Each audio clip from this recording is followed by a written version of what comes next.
Bismillah ar-Rahman ar-Rahim. Assalamu alaikum wa rahmatullahi wa barakatuh. How are you doing, brother? Alhamdulillah, man. Alhamdulillah, doing really, really well today. The weather has finally cleared up. There's been a storm passing through for like the past 4 or 5 days, so it's been flood watch, extra winds, and all that. But alhamdulillah, very beautiful day today. Alhamdulillah. Okay, Alhamdulillah. Yeah, Alhamdulillah, we got another live stream today on the same topic about Ramayana. Mhm. The reason we actually have to go through a number of episodes is because the Ramayana is a huge epic. It's not something like a few books or something. It's a huge epic, and there's a lot to cover. A lot of things have been taught in this. The in India they had this Ramayana series which went on for years. I think I haven't watched any of them, but the reason it went on for years is because there's so much material, and I think the people who are watching this series were actually hooked. They were literally hooked to the TVs, like glued to the TVs throughout the episodes, which went on for years. And at that time, I still remember in the newspapers they used to publish like how many homes got burgled because people are literally glued to the TV sets. SubhanAllah.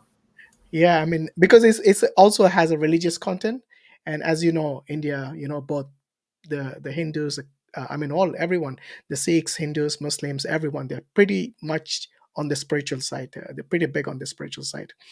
So yeah, I think this particular epic Ramayana is not only quite important for the Hindus, where they derive many of their morals from, many of their stories revolve around that things. But what we're dealing with on these streams of ours are the things that you probably haven't seen in those serials, or maybe it is something which might be too obscene for the content for a family. And the question is, why are these things in a religious book? If something is obscene, something is something is immoral, and something is like the Hindus call it adharma, which is like against the actual values of a religious moral lesson, then why would people show that on their TV sets? But it's still there in the books. The important thing is this. So what we do is we actually bring up these points and we discuss with the Hindus. We ask them directly instead of us, having a one-sided argument where I think many Hindus actually do this. They go on their streams and they start saying this hadith, that hadith, without actually asking the Muslims what the background is, what the context is. Similarly, if you think we are taking things out of your books, out of context and decontextualizing them, then come on our streams and speak to us directly. We are not going to stop you from speaking unless you misbehave, unless there were some people in the past during these streams who actually were extremely disrespectful to our panelists. And there was a sister on the panel, and this guy from one of the Hindu channels comes and disrespects her just because she speaks her mind. So yeah, I mean, whether you are a male or a female, if you know your scriptures and you're from the Hindu background, you then come and speak to us directly. So yeah, inshallah, we're going to cover a few more things that we haven't covered previously, inshallah, and we'll take it from there. So, Brother Muris, how are things with you? How are things on your side? Not bad at all. Steady Eddie as she goes. I will tend to agree with you 100% in regards to the massive content push. I didn't know that there was a huge mainstream media kind of I don't want to call it propaganda, but call it like a display of art, right, on these television sets, because it would make sense. I ended up, naturally just through preliminary research, you Google up about the Mhm. Ramayana and what pops up on YouTube and stuff. And it is very, first off, it's tough to find a video in English, right, that explains it because they're all speaking a foreign language to me, which is fine. That's Yeah. relevant to that audience. But it is very pro of this epic. The content creators and stuff like that are just reinforcing these myths. They're pushing it forward. And they were talking about some of the things that we discussed on the last show. They were talking about the scientific findings that supported it. never linked any scientific finding. They just claimed that it was like, yeah, there was this thing that came out and it was a ruling and it just went forward. But as we kind of explored from the previous show, we just peel back the layers. And once you peel back these layers, you'll get a deeper understanding of what the truth is, that there actually is no evidence for it. And it's just further kind of reinforcing that narrative of, hey, you should just believe it just because. And even if a judge rules on something, we still want to explore the evidence for that ruling. What were the studies? How were these studies conducted? And what kind of guidance and what kind of insight did they actually give, right? Mhm. So it is very, very interesting to see, especially some of these big content creators that have, upwards of like 2, 3, 4, 5 million followers, and they'll write about this subject. Their platforms are massive, and it's very, very heroistic, very cartoony, very, this is the way that it was, and we fully believe in it. But they don't really provide that corroborating and that supportive evidence as to why that is. So a lot of unanswered questions, a lot of golden nuggets that are just hanging there, and you don't have to peel back very far on these layers. I mean, even just from I had made some notes last time, and some of the things that interested me, and you can compare the different versions yourselves. There's no definitive answers on this stuff. It's all just a blend of fiction and people's interpretations and their perspectives. And you can take a look at the inconsistencies, you can take a look at the contradictions, the variations, how some of these things mention this stuff. And unfortunately, the mainstream media is not interested in that. They'd rather prefer to stick to the story. And of course, these big content producers, they are pushing the exact same narrative because they're under watch. When you have close to 5, 6 million people that are looking at your platform, you better believe that you have some big shots knocking at your door and saying, you know what, this is how we're going to represent it, and here's the reason, and you don't want to get in trouble with us, and so on. So but use your critical reasoning, use your analysis of the literary art, use your analysis of the symbolism, use your analysis of the allegories, the exaggerations, and really think to yourself, is this something that can be considered a holy scripture, or is it just purely a myth? And it'll be pretty obvious that it is indeed just a myth. But yeah, we welcome the thought. Absolutely, yeah. Speaking of scientific miracles that they mention in their books, or rather, the scripture is very scientific. It's Hinduism. They claim it's the oldest religion, allegedly, and it's extremely scientific.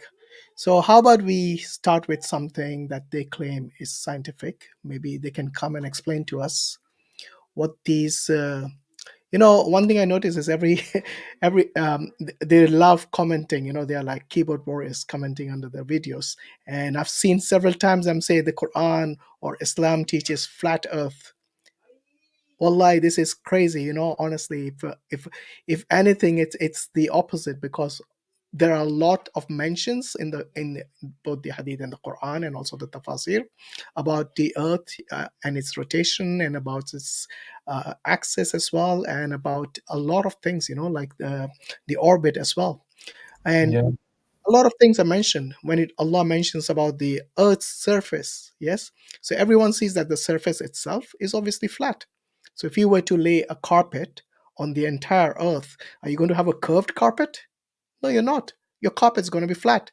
So when he talks about the surface of the Earth, that is flat, not the Earth itself. So that's where they get mixed up. But now let's look what the Hindu scriptures say about the shape of the Earth. Should we start? Here we go. sure. This is what it says: the earth is apparently four-cornered, flat earth. Let's start with Rig Veda. So Veda is like the most prominent scriptures of the Hindus. It's something that they consider to be like the way we consider the Quran. So for them, it's extremely important. These books, the Vedas in particular.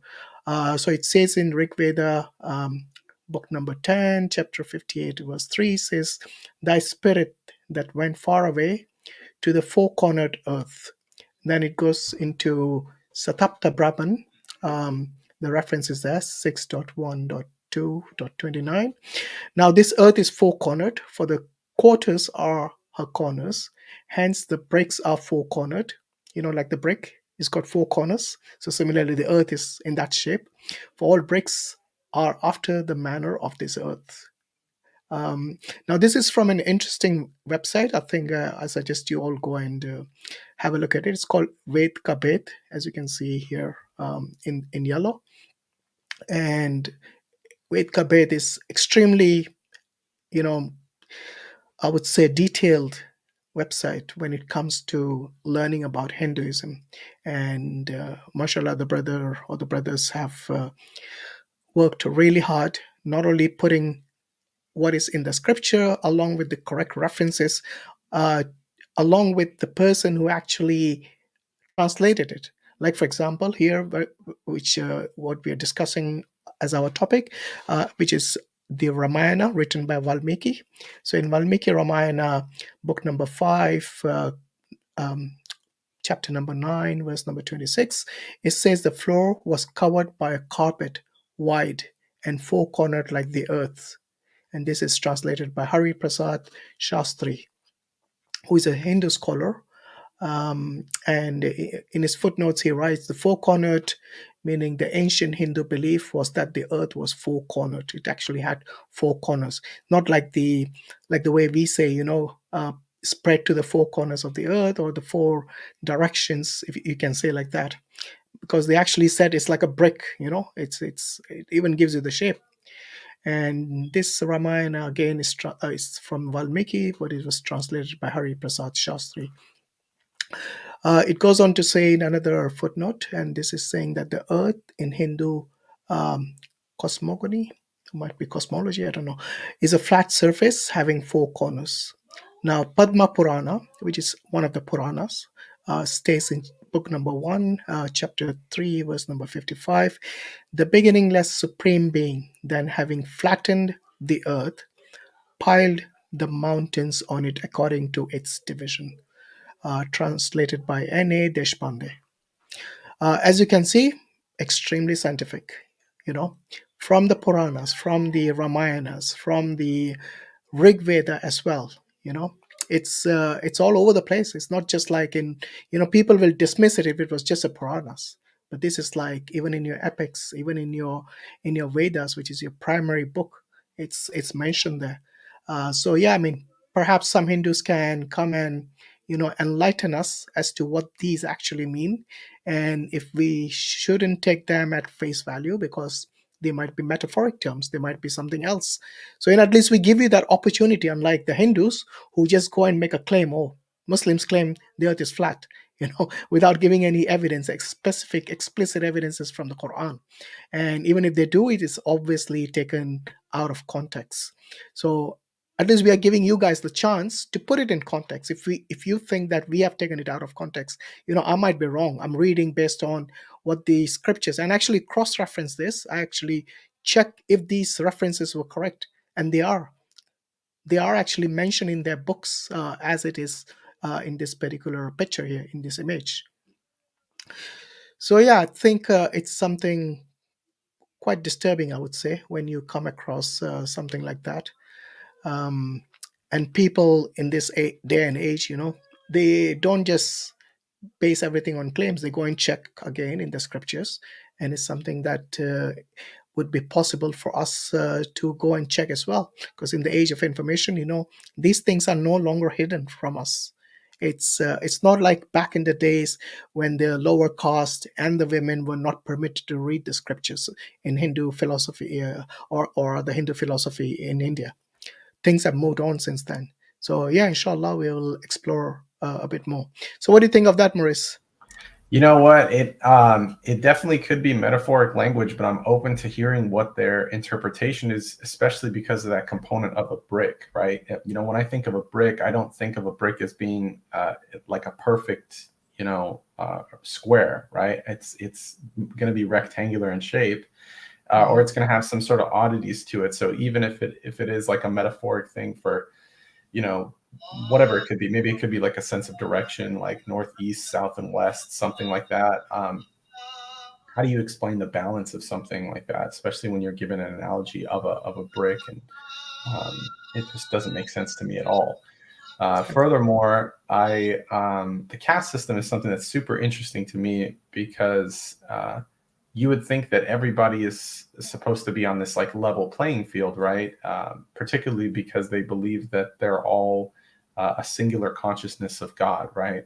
So the whole, hey, you have this whole tiered list of who's who in this kind of hierarchical view of God is very, very strange to me. So I'm very curious to see what they're actually going to say, what our guests today will talk about in light of the subject being the Ramayana. But hopefully they can bring some really good supporting evidence to what they believe. And like always, we're open to hearing them out and better understanding their point of view. But, please just let it make sense, because it's very difficult when you're pulling apart the fibers of trying to understand what you actually believe in and why you believe in it, when there's really, really clear contradictions on where the stance is. So hopefully whoever comes up, they could really do a good job of helping us pull those threads apart so we can see it clearly, because as of right now, it's really tough to make heads or tails of it.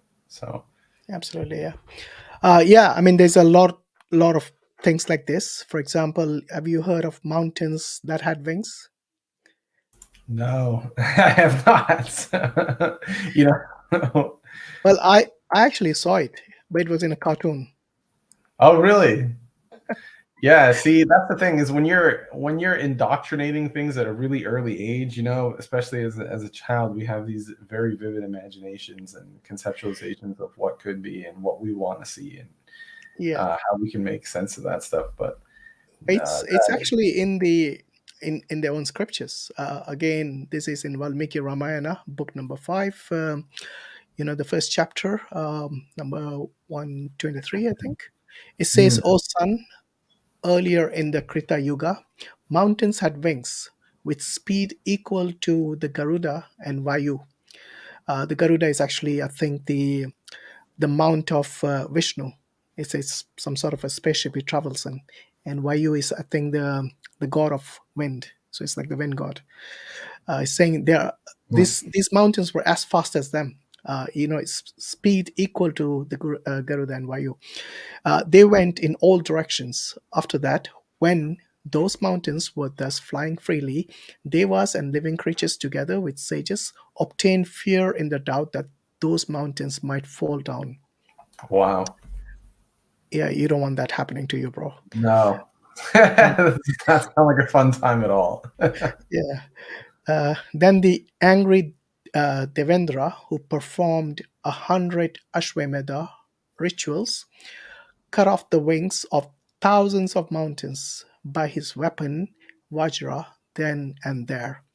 This is translated by KMK Murthy. You mentioned someone, this angry Devendra, who performed 100 Ashwamedha. Now, what is Ashwamedha? It's actually a horse sacrifice. Allegedly, the father of Ram performed it because he wanted sons and he couldn't conceive from his 3 wives. Right. So what he does, he goes through this particular ceremony. And by the way, this is only performed by the royals. And obviously, he was a king. You know, Dashrath, he was a king who's a father of Ram. He performed, and this is before Ram was born, obviously, yeah. So he didn't have any children. So he performs. I think some sages tell him this is a good way to, you know, increase your chances of getting a son, and he performs the Ashwamedha sacrifice or yagna, as they call it, which is a horse sacrifice. It's quite interesting because I think there's a lot more that happens before the sacrifice. Is a bit obscene, so I'm not going to even share it over here. What the queens do with the horse, it's pretty offensive to even share it on a public stream like this, where there might be both men, women, and children watching. Oh, wow. Uh, so yeah, I think it's. I'm trying to understand. I mean, how much vulgarity, how much obscenity can you have in a book which you called as a holy book? I mean, it's crazy, honestly. Mm, I thought the Bible had some of the stuff which we would consider as porn. When I read some of the Hindu scriptures, and I don't mean the Kama Sutra, which is specifically for that, you know, I meant their main books like the Ramayana, like the books like a lot of their Puranas as well. You know, it's pretty pathetic. And not only that, you have like lay people or just mortals indulging in these obscenities. These are their gods, whom they call Bhagwan, or whom they call, the from the Trimurti, Vishnu himself, Shiva himself. They indulge in these obscenities, which mm, which is just mind-boggling. You can expect a human doing something like that, but when their very gods are indulged in this, and that's a reason many of the Hindus who are these keyboard warriors, when they're commenting in the comment section, sexuality is on top of their mind. Every other comment you see some reference to some form of sexuality. They just It looks like young people, who yeah, probably are not married and are just desperate, and they think this is a fun way to spend their time online. It's just crazy. yeah. Yeah, Allah subhanahu wa ta'ala warns us of following those kind of bestial urges and the bestial natures, right? We're prompted to go more towards the angelic nature. Alhamdulillah for that, and it is something that I had a curiosity as to why they elevate certain animals over others. Like I was curious, why did they sacrifice a horse? Why not like something else? Because to me, a horse is a very majestic creature, right? It I don't is know indeed. yeah, if you ever had the pleasure of being face to face with one, but it is, something else. When you look into their eyes and you can see that they're present, they're completely aware, and they're beautiful, they're gorgeous creatures. So why was a horse chosen for sacrifice and not like a sheep or a cow or goat or something like that?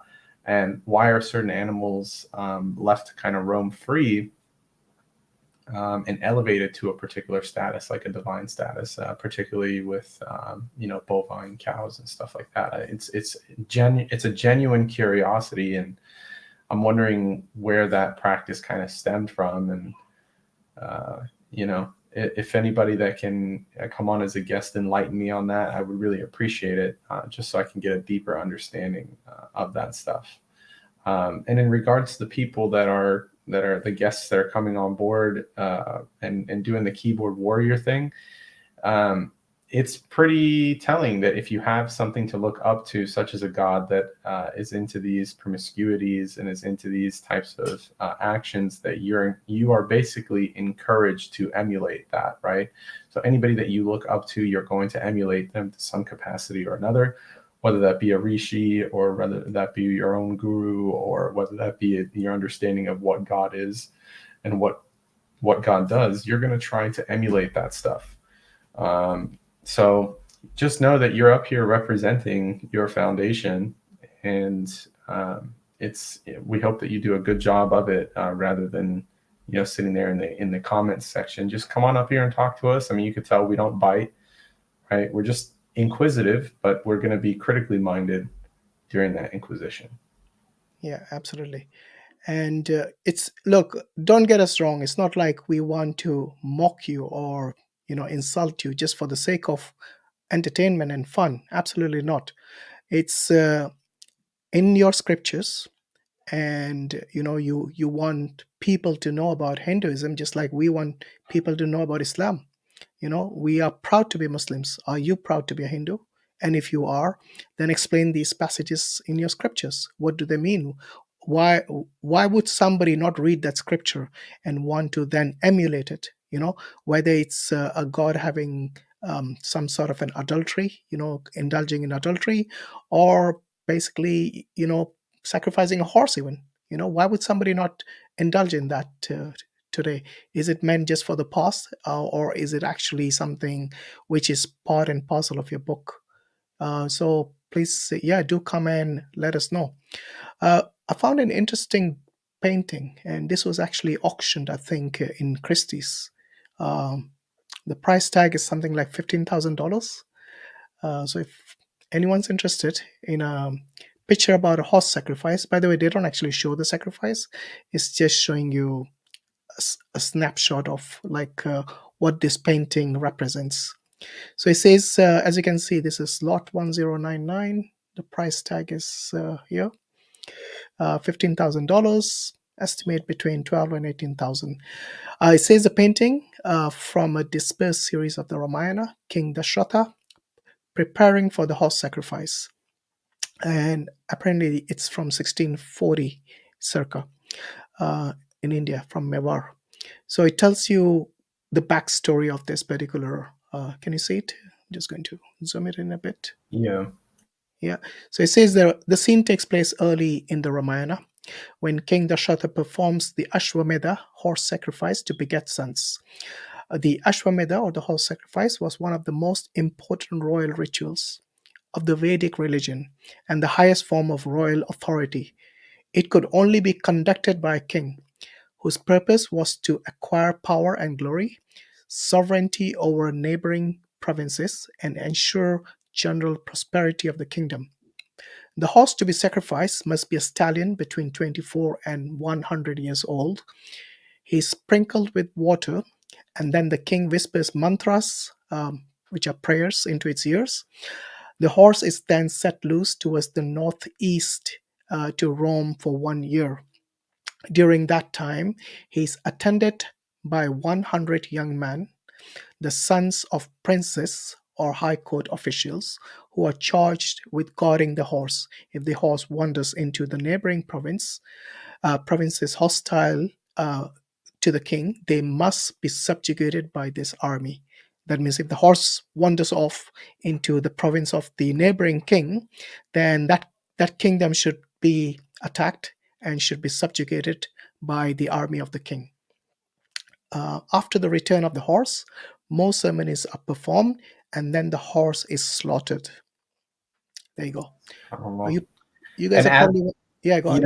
just kind of like a personal reflection. Here's the thing, guys. Like, remember, we're on the quest for ultimate truth, right? And if you see this, like if you were just reading this and knowing what we know today about, advanced science and all this other stuff, you would think certainly that this is clearly a paganistic practice, a ritualistic practice that has just no bearing on somebody's ability to conceive or not, right? So the idea is that when we're taking a look at these practices, sure, we can kind of put the present tense thing aside, right, temporarily. But when I say we bring it back, it's because you still have people believing in this stuff, right? You still have people believing in this type of practice and thinking that it actually works. So when we're talking about emulation, when we're talking about how to communicate with those higher deities and how to please that higher deities from their perspective, right? Obviously, in Islam, we believe that there's only one deity worthy of worship, but from their perspective, they're talking about pleasing these multiple deities through these actions that just make absolutely no sense. And a version of that is still being conducted today. So that's the issue. It's a very simplistic way of looking at it, right? But the foundational idea, it doesn't make sense, right? So what I'm saying is that you don't need to be a scholar on this stuff. You can just take a look at the practices and recognize that it's not the truth, right? So once something like this is identified of today's times, now we can go backwards and critique and adjust the train of thought. And this is why, Hinduism is not a widely accepted religion, along with many other reasons. So, yes, there's money behind it, but what's more important is to recognize that people actually believed this to be true. That king, whether it was a fictional story or not, right, believed that it was true.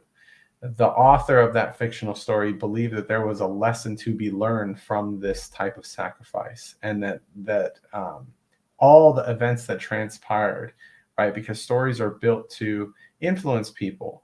Poetry is constructed to influence people, just like the news today is constructed to influence people. So they believed wholeheartedly, Valmiki believed wholeheartedly that he was upon truth, because remember, the claim is that he was a rishi, right? That he was a bad guy turned good, and that he got elevated to this particular status, and he was inspired to write about this stuff. So that's the issue, guys. So when we're looking at this stuff, understand that that's the perspective that we're coming from. It's not just about telling you about like a gory story or something like that.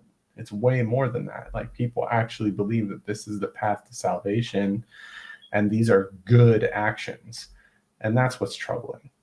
Okay. Yeah. Right. So if you're wondering why I brought the Christie's page instead of one of the scriptures of the Hindus, well, I was going to do that next, to bring the actual references from the Valmiki Ramayana. So this is in the first book. It's called the Balakanda, and it's in chapter 8. So let me just get the verse numbers quickly.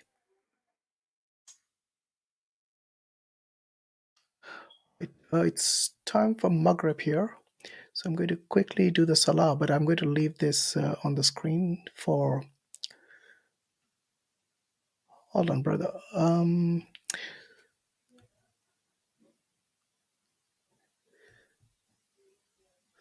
going to post this link in the private chat for Muris to bring it on, so he can have control on the page displayed. Muris, I'm going to post this in the... There you go. And if the people want to see it, I posted it also in the main chat. You can go and have a look at those passages, inshallah. Yeah, just have a read of that. Do a search on the term horse or sacrifice, but it's basically starts, I think, quite at the beginning from verse number 2 onwards on that site. So again, it's Valmiki Ramayana, book number 1, Balakanda, in chapter or sarga number 8. And you can see throughout that particular chapter itself, read about the horse sacrifice in the time of, so this is the time before Ram was born. Right, Maurice, have you got control? You can scroll Yeah, up and down. you guys can see. Hopefully, you guys can see that. Let me see if I can. I see it clearly, but I don't know if you guys. Yeah, Try. because most people will be watching it on their phones. So yeah, try to zoom in as much as possible. Yeah, I think that should be sufficient. Inshallah, I'm going to go pray at the Maghrib, and we'll be back shortly. Inshallah, may Allah subhanahu wa ta'ala accept. Ameen. All right, so we've got book 1, Balakanda, the Youthful Majesties. So you guys, thank you so much for your patience with me, by the way, because some of these are difficult pronunciations for me. So not trying to be insulting in any which way whatsoever, but if I were to give you a book that's not in your native tongue, I'm gonna not do the best job of pronunciation for some of these. So if I offend anybody, that's not my intention. Just know that my intentions are pure. So here we have Dasharatha decides to perform an elaborate Vedic ritual called Aswamedha, a yajna, horse ritual to beget children. He, being a considerate king and taking conscience of the courtiers, he discusses this aspect with the Vedic scholars and ministers of his court beforehand. So it looks like they gave a little preamble here. This kind of effectual king. So it looks like here's the corpus translation. So I'll just jump straight into this one. So to him, to such an effectual and virtuously great-souled king, Dasharatha, destiny enriching son is not begotten, though his heart is burning to beget children. To the anguished great soul, a thought occurred this way: to beget sons, why should not I perform horse ritual and thus appease the gods in order to beget worthy sons? So this is that thing that I was talking about, where, and ironically, I hit the nail on the head. They're immediately talking about multiple gods, similar to how the Zeus and the pantheon of gods needed to be pleased. That intellectual and conscientious king, having resolved with all of his sagacious ministers that such a Vedic ritual is performed, then addressed best nay among ministers, namely Sumantra, fetch all my teachers and clerics quickly. Then Sumantra gone quickly, for he in quickness is a dauntless one, and fetched all the clerics like Suyanya, Vamadeva, Jabala, Kshipa, Kshiyapa, and even sage Vashishta, and also those other eminent Brahmin that are Vedic scholars. So just kind of, I don't want to just blindly read off this stuff. Anybody can read off it. So I'm going to try to incorporate some personal reflections from this stuff. He's named as someone that's intellectual and conscientious. So supposedly he's of sound mind and sound body in order to perform this type of ritual. And then he says, fetch all my teachers and clerics quickly. So here we have a passing down of tradition from his teachers along with his immediate counsel. And then he names these people. So I would be interested to see where historically these people, if there's a record of them even existing or something to that extent. And you can see how there's a problem where there's no cross-checking of, hey, does this actually make sense? Because supposedly he's of sound mind and sound body, but he's trusting his counsel and he's trusting the traditions of the people that are around him. Then on adoring them, virtuous King Dashartha spoke this impressible sentence that included justification and meaning. My mind is tumultuous without quietude, for I have no sons. For that reason, I wish to perform Aswametha, the Vedic horse ritual. This is my thinking. So now I understand that their medical knowledge is going to be very, very limited. So it's obviously going to jump to whatever the traditional things are. But I would also think that there's some type of herbs and some type of other remedies that somebody could try rather than, jumping straight to this ritual. And to me, it just doesn't quite make sense to immediately go towards this horse sacrifice.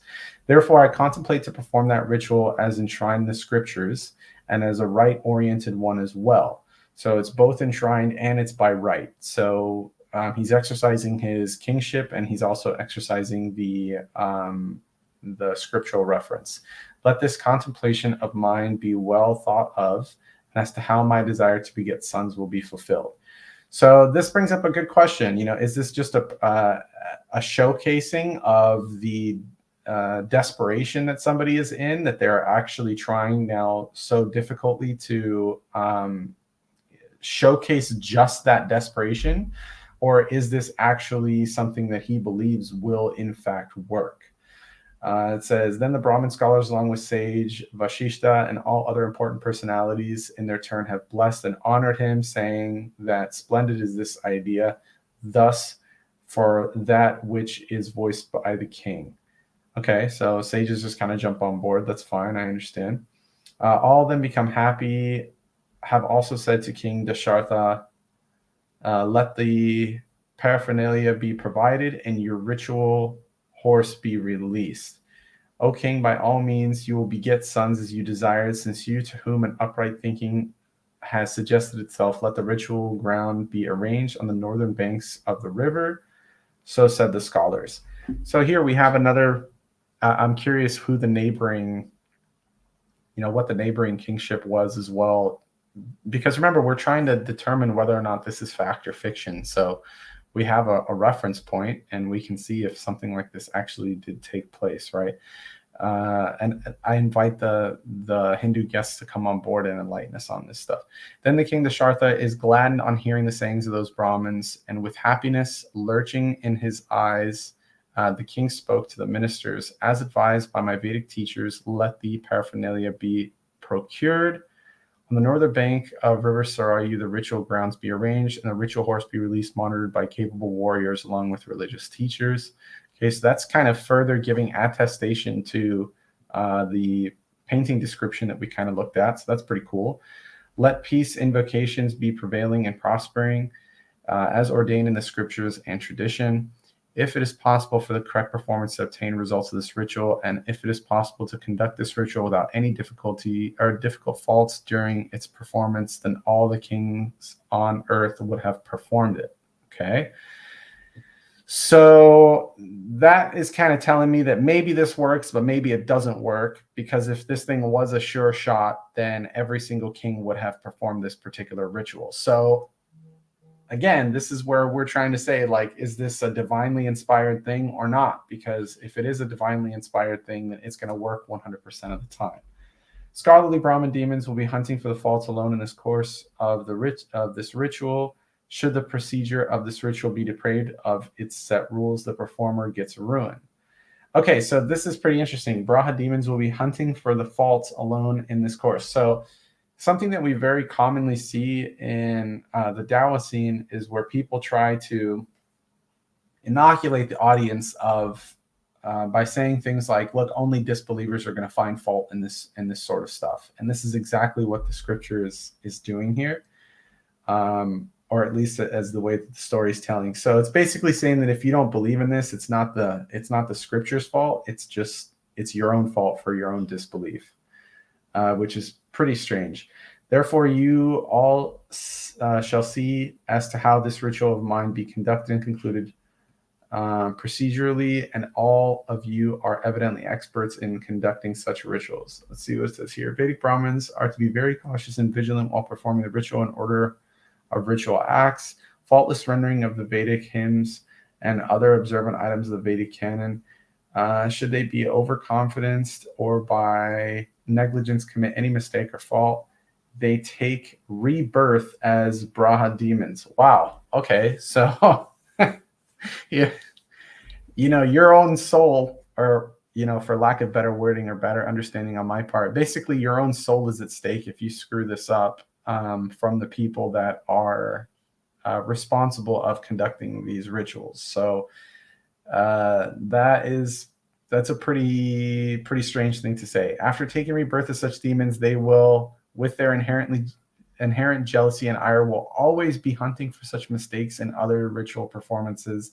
If they cannot find one, they cause certain hindrances in the performance so that the performer may commit mistakes and get ruined in the present lifespan, and then rebirth as a Brahma demon. Hence, every Vedic ritual performer shall be vigilant. So, wow. So now, actually, the blame has shifted towards not being a disbeliever, but rather that you were influenced by someone that was at one point a believer, failed in any type of practice that is regarded as a Vedic practice, a Vedic Brahmin practice.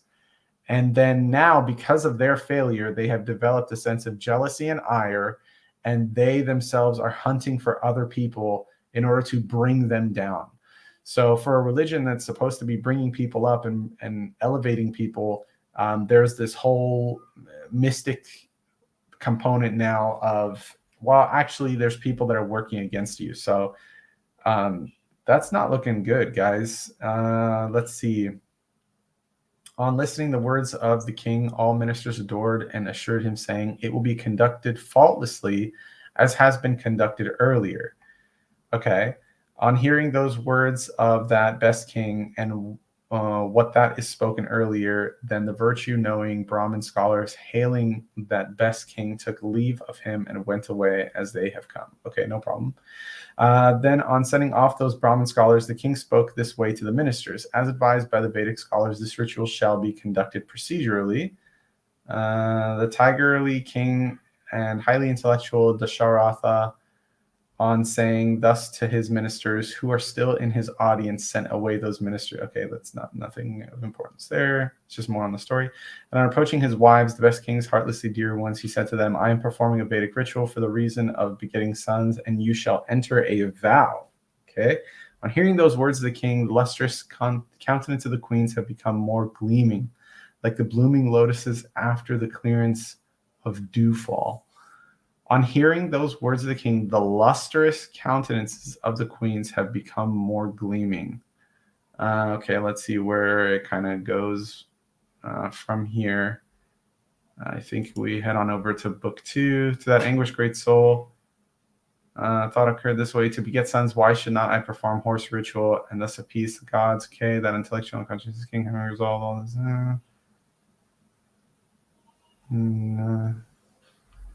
Then Sumantra, gone quickly, for he is in the quickness is the dauntless one, and fetched all the clerics. Okay, is this a repeat? Let me just scroll down to the bottom. Yeah, it is a repeat. I could have sworn I clicked book 2. Let's try maybe try it once again. Oh, you know what? Okay, if it's taking us to the 24th verse, okay, that's what it's doing. No problem. Thus, this is the 8th chapter of Balakanda. Let's see if there's if we can get to the 9th chapter in some way.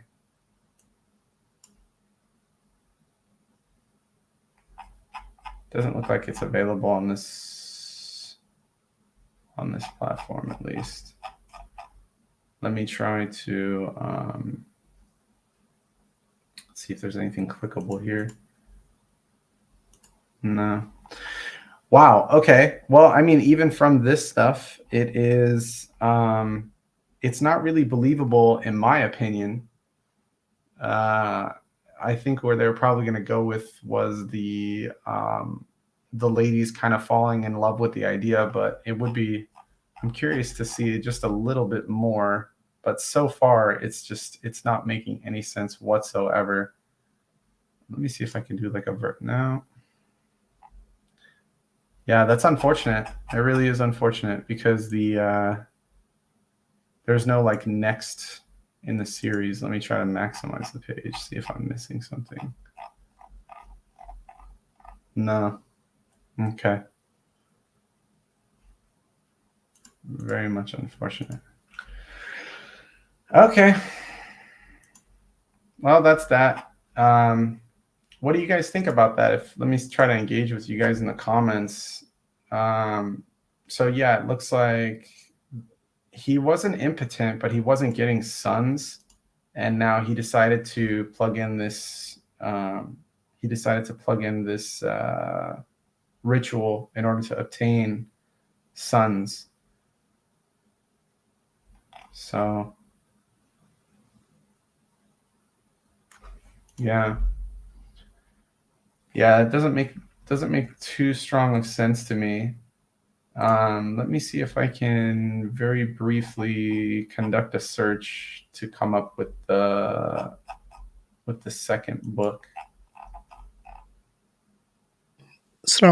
Sorry, you're looking for the next chapter? What are you looking for? Yeah, it wasn't down here is a yeah, it's not very user friendly. You're right. So I've just I posted it in the private chat for you. Okay, let me see if chapter 9. Yeah, you're looking for. Yeah, I wanted to just give it a one more go. Let me see if I can. Yeah, copy paste the link that I've just sent you in the private chat. Okay.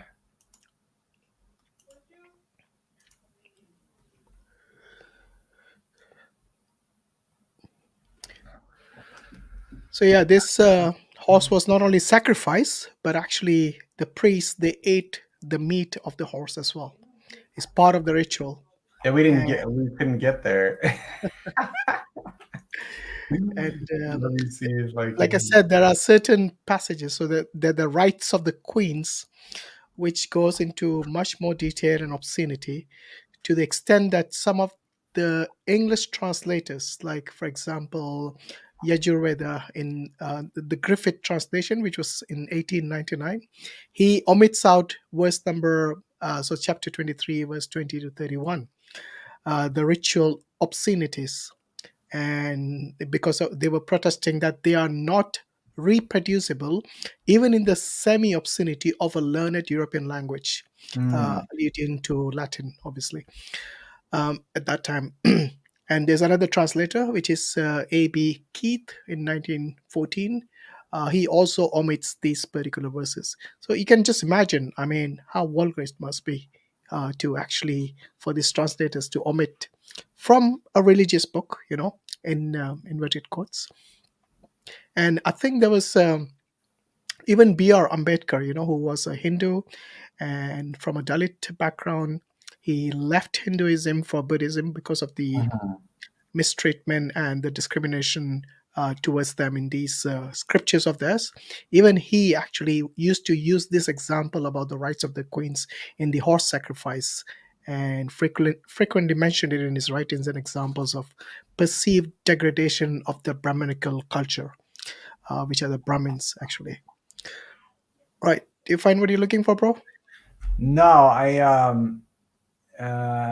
thought that it was actually going to head in a different direction on the story, but it's totally fine because it ended up with like talking about the queens, and then it just kind of I thought that it was going to head down a route of what they kind of wanted. Yeah, that's so the queens are actually in another it's in another book. I think even this book, the Ramayana, they were not brave enough to include it in there. But it's possible that those particular stories, which were these obscenities, were later interpolations, and the Brahmins, they wanted to include them. I don't know Yeah, for what purpose, but it's very much possible. So we'll give them the benefit of doubt. We are not yeah, saying, yeah. okay, it must be there, it's vulgar, so it must be in the Hindu scriptures. Oh no, definitely not. We are not here to mock or to belittle or to intimidate any Hindus, or hurt their feelings or their, because this Hmm. is the sacred books at the end of the day. So if it's not in the Right, sacred right. book itself, and if it's in some Purana, then we are not going to dwell on that, are we? It's not something that's giving us pleasure. So yeah, I think this is one of those things which the horse sacrifice. I don't know if you notice. So this king who actually wants to have sons, and so before the ceremony is conducted, they actually let go of the horse to wander around, and then some poor neighboring kingdom, if the horse wanders over there, they have to attack it. Yeah, and they gave reference points as to like the certain Yeah. river and stuff, and I was curious, um, you know, if any one of the Hindu guests can come and elaborate as to what was made of that particular horse, especially if you have references to the river and you have references to the surrounding area, you have references to who the clerics were. What happened to all these guys? Yeah. Because So somebody's mentioning 72 horse. By the way, the horse are actually wives given to the believers in Jannah. And if Krishna can have on the earth 16,108 wives, why you guys are whinging about 72?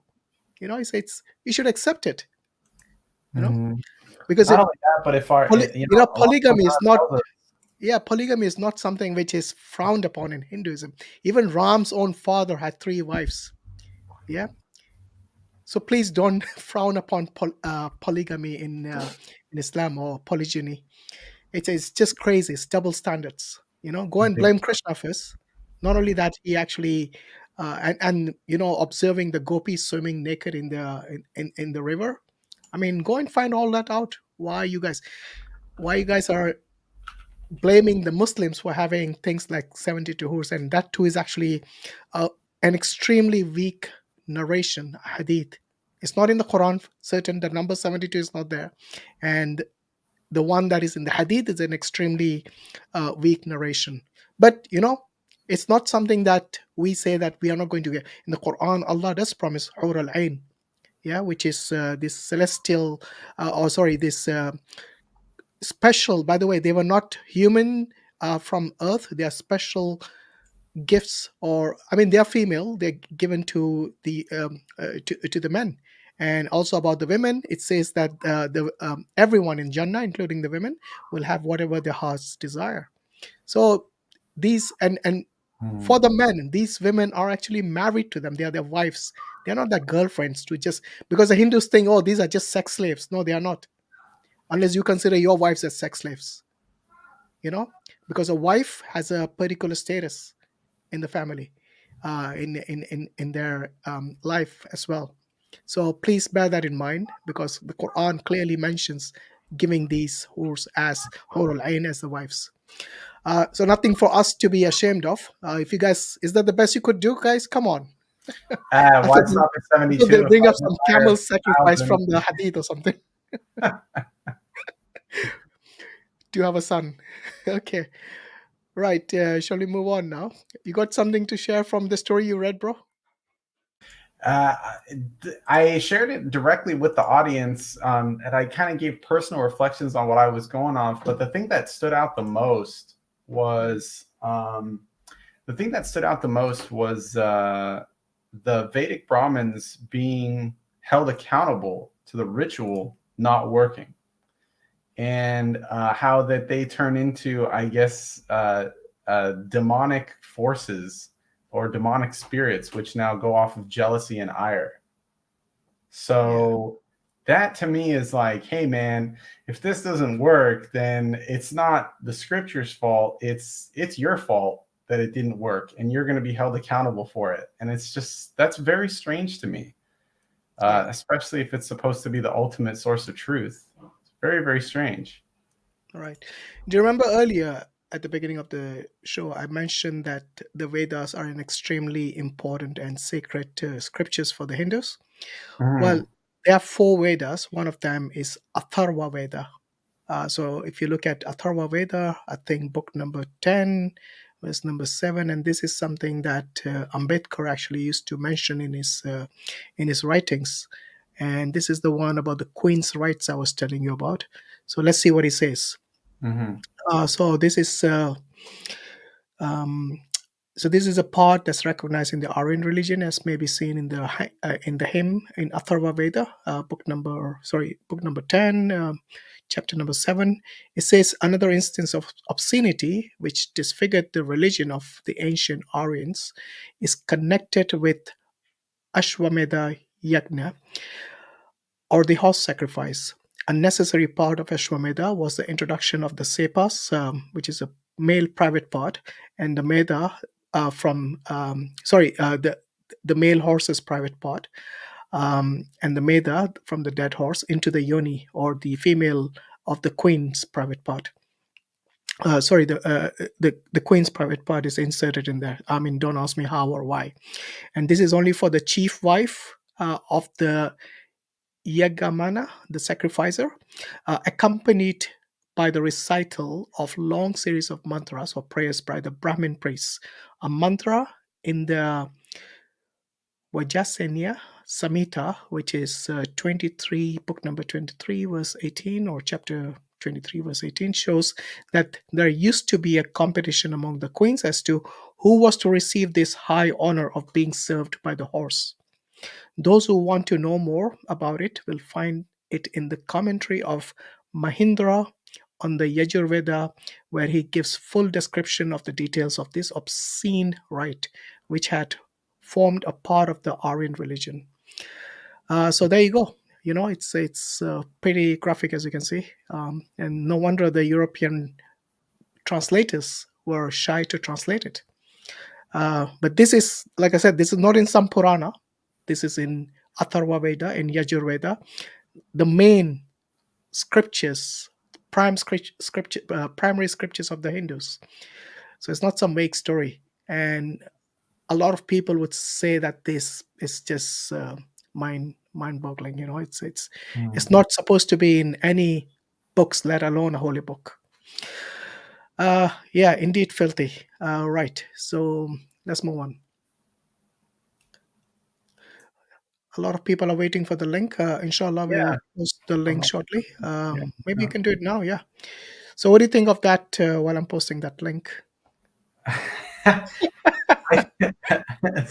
Look, man. Uh, that's Bro, proof you enough you alone. you can say no comment. No, that's proof enough alone that something is not right. Okay, Absolutely. something is for sure not right. It just, to me, that that whole practice right there is like an insult and a degradation to the nobility of man. Right, like the nobility of mankind, the nobility of men, the nobility of women, the nobility of children.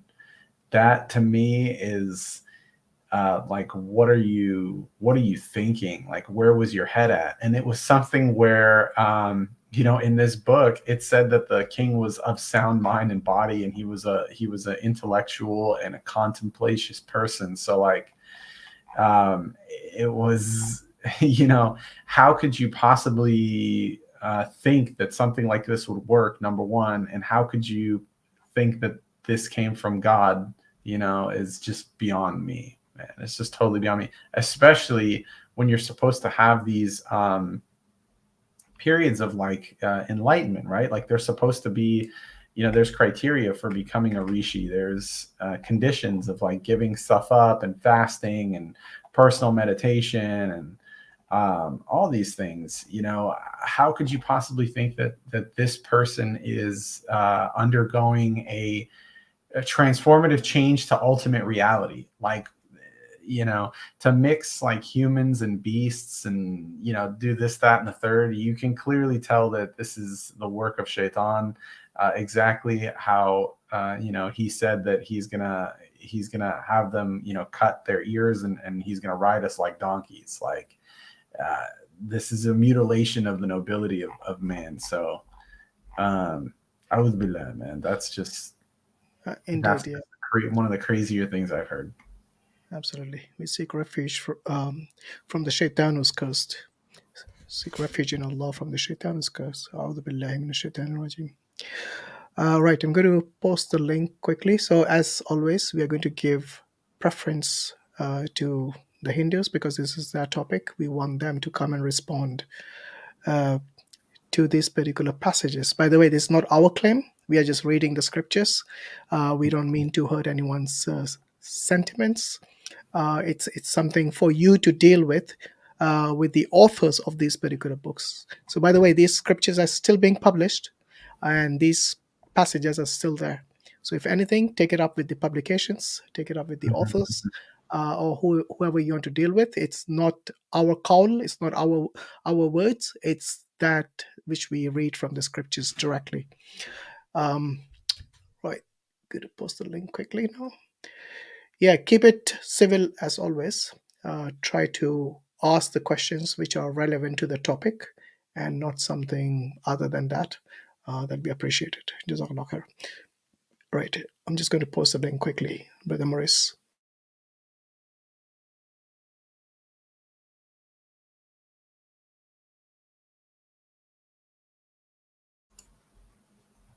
Yeah, that's a good point, Rock. We can't have these kinds of books in our household.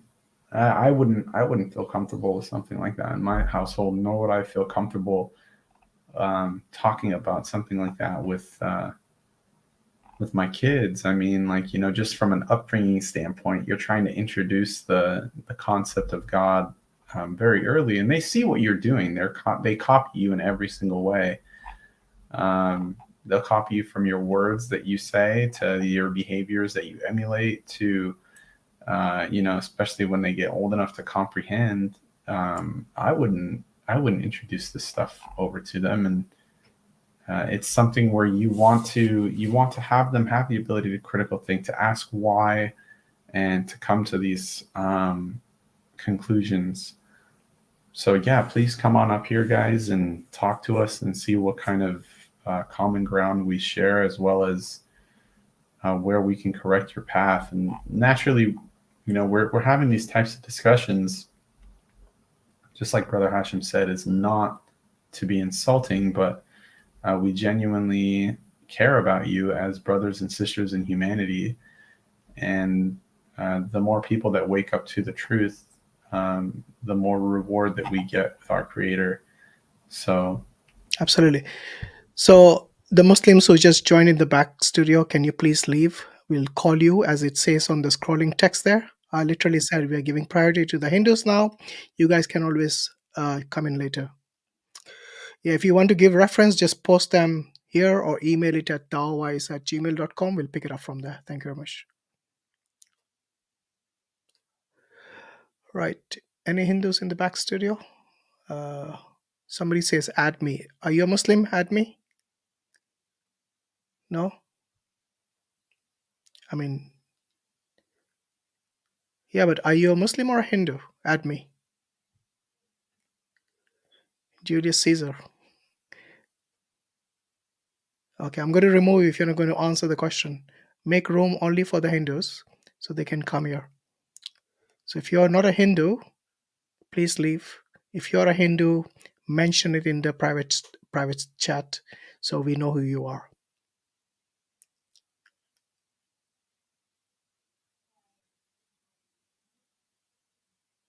Okay, he said he's a Muslim, so we can let him go. Right. Ajay is there, the IS officer or potential IS officer. Hello, Hi, Ajay bhai. How are you? And you're welcome I'm back. fine. I'm fine. So I have Mhm. to say one thing. I will change my name to this what I'm doing right now, and next time I will come with this name. Okay?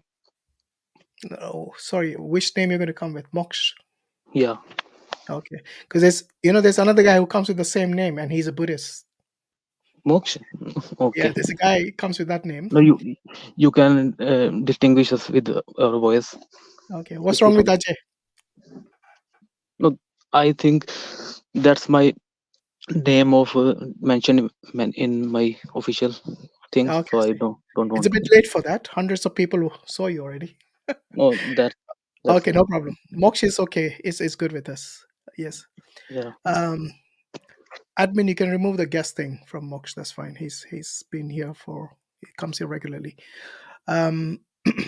Yeah, you can remove the overlay, admin. Thank you. Right. So what's on your mind today? I just joined your stream and you were showing something from Ambedkar's book and Veda's translation. So I Yeah. have to So talk we were about that. talking about the Ashwamedha or the horse sacrifice. Hmm. What's your view on that? Yeah, my view is that the whatever these English translators or authors presented the Ashwamedh in that sense, it is, you can say, it's misleading, and even the Ambedkar quoted the English translators. And when we open the Vedas in Sanskrit and Hindi, like I can open right now if you want in my another phone, you will see that when Sanskrit mantra is read with this, you can in Bhavart, there is no such obscenity or vulgarity which these authors or translators No, try I to wasn't. imply.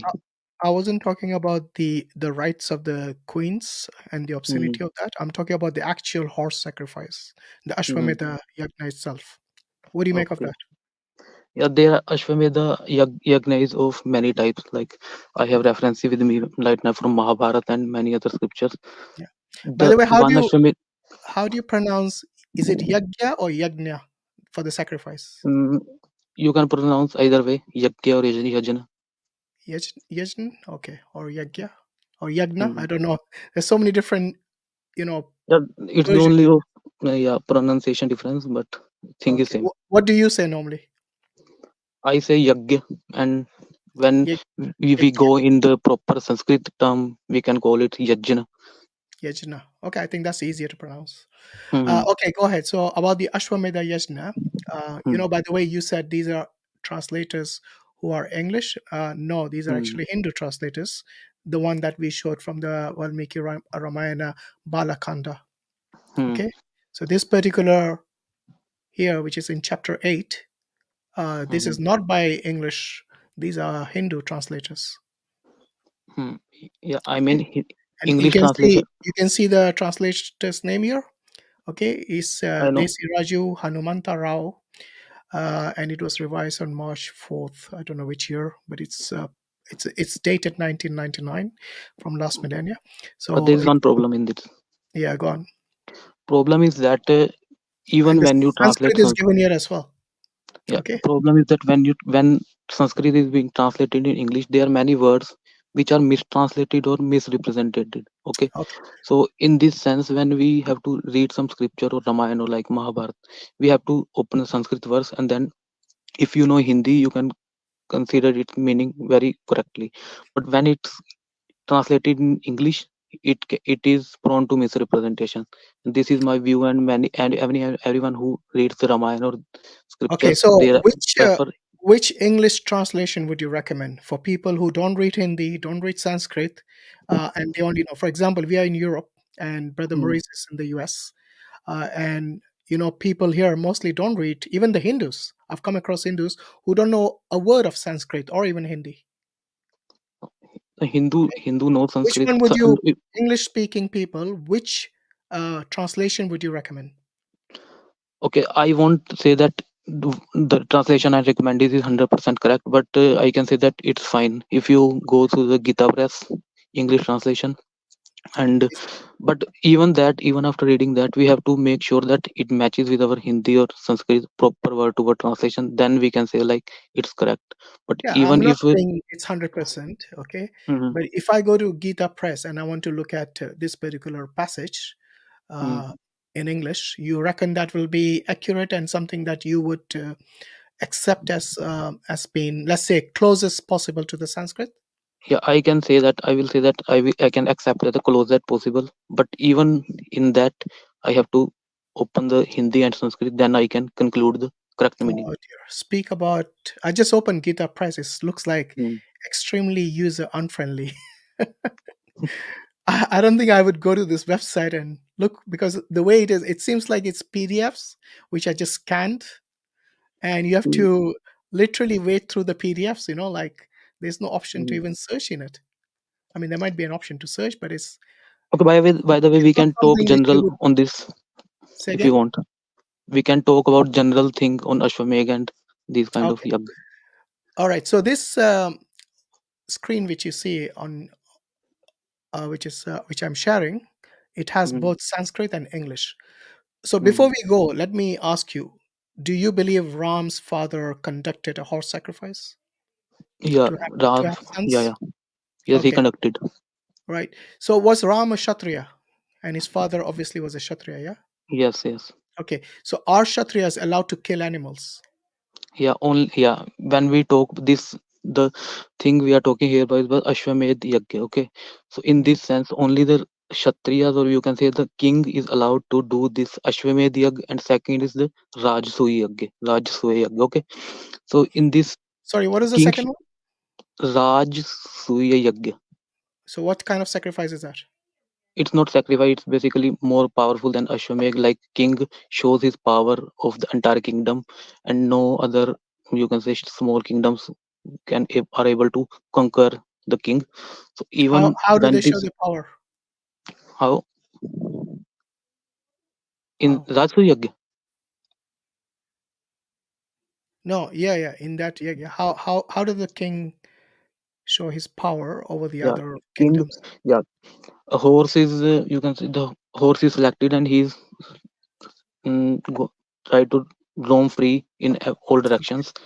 Even if some kings try to stop him, okay, some kingdom, small kingdom, tries to stop that horse, it Mhm. means that that kingdom is considering itself more powerful than the king who has tried about the horse. So Okay, I see. when, okay, so in Right. this, you can say, in this process, when king challenges the first king to come and do battle with him, or he can surrender that he can live in the jurisdiction of the big king. Okay, big Okay. kingdom. So was this a part of the religion, or is this some political stunt the king is performing? It is the just, you can say, the uh, thing to show the power. It's not, we can say, the part or necessary important thing. Is it not? So they read the mantras, obviously. Yeah, So it must be part of the religion, right? yeah, it, you can say that every yajna or everything is done with the mantras, whatever Yeah, procedure I it know, is. but you don't perform some rites or perform a ceremony Hmm. and include religious words in it unless it's part of a religion, Unless it, does it not? What is the point yeah, of yeah. performing mantras when it's not Hmm. part of the religion? No, it is part of the religion, in the sense that show a king is called the, you can say, the protector, and the most powerful of all, you It's can not say, just a administrators. protector. He's showing that right is might. That if Hmm. your kingdom even dares to touch the horse which I let roam free, then Hmm. you will be annexed by force. This No, is no, not no. showing. This is not just showing his power. This is exercising his authority by taking the neighboring land by force. No, you can, it's not annexation, it is the, like, if some kingdom wants to live under jurisdiction, because in the old time there were the king who were called, what they, there is in the word called samrat, or this kind of word, means they are the most powerful, who control the entire, you can say, zone or area.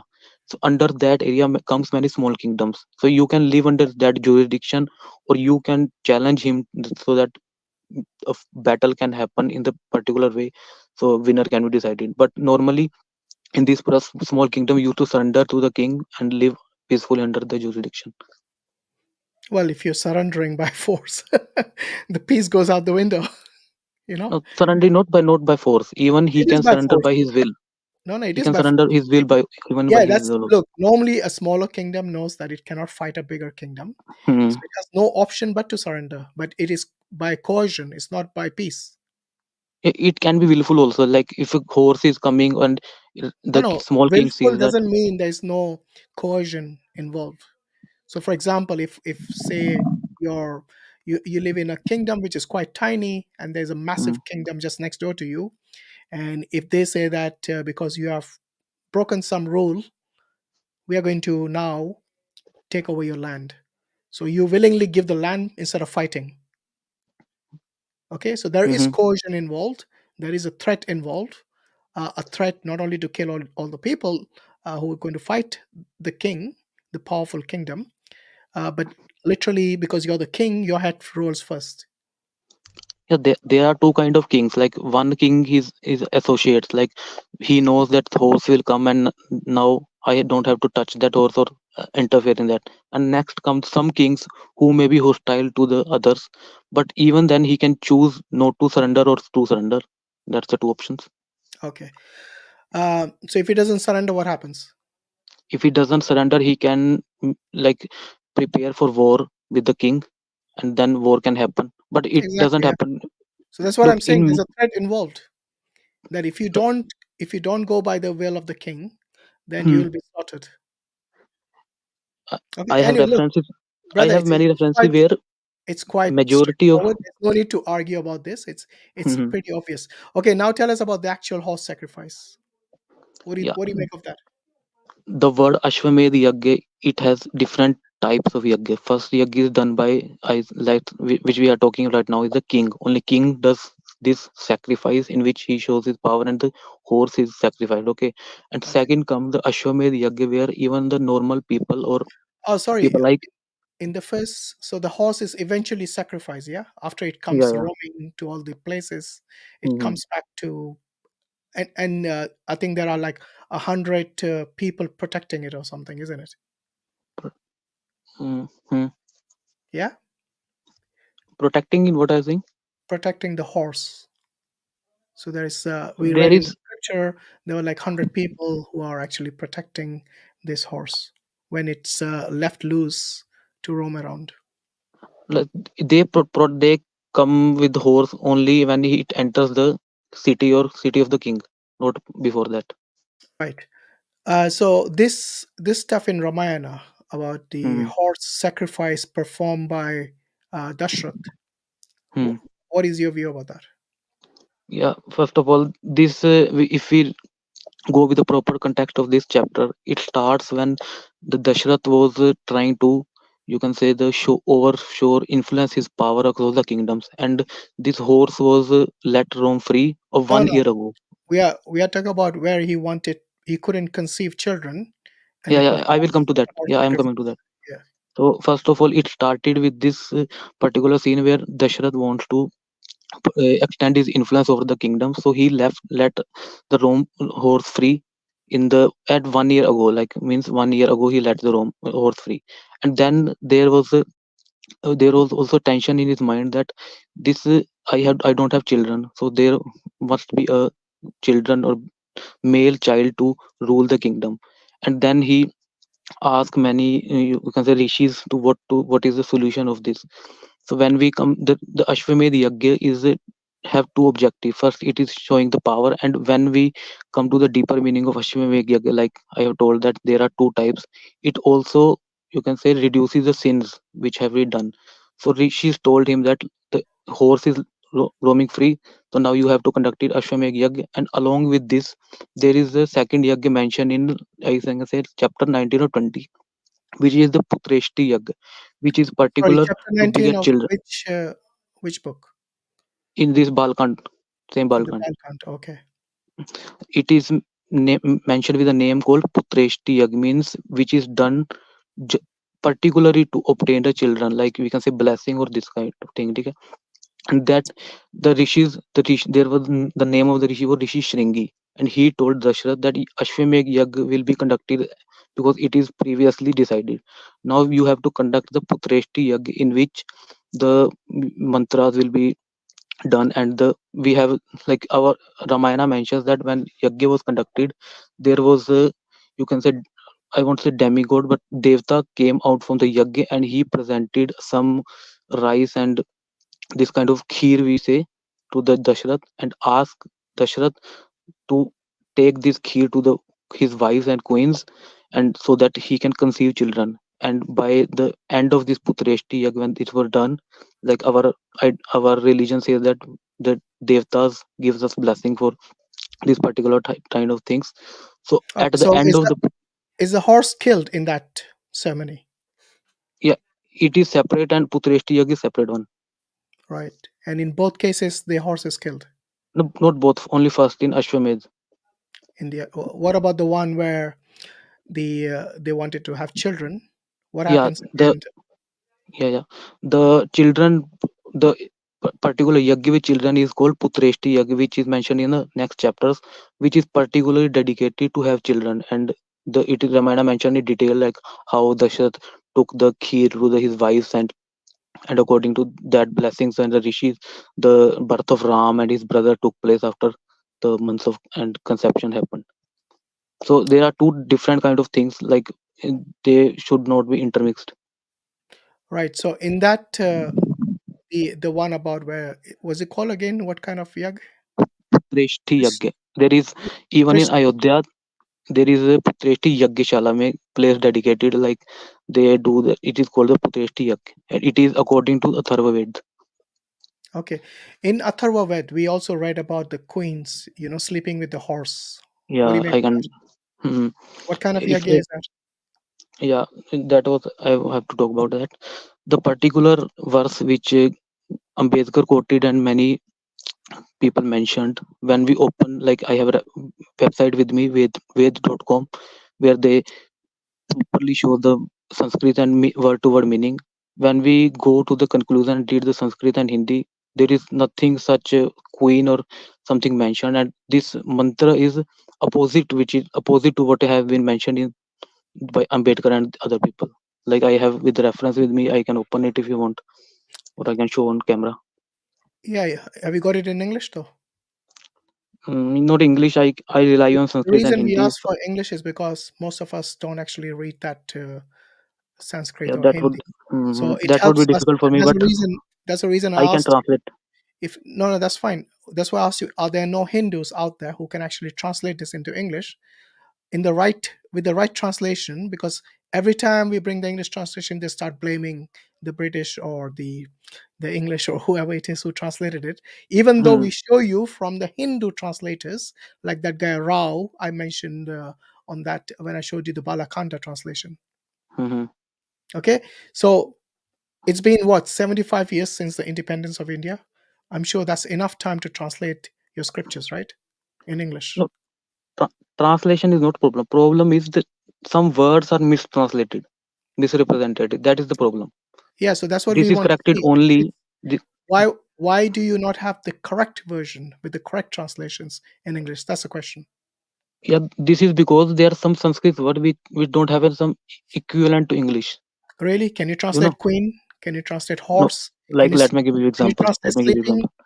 Can you translate this Yeah, private these parts are you talked normal about? things. I mean, these are not difficult Mm, to translate, I'm sure. Let me think of some example. I have come across No, no, many no need to words. give. Look, no need to go into examples. All I'm Mhm. saying is that it can't be so difficult to translate these stories. So you can't blame the translators every time. But thing is, like, when people read Vedas or in the Gurukuls, we rely on Sanskrit and Hindi. We don't rely on English. You So do when because you read just that quote me those verse. languages. I'm talking about the people who don't read those languages, and that includes the Hindus as well. A lot of Hindus don't know Sanskrit and Hindi, especially the younger generation. No, everyone knows Hindi. No. You can't say everyone knows Hindi. In Speaker's Corner, just on Sunday, I was speaking to this Indian girl. She didn't even know what Hmm. pop meant, sin. Okay. Okay, because she said that she doesn't speak that language. Hmm. So I'm talking about young generation, and these are like in Europe and in America, the younger generation don't know Hindi. So why don't the Hindu scholars sit down? Hmm. It's been 75 years. I'm pretty sure, long time. Enough time for you to formulate a correct translation. Yeah, that's good. You can say suggestion. Okay. So yeah, tell me about the queens. What is the story about Yeah. that? Can you quote me reference? Like I have some website. If it's showing in Yeah. English, So I uh, can open I it. think I gave you the Yeah, Atharva Veda. here's a good one. I've got a good one. Here, I'll put it No, I there. have You're the talking about website. the ritual, right? The Mhm. ritual reference that we were just talking about? Because I I'm did have, talking about Veda's reference. yeah. So I think this is the one. It was Atharva Veda, Mm-hmm. book Khan number number. uh, book number 10, I think. Sorry, yeah, book number 10 and Mm. chapter number 7. Chapter number 7. Yeah, Just it a minute. says X.7, so I'm assuming that's what it is. No, it is not matching with my. How many chapters are in Atharva Veda? It is my web. His website is showing 20. Okay, so first find the chapter number 10. Yeah, I have. Okay, Next it comes Sukt. I and mentioned. I and then typed read 7. yeah, and then read verse number 7. No, but it is showing also mantra sankhya, means it is showing from 1 to 44. So it's not matching. Okay, so look at book number 10, Hmm. chapter number 7. Okay, so verse number. You'll have to find that out. Where do a search Can you for show me queens. Sanskrit? I can let me match it if it's same or It's in not. English, that's why it's not in Hindi. The one I got. Mm, no, it's not happening. It's mismatching. But I can. But that will be problem if I quote Hindi. I have Hindi version with me, which can open direct Yeah, mantra. that's why I said there must be. Okay, let me look for Atharva. What if I translate it? It.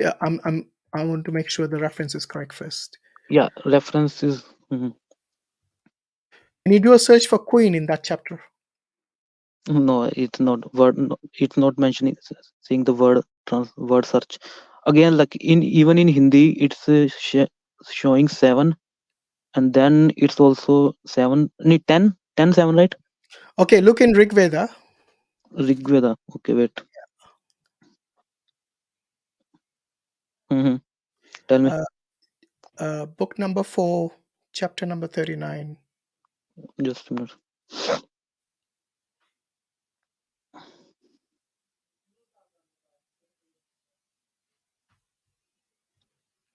Book number 4.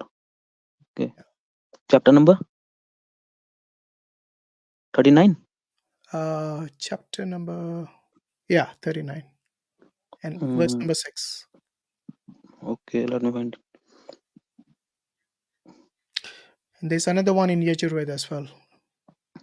Yeah, Yajurveda, I know 23, like you will quote up, Yeah, that's the right? one. 2332. So I have opened the what you Rig Veda. Like I have with me in Hindi, I can translate or I can show you on camera if you want. But You you can have to translate believe it. me. You That's have to believe me. That's only yeah, option. translate it. Yeah, okay. So should I read in Hindi first? Yeah, read it in Hindi and then you can translate it. Okay, let me open camera. If do you want me to open camera to No, no, show that's on fine. screen? Just read it. It's Okay, okay. okay. Go ahead.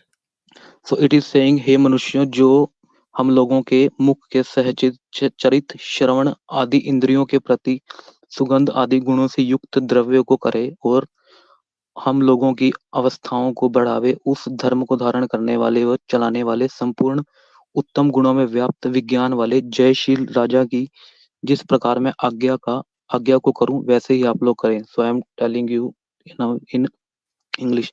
It Okay, is first, basically before you translate, who is speaking there? who is speaking.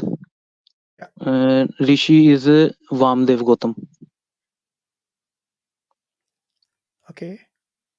Rishi is Vamdev Gautam, and it's Devta is Gandrika, and like we have Swar, what do you say, vowels or pronunciation, it is Gandhar. Right. Yeah, go ahead. What does Yeah. it mean? So it is basically mentioning about that the r- king who is responsible for eliminating the diseases of his what is it, praja or people, His by citizens. various kind of things, like he also do provide them water and good kind of things, eatables.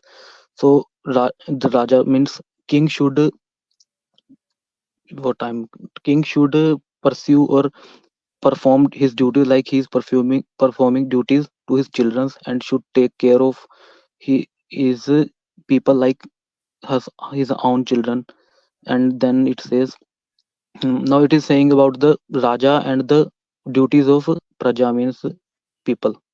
So in conclusion, it is saying only about the king and duties toward his people, and people's duties toward his king to obey him.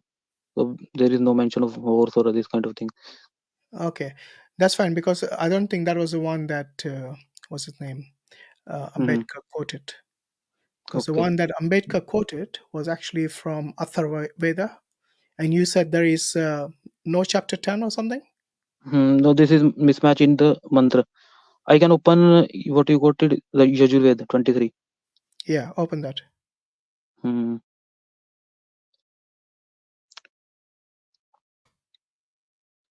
Yeah, 23 number Um, just one sec. 19.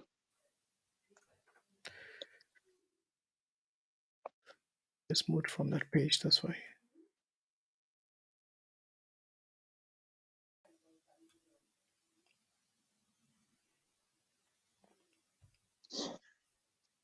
Are you not able to do a search for a queen or something? Was it the one 23, 22? I think. Look, wait. 23 chapter and verse number 21. Wait a minute. Yeah. So 23 dot 5, which means chapter. I don't know. No, The references are crazy. Uh, Yajur, yeah. So let me simplify. 23.5.6. No. Yajurveda has a structure which mentions first chapter and then only the mantra. There is no Okay. subchapter. So there's no book. It's just. No, there is no. What I think you are quoting something. It says Yajurveda, and Hmm. then VSM. I don't know what that stands for. Look, Yajurveda 23:19. I think. Let me open it. Yeah. So 23:15. Start from there. 23:15. Yeah. Yajurveda 23:15. Okay, wait. And I think, oh, you can start from 5. So what does it mention in 5? Just a minute. No, I think that's about the return of the horse. We want to go down to the sacrifice. So yeah, start from 20. 23:15. Hmm.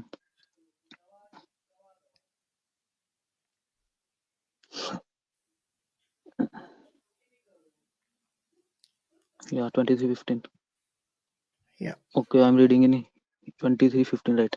So I'm reading in Hindi. हे बोध चाहने वाला जन, तुम स्वयं अपने आप में शरीर को समर्थ कर आप अच्छे विद्वानों को मिल और अपनी उनकी सेवा कर, जिससे तेरी महिमा बढ़ाई, तेरा प्रताप और के साथ मत नष्ट हो. It's basically saying about Bhavarti is saying, it is mentioning that the person should do the seva, like what is seva is mentioned, service of other people, of needy people, and Yeah. he By the should. way, if you have read the Vedas, you should know the stories of these particular incidents. So the horse sacrifice, you should know where Hmm, it is. Maybe I'm not giving you the right references I because know it. they are so cryptic that you can't even It is understand it. 23:19 because most of people quote that 23:19. Maybe. Okay, go on, read that. Okay, minute.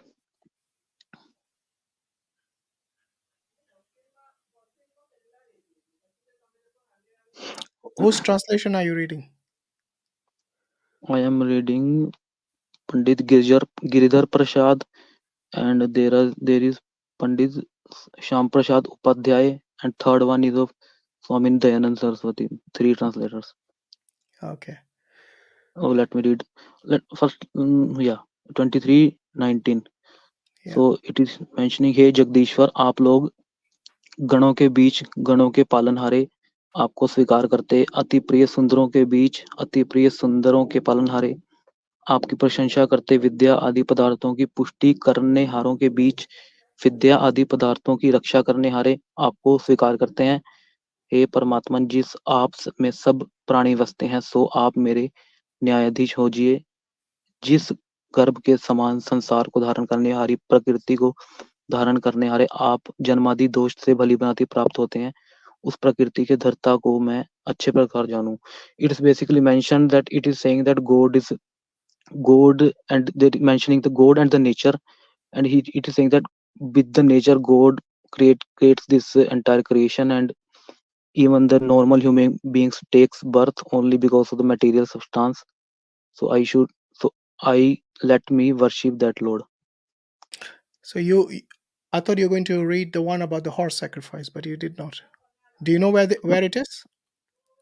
yeah, that's what I'm saying. The problem is that the word which is Gana Nam Ganpate is translated as horse, but when we open the Sanskrit to Hindi, it doesn't mention. Like, let me show you from the camera also. Okay, so are you saying there is no horse sacrifice at all in the Vedas? Is that what you're saying? Yeah, that's my claim. Because Okay. the Yajurveda is being quoted by everyone to present that horse sacrifice is there. Yeah, But but we quoted the Ramayana, and there was a horse sacrifice, which you confirmed. yeah, Ramayana there is mentioned, but not in Vedas. Okay, all right, no problem. Like I Mhm. said, look, if it's not there, it's not there. Simple as that. We Okay. just want to find the truth, and we Hmm. are giving the opportunity for the Hindus to come forward and say that these translators by the British or whatever is wrong. It's not there Hmm. in the original version. But Okay.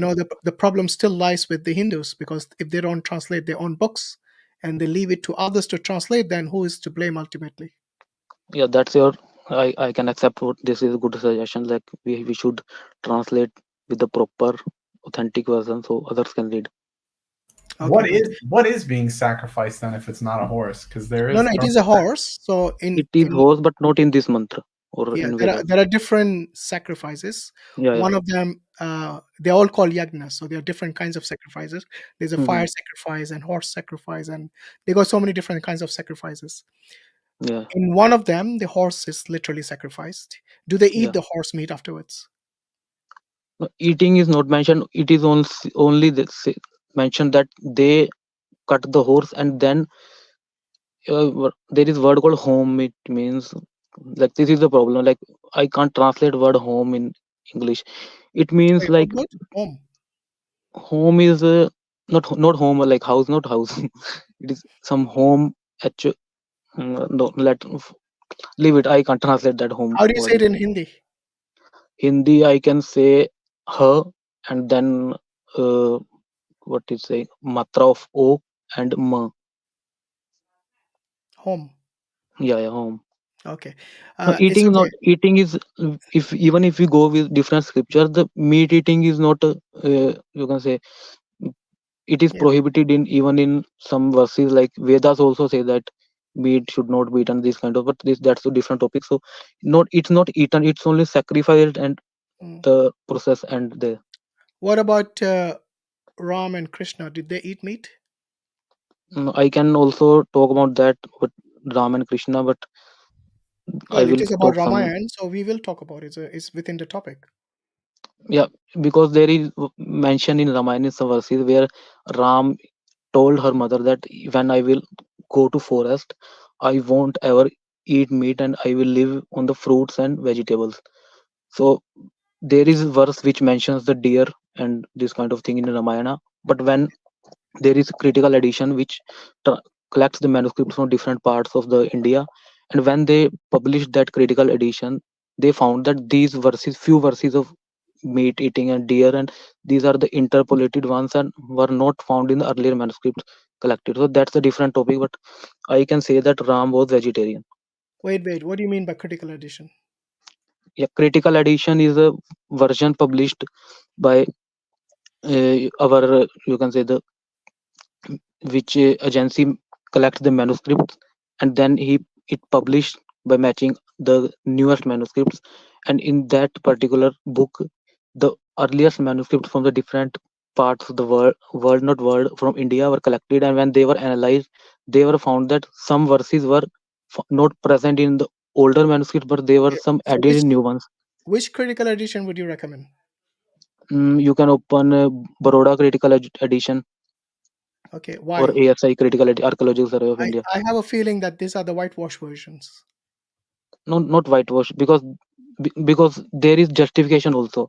Like What if justification? Ram is saying that I won't ever eat meat, okay, in the previous verse, and Right. even Vedas and other scriptures say that meat should not be eaten. But if some verse comes in the direct contrast or contradiction to that, like Ram is eating deer, so we can say that this is interpolated, and even when we check from the earlier manuscript, it is absent from there. So Yeah, by but this, if you're going to use that logic, you'll have to throw away most of your scriptures because Ram actually lived in Treta Yuga, which is actually 2.1 million BC. Do you actually believe that?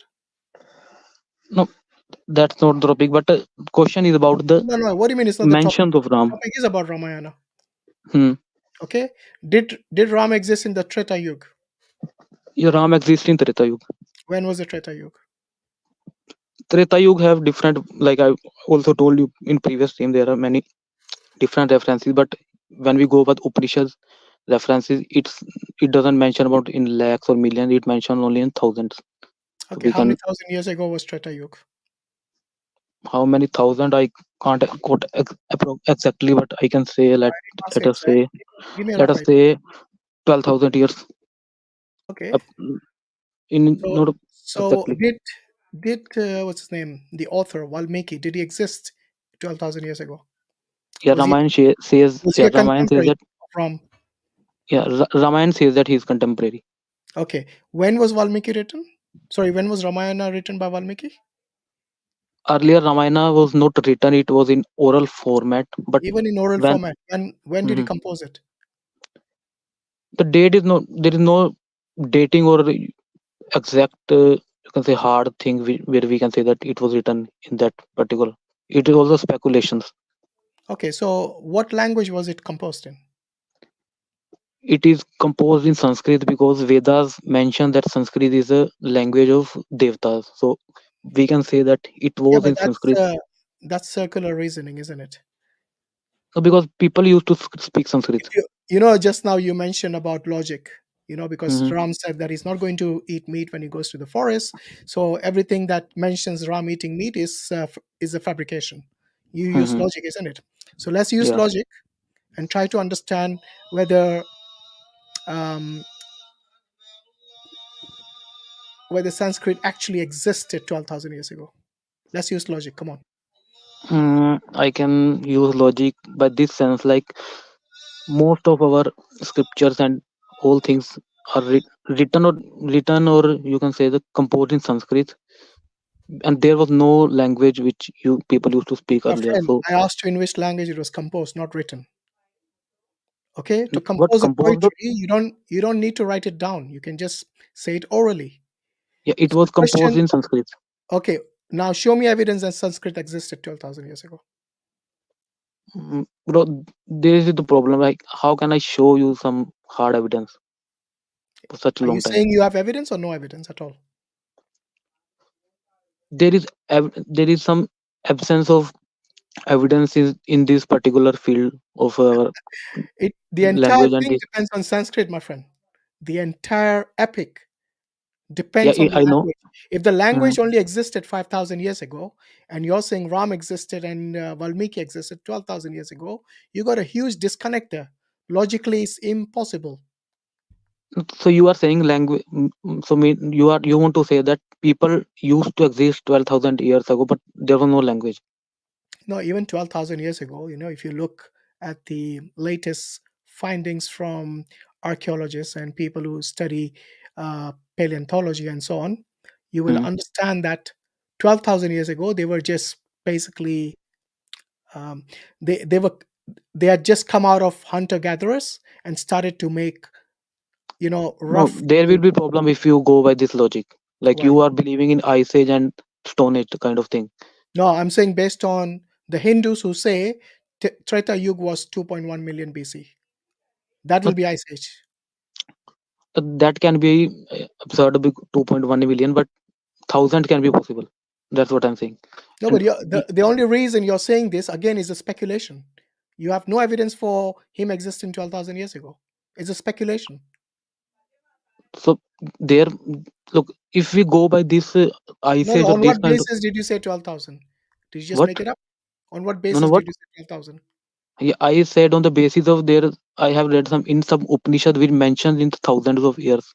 So and it mentions Bring like the the evidence. Bring the evidence that Ram existed 12,000 years ago. Go on.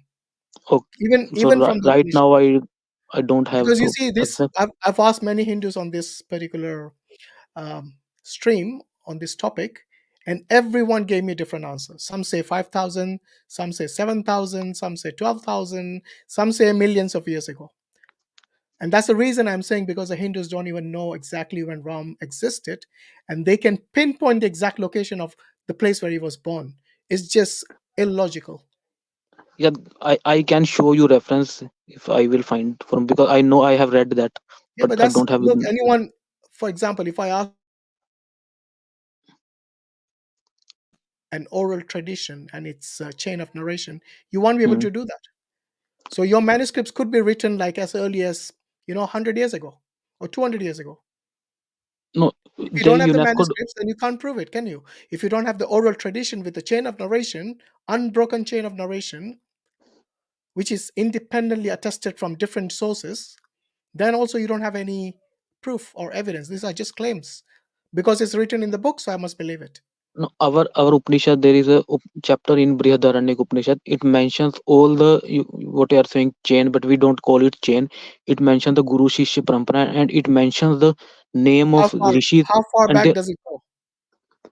how far back. It doesn't mention years, but it mentions the names and from which it is Right? passed on, Without and the years, how from can to you tell? which. Somebody can write a list of No, your that's neighbors, for not. example.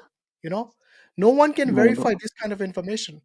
If you look at the Islamic sciences, for example, the ulum al hadith, the science of hadith, Hmm, we know not only the year, we know the names, we know the biography of every individual in the chain of narration. It's called ilm rijal. hmm. Okay, this is Yep. how we safeguarded and preserved the hadith, and that is how our scholars are able to categorize the hadith as being sahih, authentic, as da'if, as weak, or maudu, fabricated. Yep. We don't But just take everything because somebody said qala rasulullah. We don't just take it as authentic just because of that statement. We actually have scholars who have learned these sciences, the ulum al but hadith, which is but quite problem here is complex. that you are talking about like 1400 years ago, and I am talking about before the birth of Christ. So even after the next, if 10,000 years pass from here this You're not point. talking about the birth of Christ. Birth of Christ is only 2,000 years from now. Yeah, You're yeah, talking about 10 BC, sorry, 10,000 BC. yeah, Do you realize that? yeah. So, wait, if the Hindus do not have a Hmm. system, and trust me, if the Islamic system was there even 10,000 BC and you followed the same method of authentication, then it would have survived that long as well. No, no, that's not Because possible. we have You a perfect system in which the Guru Shishya is not only identified by the name, but also by the character, by the time in which he lived. All of this is taken into account, not just a number of names one after the other and that's it. No, it's The an entire problem here is science. that when 10,000 years will pass from this point now, from and we are seeing, looking to the next 20,000 years. Okay, Yeah. so even in the that incidents will come in the future that you won't be able to preserve that your list or this kind of thing. But when someone will Something, question your. the Egyptians have preserved the hieroglyphics Hmm, from beyond 3000 BC. Are you saying look, the Hindus can't even do that for 1,000 years? look, we used to preserve that, and even when You don't have some any hold on, traces hold are on. found. You can't Look, say preserve because you don't have any evidence for that. This is again a claim. we have. No, problem is that we had evidence, and when there are some traces found, like we found some verses of Rig Veda mentioned, okay, but then Mhm. historians, even the historians mentioned that some of those were such so old and written on the perishable material that it destroyed, and even in look there were some in universities of Nalanda, and they were destroyed manuscript and records. So we Doesn't have matter. lost many You our know how many heritage times in Egypt was that process. invaded? Do you know how Hmm? many times Egypt was invaded by foreigners? I would say more times than the Nalanda University.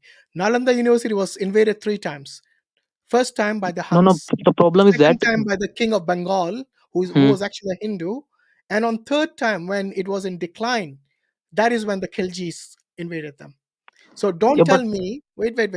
Don't tell me you can't preserve with these lame excuses.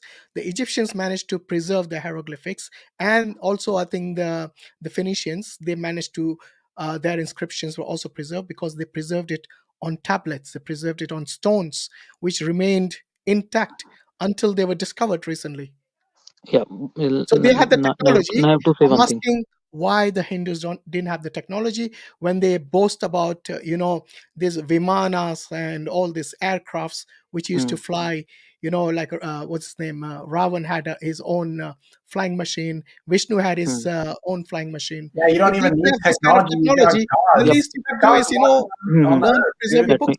Like, Yeah. yeah, So man. here comes the question. The degree of invasion matters. Okay, how Egypt was invaded and how we were invaded. And now then comes the question, like when Nalanda was invaded, there were records mentioned on the leaves, palm leaves, and they all were burned. So they are reduced to ashes. And historians mentioned that when some kings of Mughal kings invaded our holy Why? sports like Whoa, whoa, Gurukuls, whoa! Why did you just mention Mughal kings? What about the kings who invaded no, before the not Mughals?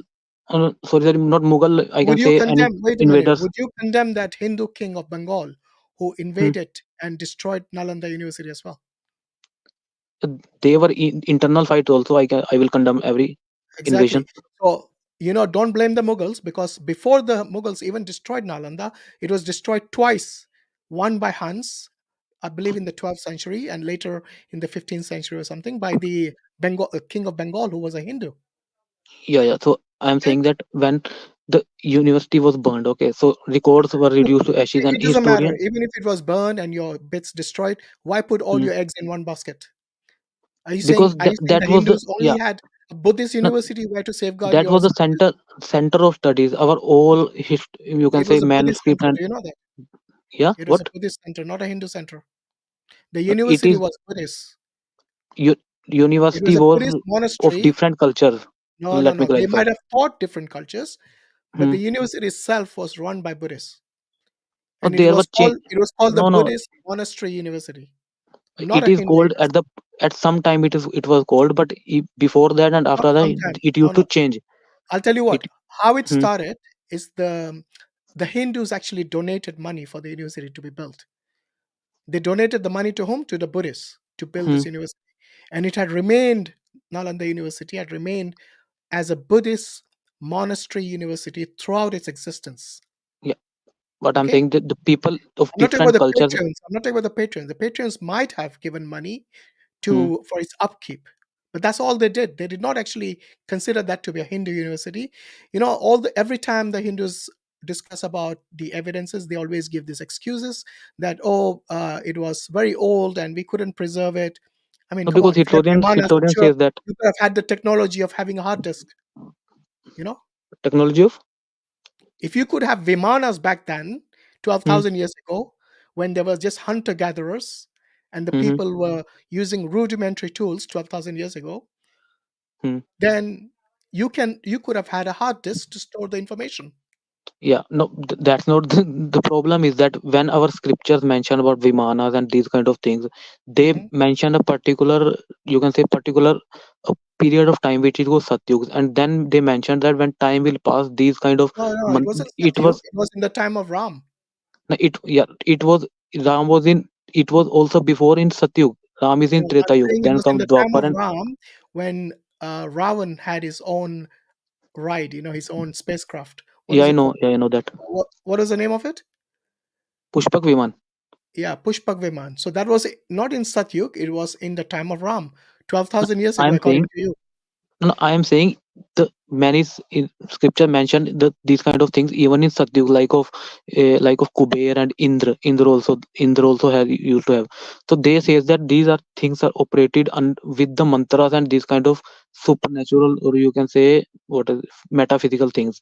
But when the time will pass, the Kalyug will come, these things will keep on reducing and diminishing. So we are in the last phase of, we can say, the Okay, Kalyug. so So we don't have look, that kind of thing to that's preserve. fine. You don't have the technology. You didn't have the technology in the time of Ram to preserve books, to preserve writings, to preserve the Ramayana. Then I'm asking, on what basis can you say that the Ramayana, because you already admitted that it has been changed and interpolated. So Yep, few why would verses also. we? Well, that's according to you because you didn't like those verses maybe. No, no, I'm that's not. asking, why would you believe Hmm.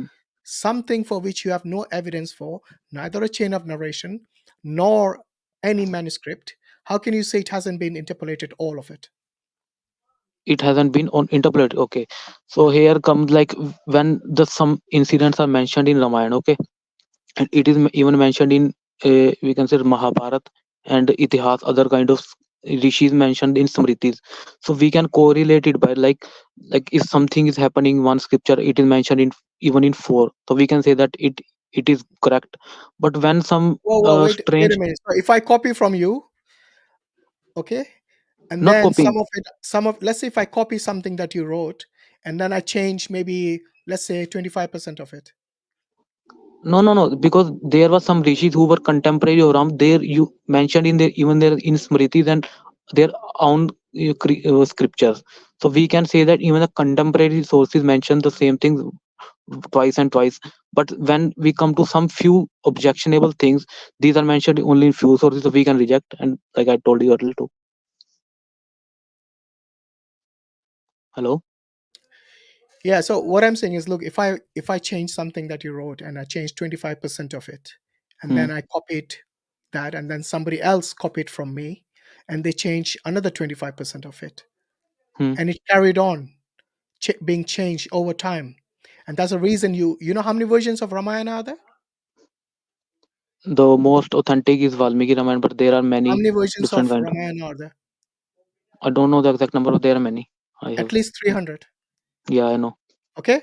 Now, Hmm. if there are 300 different variations of the same story, Hmm. then you can say that this is not authentic. No, 'Cause the problem is that what you're the doing core is you're won't just change, making right? a claim. You don't know the core, so how can you say it's not changed? Because the core is mentioned in all Ramayanas. No, You no. know the Mentioning the author doesn't make it the core. how What can do you mean? how What do you will mean you? the core? Are you saying the story? No, let me say that core is that Ram used to have his four brothers and Sita his wife. So this core won't change in any version, but No, no. the Look, I'm not story talking about the around it can change. characters. Hold on. I'm not talking about the characters. The Hmm. characters themselves don't make up the story. It is what the characters' actions are. For example, the fact that sorry, not Sati, the fact that Sita, the way she Hmm. was mistreated in the stories. And some people Mistreated. say, yeah, mistreated because she had to go through this test. And even after the test she passed, she was exiled in the forest. Yeah, I can reply to that, but if you, it will take time if you allow. Yeah, it will take time, and we already discussed this earlier. What I'm saying is that there are different variations and different versions, and by your Hmm. own admission, there have been interpolations as well. Yeah, Okay, yeah. There are some in. we cannot trust a book that has gone through so many changes. You have no manuscript evidence for it. You have no chain of narration, no chain of transmission, No, nothing at all. So, on what basis can you say it's true? we can say on the basis that there are many contemporary sources mentioning the same thing. Like if there is interpolation, we Which can which separate out, filter contemporary out. sources mention this? Like there are when we open to the rishi of Angira, okay, even in his own smriti and his own scriptures, he mentions about Ram and the particular incidents. Do you But have when his manuscripts? what we Do you have, have the manuscripts? You said it's contemporary, so I'm yeah, assuming we he's have also manuscript. 4,000 years ago. Do you We have his don't have the manuscripts? we don't have the oldest manuscript, but we have the available what we have for till now. What is the We can't extant say that manuscript? they are the original ones, How but we can say how that old is the extant manuscript? Ramayana manuscript. No, the this rishis or even the Ramayana. Ramayana is around the Nepal Museum mentioned about fifth the 200 BCE or this kind of thing. I don't have 200 the exact BC. date, but it Okay, so mentions that it is that's a before gap. Christ. That's a huge gap. Even if, let's say we take it at face value. By the way, is it just some parts of Ramayana or the entire Ramayana? The entire Ramayana in the Nepal Museum, there is a they have even tagged that particular Okay, uh, let's say we take your spot. word for it and it's 200 BC. The question Hmm. still remains: how can you connect that with something that is 12,000 years old? That's what I'm saying. The core won't change. Like it is not that How do you know the someday core won't change? How do you know that? It's like because Chinese whispers, things change. no, things change, but things won't change from the deep. You can say that when we go to the deepest nucleus of the material, it won't change. It can How does it not spin. change? You're just you keep making these claims, but you can't Let substantiate me it. give you example. Go on. If there existed a Jesus, okay, so he is existing, the people know his mother, he will can continue to exist, but some things regarding him can change in next 5 to 10,000 years, but you won't say that Jesus name will be changed or some kind of thing. The Yeah, core I will already remain responded as to it you. is. In fact, I already Hmm? responded. I'm saying I'm not talking about the character itself. I'm talking about the characters that build the story. Because the story is connected to the characters, but without the story, the characters are meaningless. So story is mentioned in when mentioned in many various sources in mentioning the same thing. Yeah, but your earliest source you're saying is 200 BC. If that is the case, then you still have a disconnection of more than 12,000 years then. No, bro, you have to see the one thing. When they were used to written on the palm leaves, okay, when one palm leaf is written, it has some shelf life, okay, it will continue to keep That's people not my continue to problem, my read. brother. The way Yeah. how you preserve it is not my problem. The problem is Hmm. you have to admit what you're doing now is you're making excuses to say why you don't have it preserved. I'm saying you're talking about 200 BC. I'm talking about 3000 BC. The Egyptians were able to manage to save their writings. Hmm. 3000 BC. So why could the Hindus not preserve it that long? No, I told you earlier that there were different scenarios and situations Doesn't which matter. we faced and Egyptians faced. They faced every such scenario of being invaded, of things going missing. A lot of Egyptian artifacts have gone missing. They've literally been stolen by a lot of thieves out there. They've been destroyed even. So they Hmm. face the same challenges that you would have faced in India. No, but our even our historians, which we say the communist or left historians, they also mentioned that the the things mentioned on stones were churned to pieces and they were destroyed. Doesn't So matter. how can we say Like I that? said, every civilization had their challenges. So Hmm. did Indian. What I'm saying is the Indian civilization, if they had these scriptures, all these manuscripts written even before Sanskrit existed, there is a lot of illogical um, things that are mentioned by you saying it's 12,000 years old when Sanskrit didn't exist then. Your own, by the way, these are Hindu scholars who say Hmm. that Sanskrit originated around 3,500 BC. No, They don't these even are go beyond that. Okay, so and you're there saying is a 12,000 years ago?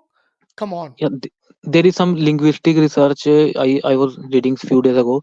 It mentioned that the language tree evolved much earlier. I The didn't ask you about people the or language tree. You said they were written in Sanskrit. I'm talking about yeah. specifically about Sanskrit, not about the Hmm. etymology or where the language originated from. That's not my concern. Hmm. Once you make a claim that is written in Sanskrit, it's composed in Sanskrit, then you should have Hmm. evidence that at least the language existed back in 12,000 BC. Bro, Okay. Anyway, I think we are done now. If you were okay. in the if you were in the IS exam Hmm. and I was the examiner, I would have failed you if you use that logic. No, All right. because Anyway, thanks for your time as always. no, no. Okay. A pleasure. Okay. There's a lot of people waiting in the back studio. Okay. Goodbye. Right. Until next time. Take care. Right. Who's next, moderator? So, Better Life. Do you want to keep your camera on because we give priority to people who keep the camera on. All right. He wants to keep his camera on. That's Yeah, I would. fine. Okay. No problem. How are you? You all right? Assalamu alaikum. Assalam Hashim bhai, Muris bhai. I Walaikum miss Mansur and Adnan bhai. Yeah. Yeah. So Sorry. Are yeah, you? Are you a Hindu or a Muslim? I'm a Muslim. My name is Faisal, by the way. Okay. Do you see the screen? You have been waiting in the back studio. You can read English, right? Yeah, I've been waiting Do you since see the the second scrolling screen. screen? The scrolling text on the screen? Do you see it? Oh, now I saw it. I could be sorry for that. I'm sorry. Okay. Goodbye, my friend. Please respect the rules that we have, because we had to actually remove a lot of Muslims who were actually joining from the very beginning, and we can't be unfair to them. So if there are any Hindus who want to respond to these particular topics that we are discussing today, you're more than welcome. Okay, Ganmat, you're next. Mr. Muslim, better life. We'll see you later when we call the Muslims. Okay, take care. Bye. Right. Gonmat, is that how you say it? Your name? Hello. Hi there. Hey, Assalamu alaikum. Is this Are right you way? are you a Muslim or a Hindu? I'm not a Muslim. I used to be. I born in Hindu family, but I'm not practicing one. So today What I do you have cons- few what questions. do you what do you consider yourself now? I think from few years I've been listening to Muslim scholars like the You mic need Dr. to close. Zakir Naik. move the microphone a bit away from your mouth, because Oh, sorry. there's a Is lot it of okay now? Yeah, I yeah can understand. yeah it's better now. Yeah, so I'm asking, what do you consider your faith as now? You said you're not a Hindu, but you were born I in a Hindu consider family. myself as sinner and ignorant person who should at least have been Muslim a long time ago. But thank God today I'm here and You're you're I'm here to take gonna a shahada. I'm, go- I'm gonna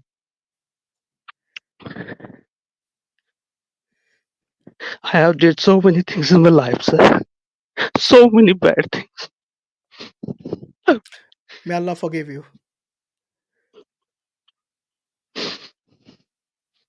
Are you okay there? Yeah. Yes, sir. You want to go and have a glass of water? No, it's okay. It's okay. It's just some Go feelings have a glass of water. You'll inside feel me. better. Sir, I'm okay. Okay. So what brings you to the stream today? I don't know how to start. I've been listening to you, Brother Muris, Daniel, Dr. Zakir Naik, Mufti Yasir Nadeem, Ahmed Didat. So many Okay. guys. Good. Much. And also, So I've been listening to Sadhguru, Dhirendra Shastri, Narsinganand Saraswati. You know okay. where it's going. Yeah, That's okay. So what I'm asking is, what brought you to the stream today? the Is thing there is anything that you want to, the thing is is there that something you want to share with us? yeah, it's my life, the whole past. I've been working a dirty job. Uh, I'm you 30. I'm 33 years old now. right. I have done so many wrong things in a Muslim population area. Why I shouldn't be first place in India here? Okay. I did Are so you many. are you a Muslim now? No, no, sir. But I'm gonna No. be right now. You want to take shahada now? Yes, sir. If First that of all, yeah. I'm prepared. I've been training myself for a few Arabic words, letters, which are very important during Shahada. I know them, You know the but you shahada? will be yeah. But Okay. first, I wanna ask: is it okay if I become a Muslim, but also I don't reveal it to my family or friends for some time? Yeah, absolutely. You don't Yeah, have to. You're not moderator obliged to was reveal it yeah to, yeah. Sorry because to the hide my shahada. face. Yeah, the shahada is between you and Allah. You know, you're bearing witness, you're testifying that there is no God except Allah, and that Prophet Muhammad, peace be upon him, is his final messenger. So this is a testification. And even if you say to yourself, you know, Allah knows everything. So whatever you do in your life, He's the witness, the ultimate witness to all of that. And you are someone who is going to take that step where all your past sins are wiped clean. Yeah, it's a huge step. So you have to do this with conviction, that nobody's forcing you, that nobody's compelling you to take this step, and also with the commitment that once you take the shahada, you live your life according to the will of Allah. Okay, you learn. There's a sorry to interrupt, sir. There's a verse in Quran Majid where it Mhm. says that if I don't know if it is in Quran or it is in Hadith.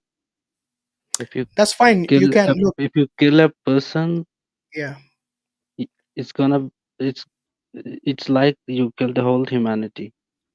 yeah. That's in chapter So 5, is there yeah, verse so 32. is there any forgiveness for killings? Sorry, is there any If a person is forced to kill people in a mass, forced to kill people? for, yeah, in like in army, if you are in army, you are Yeah, in the fulfilling army, your orders, in your and army, it's you your duty. Okay, and that's few people different. get killed by you Yeah, accidentally, or I in don't know. there's a difference There is between no daily life accident. and First the of army. all, there is no accident in army. It's all planned. Okay. So, is there forgiveness for this? I don't know. I mean, it all depends, because you see, at the end of the day, Allah is the most forgiving, and Allah looks for chances for you. Like, for example, even when, you know, the Muslims, before they do the salah, they perform the wudu. Assalamu alaikum, Brother Mansur. Wa alaikum salam wa rahmatullah. Yeah, I was just saying to Gonmat here No, no, that even, this is a random name. It's not my name, and yeah, what do you I want was us to just call you? I have chosen my name. That's fine. I mean, if you are Why? happy us calling you Gonmat, we can call you that, No, unless you no, prefer. it is just random words. I don't Okay. know what it just means. It's to All enter right. the No, stream no and problem. not here in. I'm in heart of Hindu city, India. All right. I have chosen the name Wahid, which is going to be my name, but not now. After I have do so many things, but right now I just wanted to know if there is forgiveness for bad things I have done in my past. You know, the worst sin in Islam is shirk, associating partners with Allah. Yeah, Even th- that, uh, even that is forgiven if you accept Islam and you seek forgiveness. Yes, even that is forgiven. So the worst sin, it can't be worse than shirk. You know, whatever you have done, and if you have done shirk, then there is forgiveness. yeah. You know, Maybe in when my childhood I was going to the mandirs with my family, but I yeah. never believed it.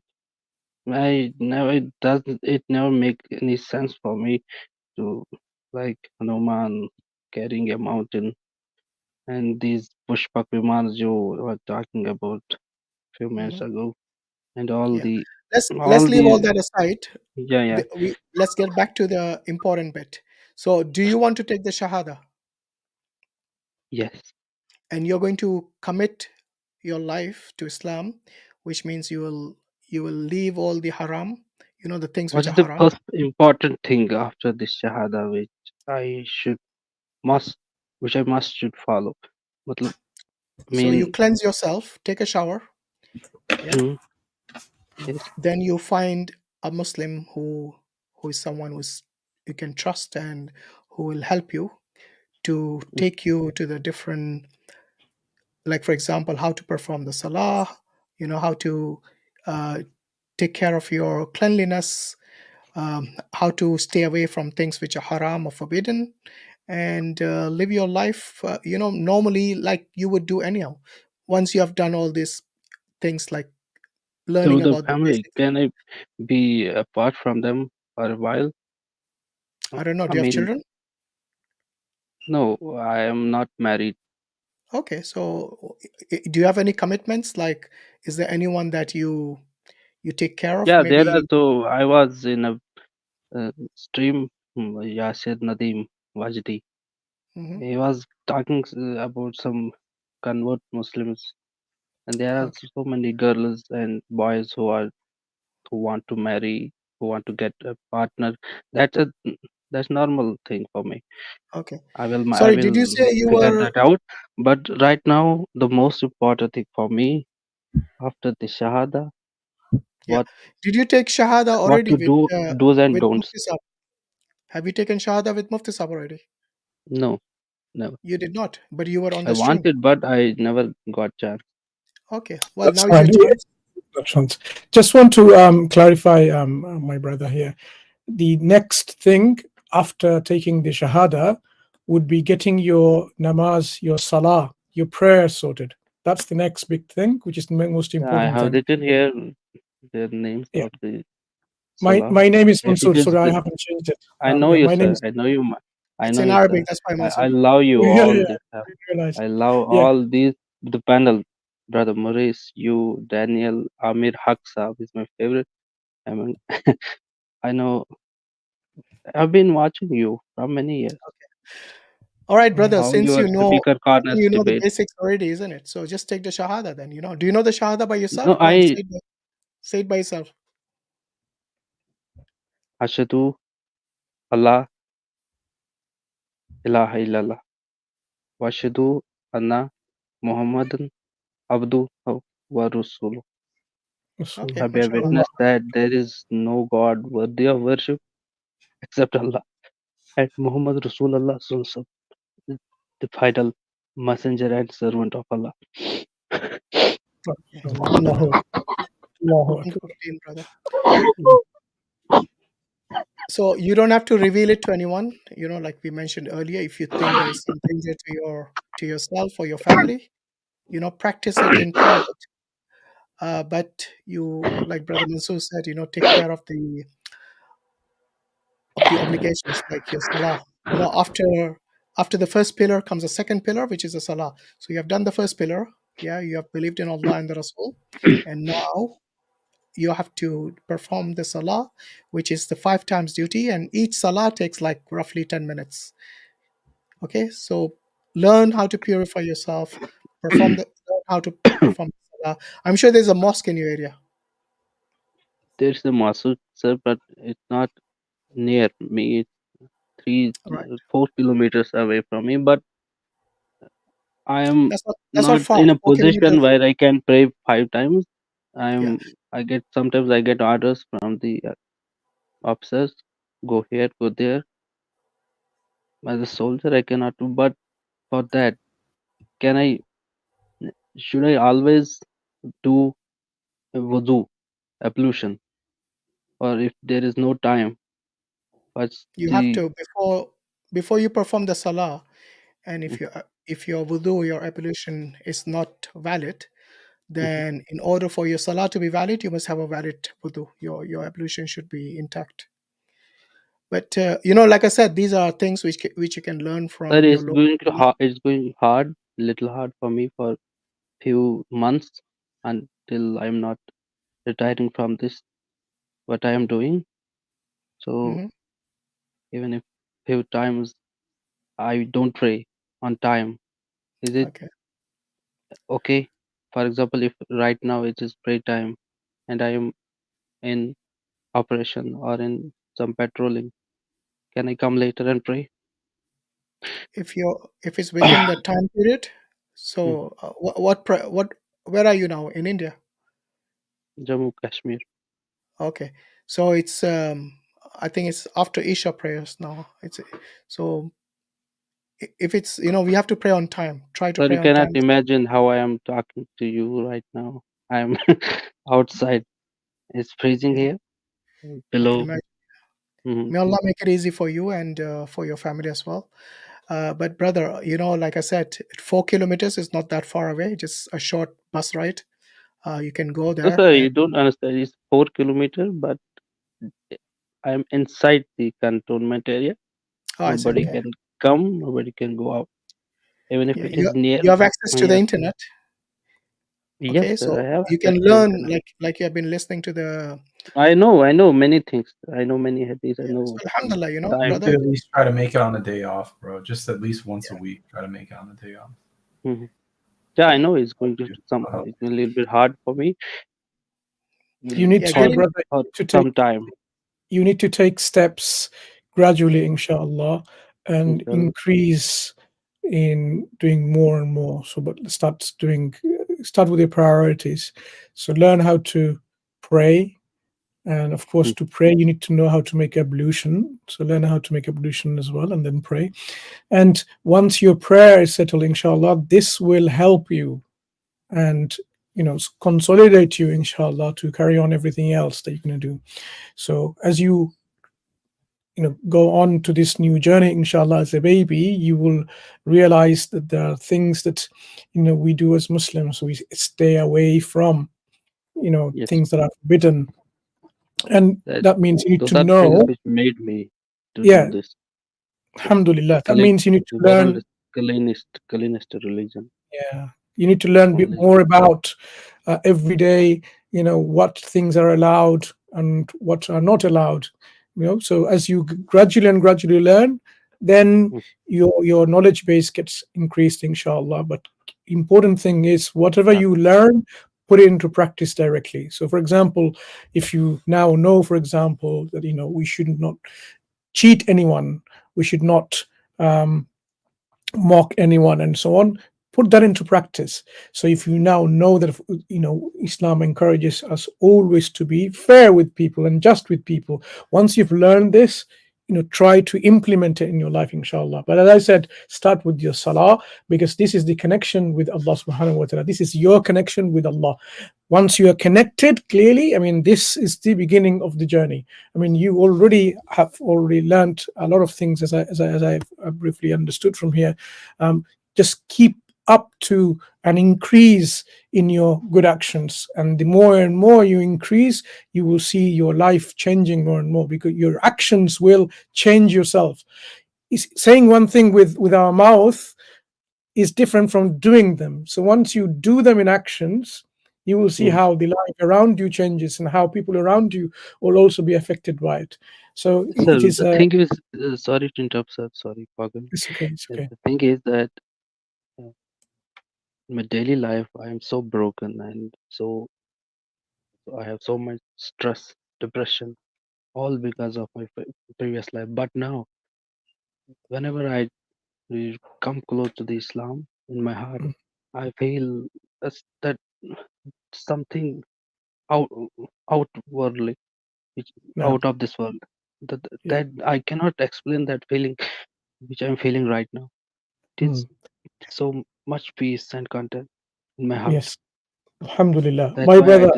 I decided a year ago, but Mm, due to some circumstances I couldn't. But this year, Alhamdulillah, this is the day alhamdulillah, today that Allah has guided you.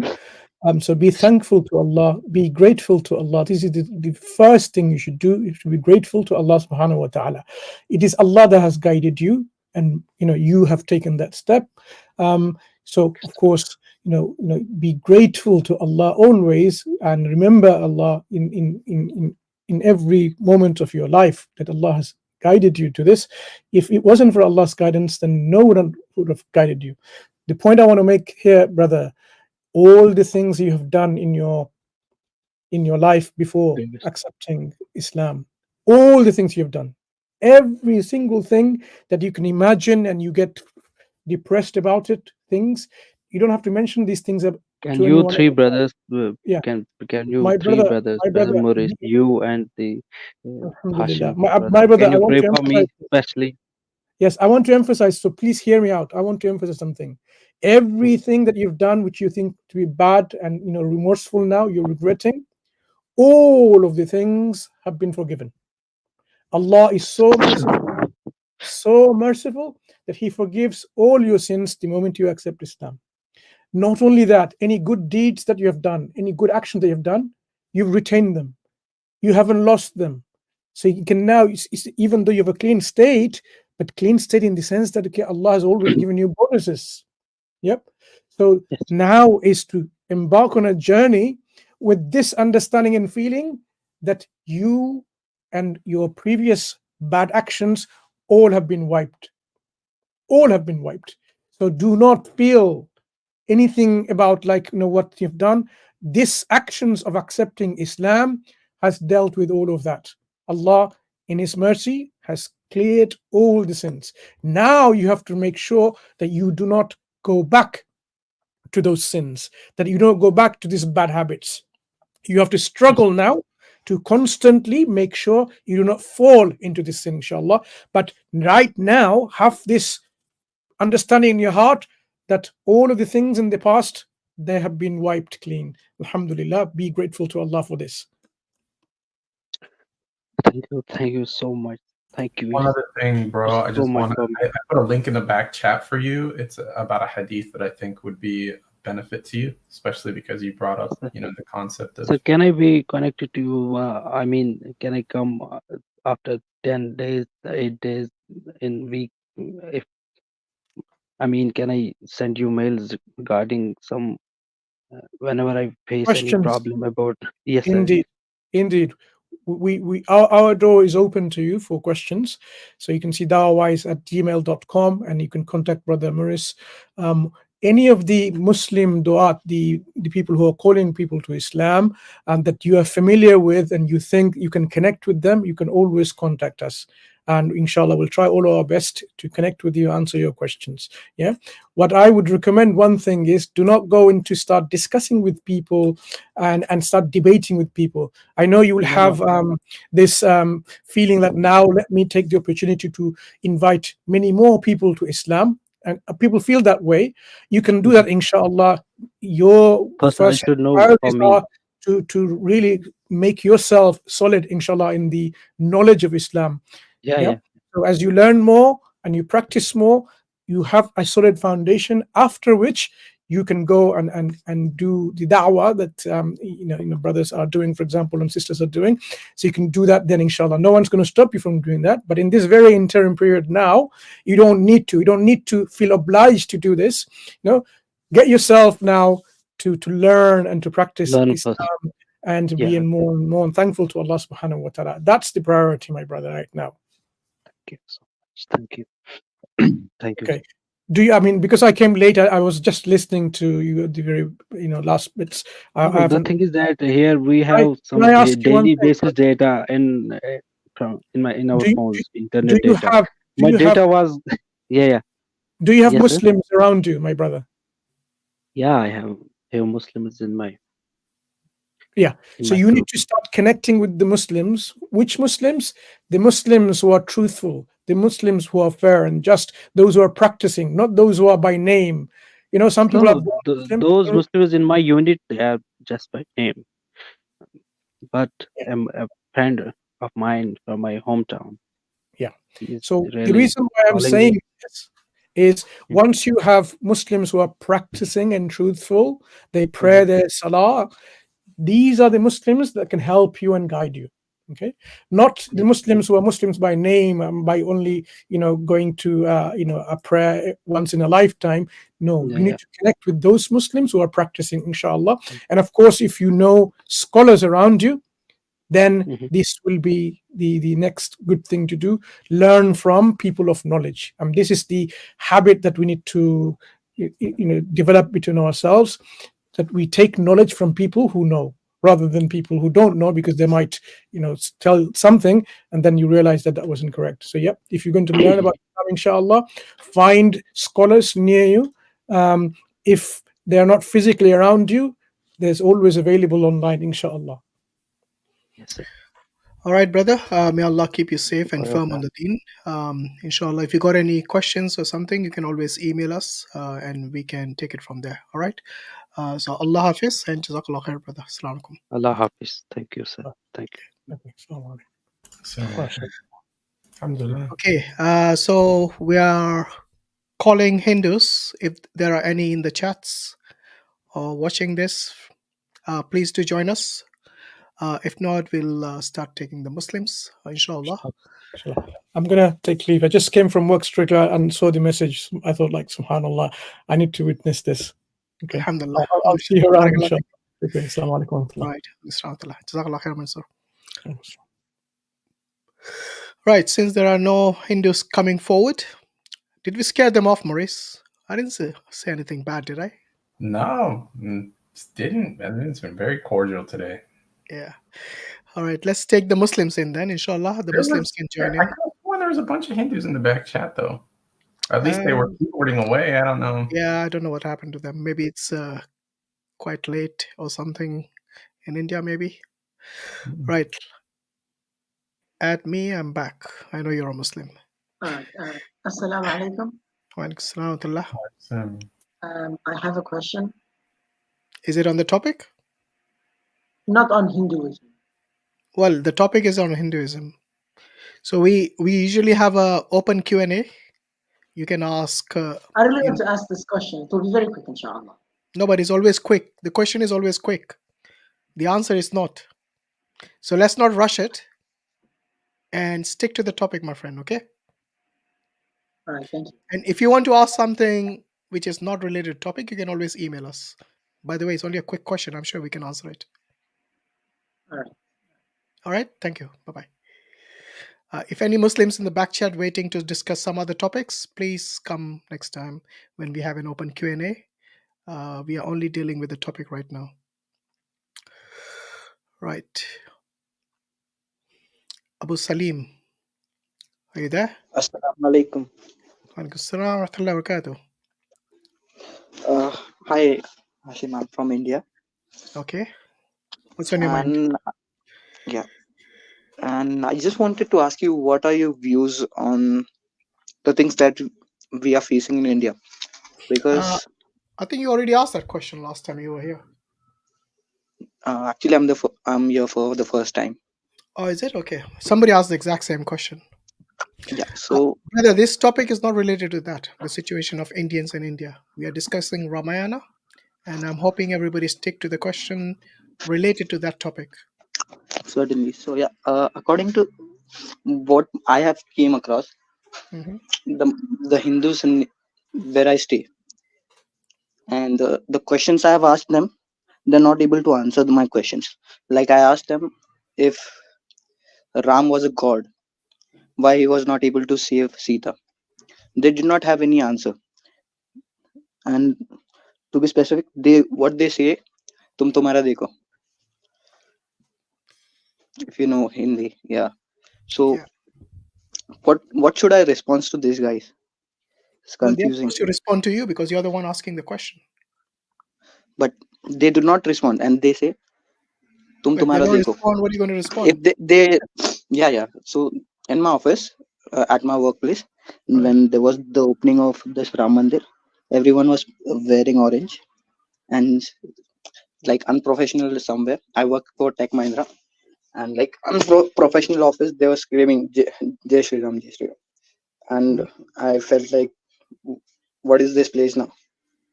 Some illiterate office or something. But because it's a professional office, but at that point of time, on that day specifically, I felt like um, it's a street. Uh, it was confusing for me. Yeah, I understand. In a professional setting, this is something. But the thing is, look, if the Prime Minister of India himself is inaugurating the temple, he's the one who's spearheading this Ram Mandir, then I think most Indians who follow Hinduism in particular, they feel motivated to enjoy and to celebrate this event as I think they were celebrating as if it is Diwali, and this is Yes, correct. it seems like some sort of a national pride, which actually came from destruction of a masjid. Not only that, but thousands of people were killed in riots after that. So on this stream, we have been asking Hindus about Ram, about his existence. And as you can see, every Hindu gives a different answer. even about the time in which he existed. Some say 12,000 years, some say millions of years, some say 3,000, some say 5,000. They're uncertain about even his very existence. How would they pinpoint the exact location where he was born?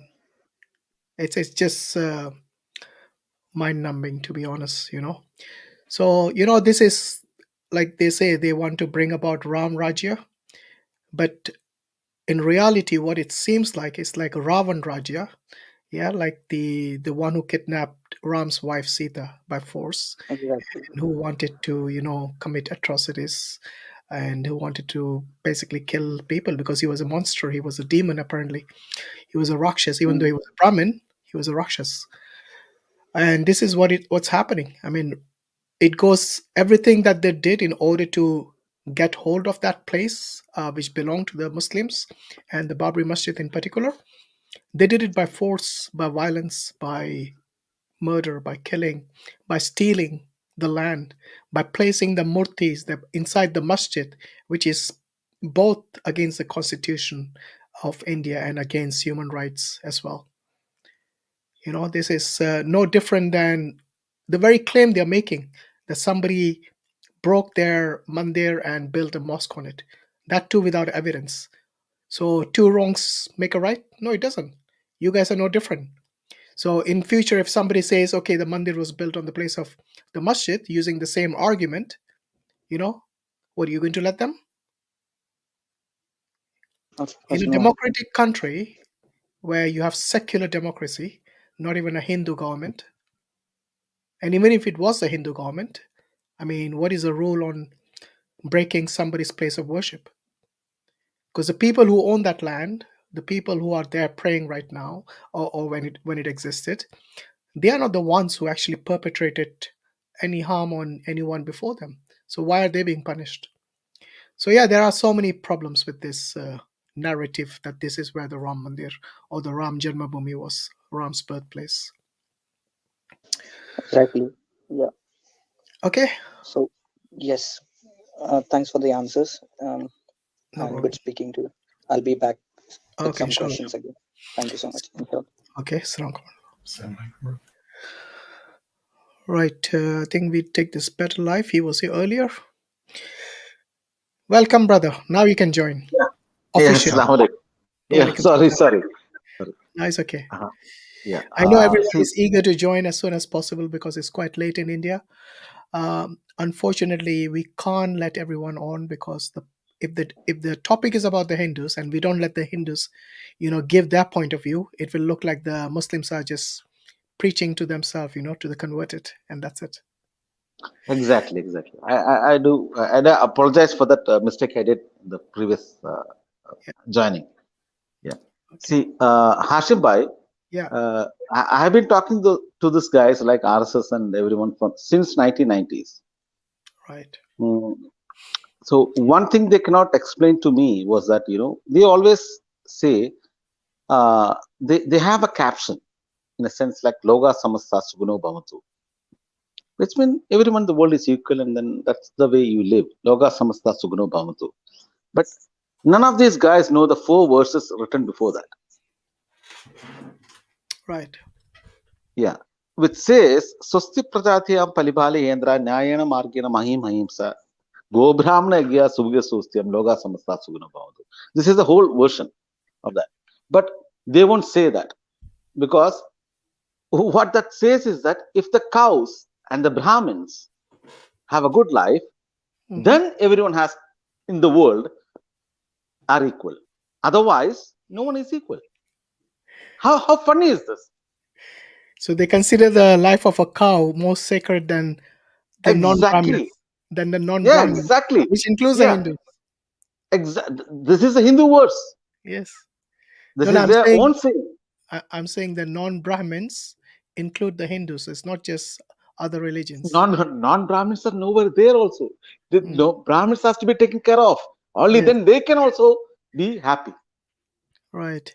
Because they are the ones who wrote this. So it's their narrative.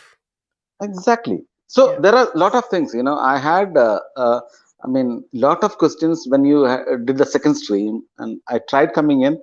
That was the time when Mansur Bhai was trying to coming in. But anyways, inshallah, I'll post some questions sometime soon.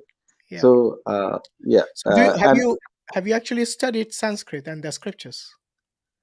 No, I have a lot of good friends from the Hindu side, because Right. I've been in portraying on a, what do you say, social work, vagera vagera, and so being a Muslim, it's very hard in India. So one of my ustad was jailed for 21 years, more than Nelson Mandela. Right. Yeah, Abdul Nasir Madani, and I come from the south side of India. So I mean, it's not easy for us to digress all these things. Yeah. In a sense, yeah. So So what do you make that of these stories, that we narrated earlier about this flying mountains and the earth is flat and square and so on? Well, what is your view about that? I mean, see, this is the whole thing. The flying vimanas, vagera vagera. You might have heard a scenario. Afghanistan, when America invaded it, they found the vimanas there. You might have seen this, right? I might have heard, yeah. Yeah, but this is what the problem is, that the BJP IT cell is doing so much of a hurt. I mean, they put in false things. They tell lies, saying it 100 times, and then Exactly. lot of and then some Tom, Dick, and Harry is believing it is true. Yeah. Yeah. So That's it. there's a story about Hanuman which I wanted to discuss, but the Hindus have left now, or I don't know, maybe he got petrified of the topic we're talking about today. So Hanuman was apparently, and this is in the Shiv Purana. It says, it is mentioned in the Shiv Purana that after Shiva emitted his semen, the semen was taken via a leaf and poured into the ears of Anjani by the sages. Later, Hanuman was born Safala.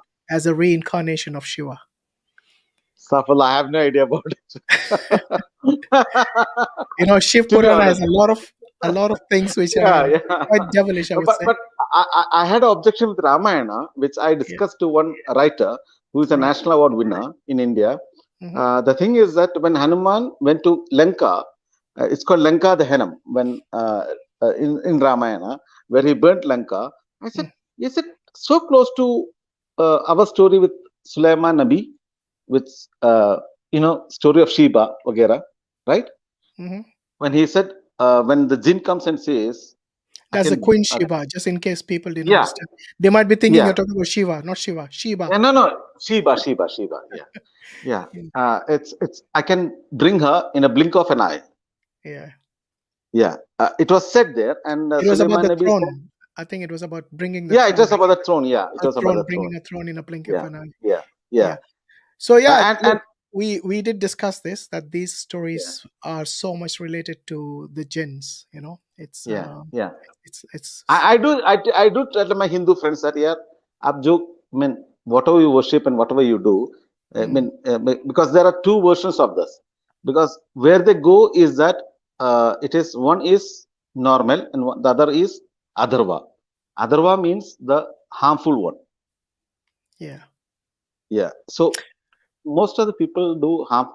Hashim Bhai would not believe Adharva temples getting people donating Range Rovers. Would you believe that? Yeah, I mean, in America they donate Yeah.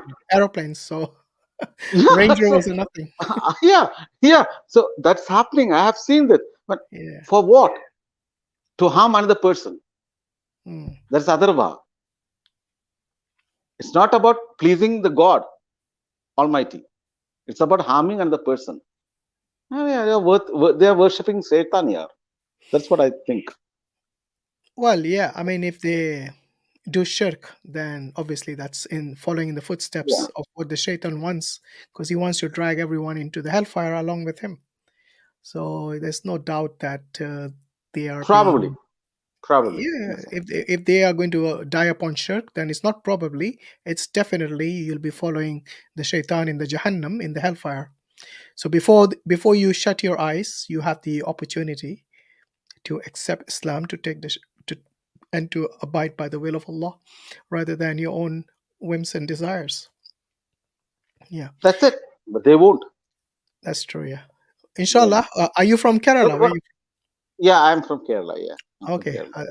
that's good. Very I mean, nice. I'm not a communist, by the way. It's, Don't go by that.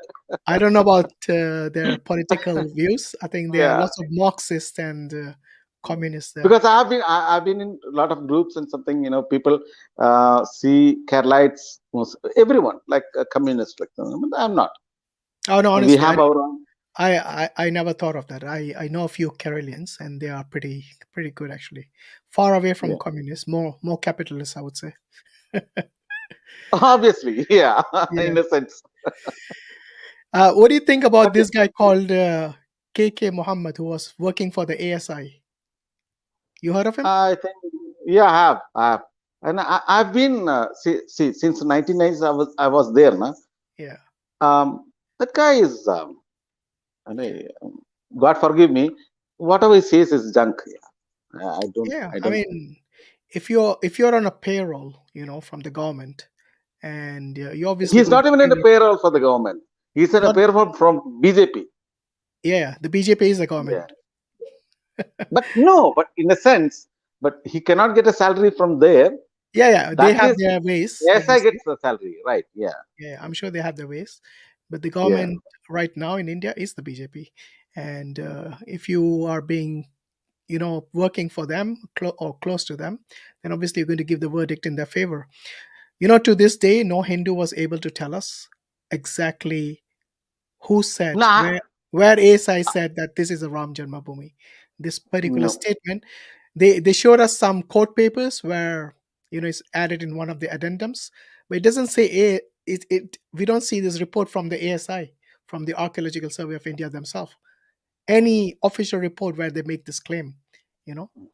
So anyway, even No, if they did say, Hashim they bhai, still have to Hashim provide the bhai, when you evidence. said It's this, still going to be a no, claim when you until you said provide this on the evidence. first stream and the second stream, Yeah. do you know that Babri Masjid Action Council was exactly at that point of time with Sheikh Shahabuddin being a president? He wanted to give this to the Hindus.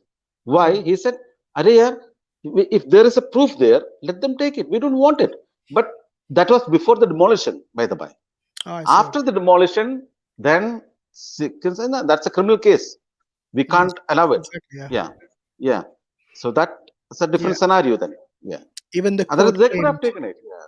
that this destruction or demolition of the masjid was illegal and is egregious, and this is something which means criminal activity. Exactly. Yeah. True.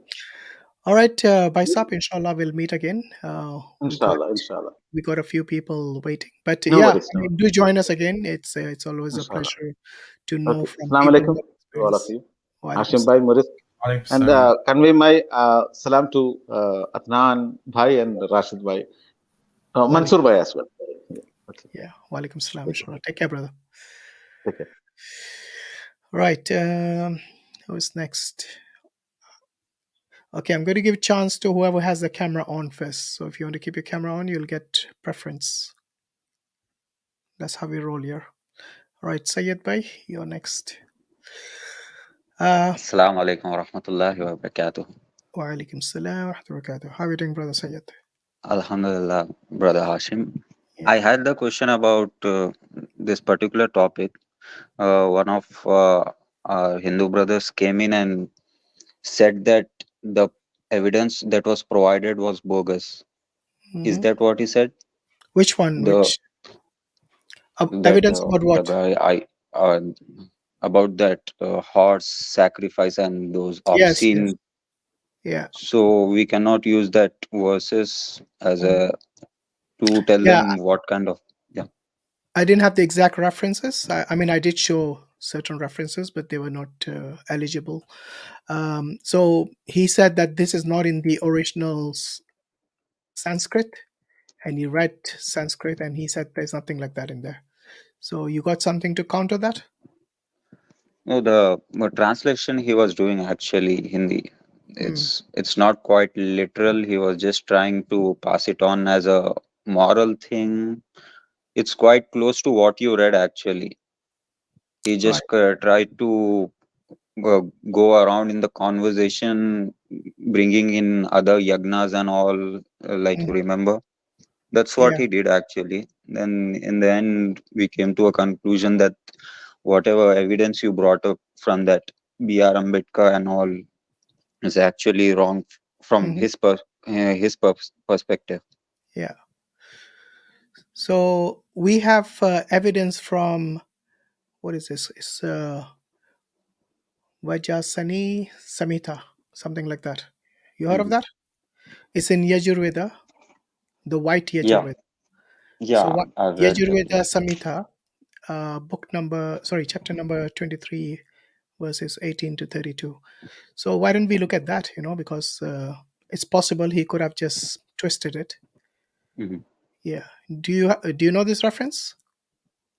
Actually, I have the same reference that you quoted earlier, but then he came and said that we should not look at those references because they are bogus. Yeah. So what do you say? Do you have the actual translation of those passages?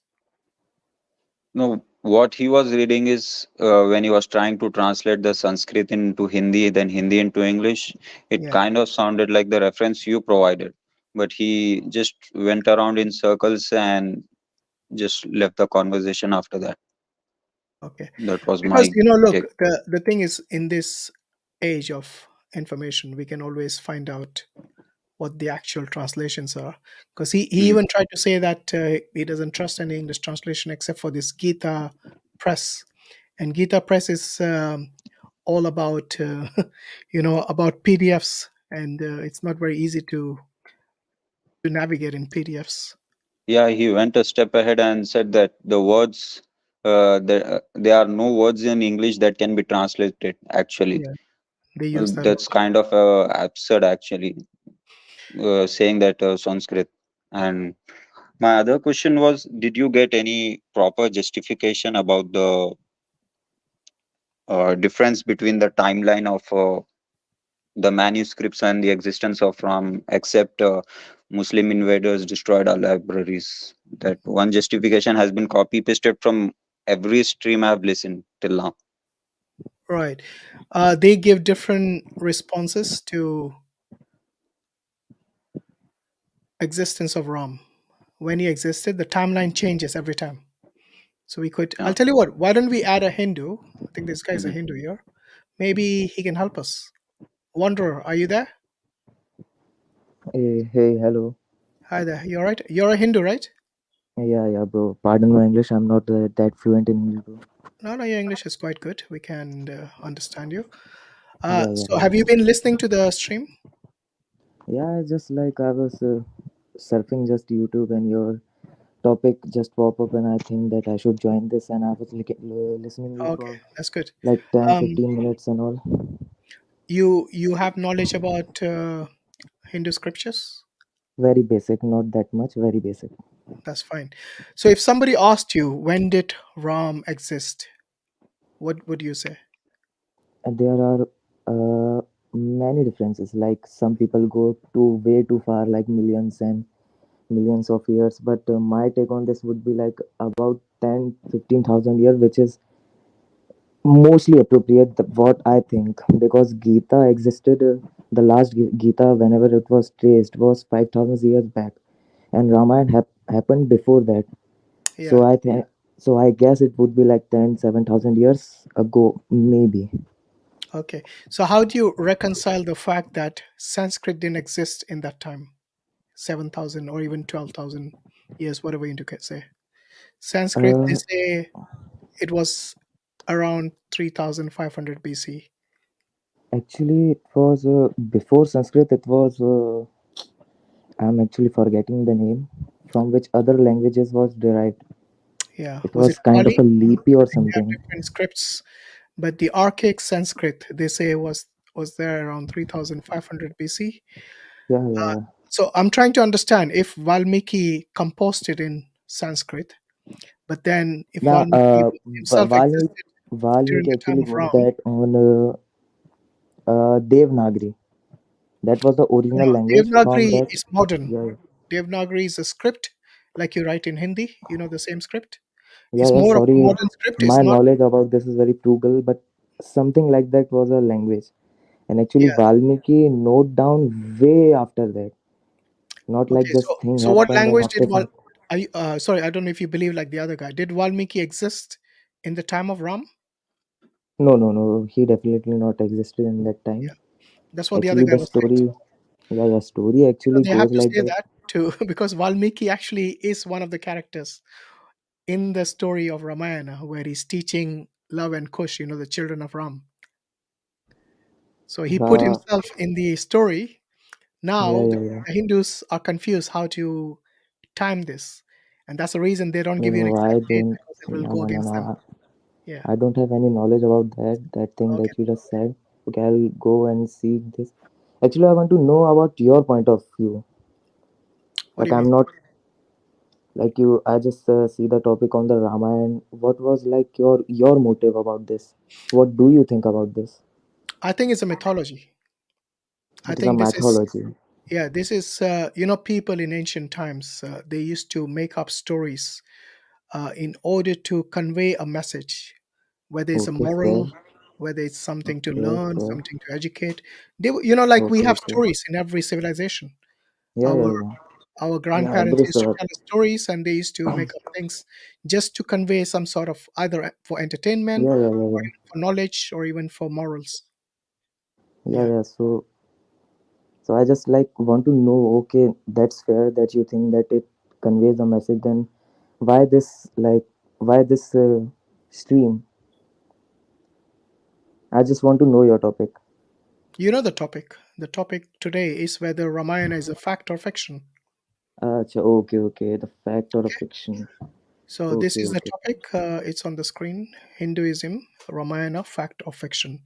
The reason we are asking for the Yeah. Hindus to prove, because they think it's a fact. So we're asking them to prove that it's a fact.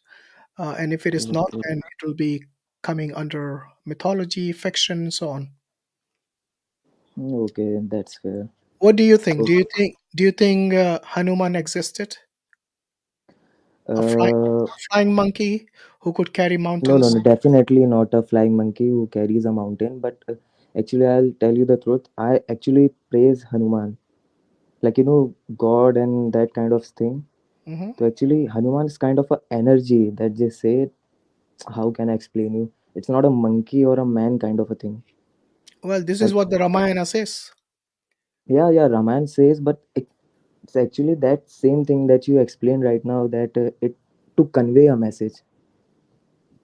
Like No, but Hanuman, for them, they actually worship Ram as not as a mythological character. uh, They worship him as Bhagwan. That's the reason they went to the extent of breaking the Babri Masjid and building a Ram Mandir in that place because they okay, I thought that will is the not. place where he was born. Okay, I will not actually tap onto that topic about Ayodhya. And Actually, it will I'm telling hurt many you, people. Hmm. the reason I mentioned that is because they literally believe he existed in time, in history. It's not a mythology.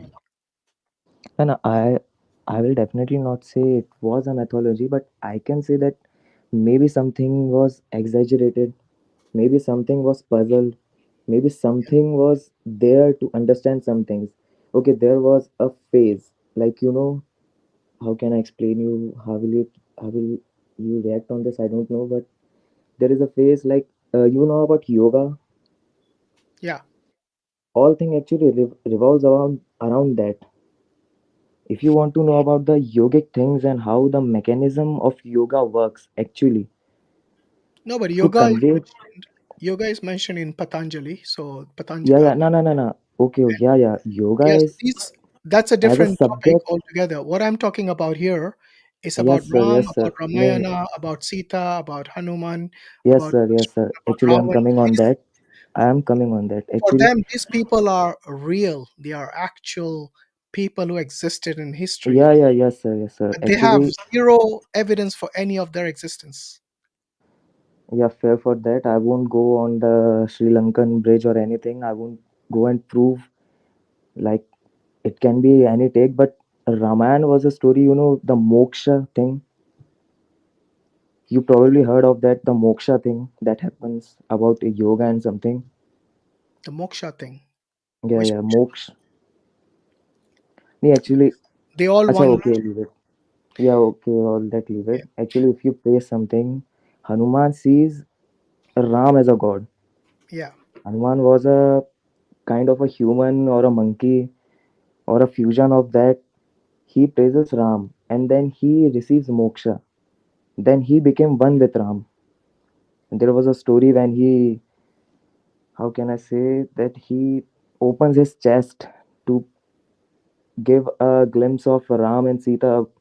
That thing was shows that if you put God in your heart, then things will be easy, kind of stuff. To portray that thing, many things are portrayal of that thing. In Ramayana, there is a one thing when who was the guru of them? He pushed Hanuman to go to Lanka. Like Hanuman was not ready to go to Lanka to do a survey or something. Actually, my knowledge is very frugal in this, but I still Yeah. conveying how much as much as I can. So Okay, he no problem. pushes. If you're not sure, then we don't want you to speculate. You can always say, "I don't know." No, no, But no. It was okay, but it was a thing that thing was real. That when he pushes Hanuman, so he remembers his past. hmm, Oh, remembers his power. So actually, that whole phase, what could I say? Talks about the like past life and all stuff, karma and all. That was like minor things. If you go in the yogic path, that if you have a deep knowledge of yoga, then you will able to understand both the Ramayana and the Mahabharata. Like both of that thing works around personalities of humans. Ram was a kind of a personality. Hanuman was a kind of a personality. Ravan was a kind of a personality. All people was worshipping God. Ra- Even Ravan goes to some extent and asks Shiva, one of the gods of Hindu, to ask for his wife. I want your wife. Shiva said, okay, take her. And that was one of the things that started about many other things and goes on. Then his ego.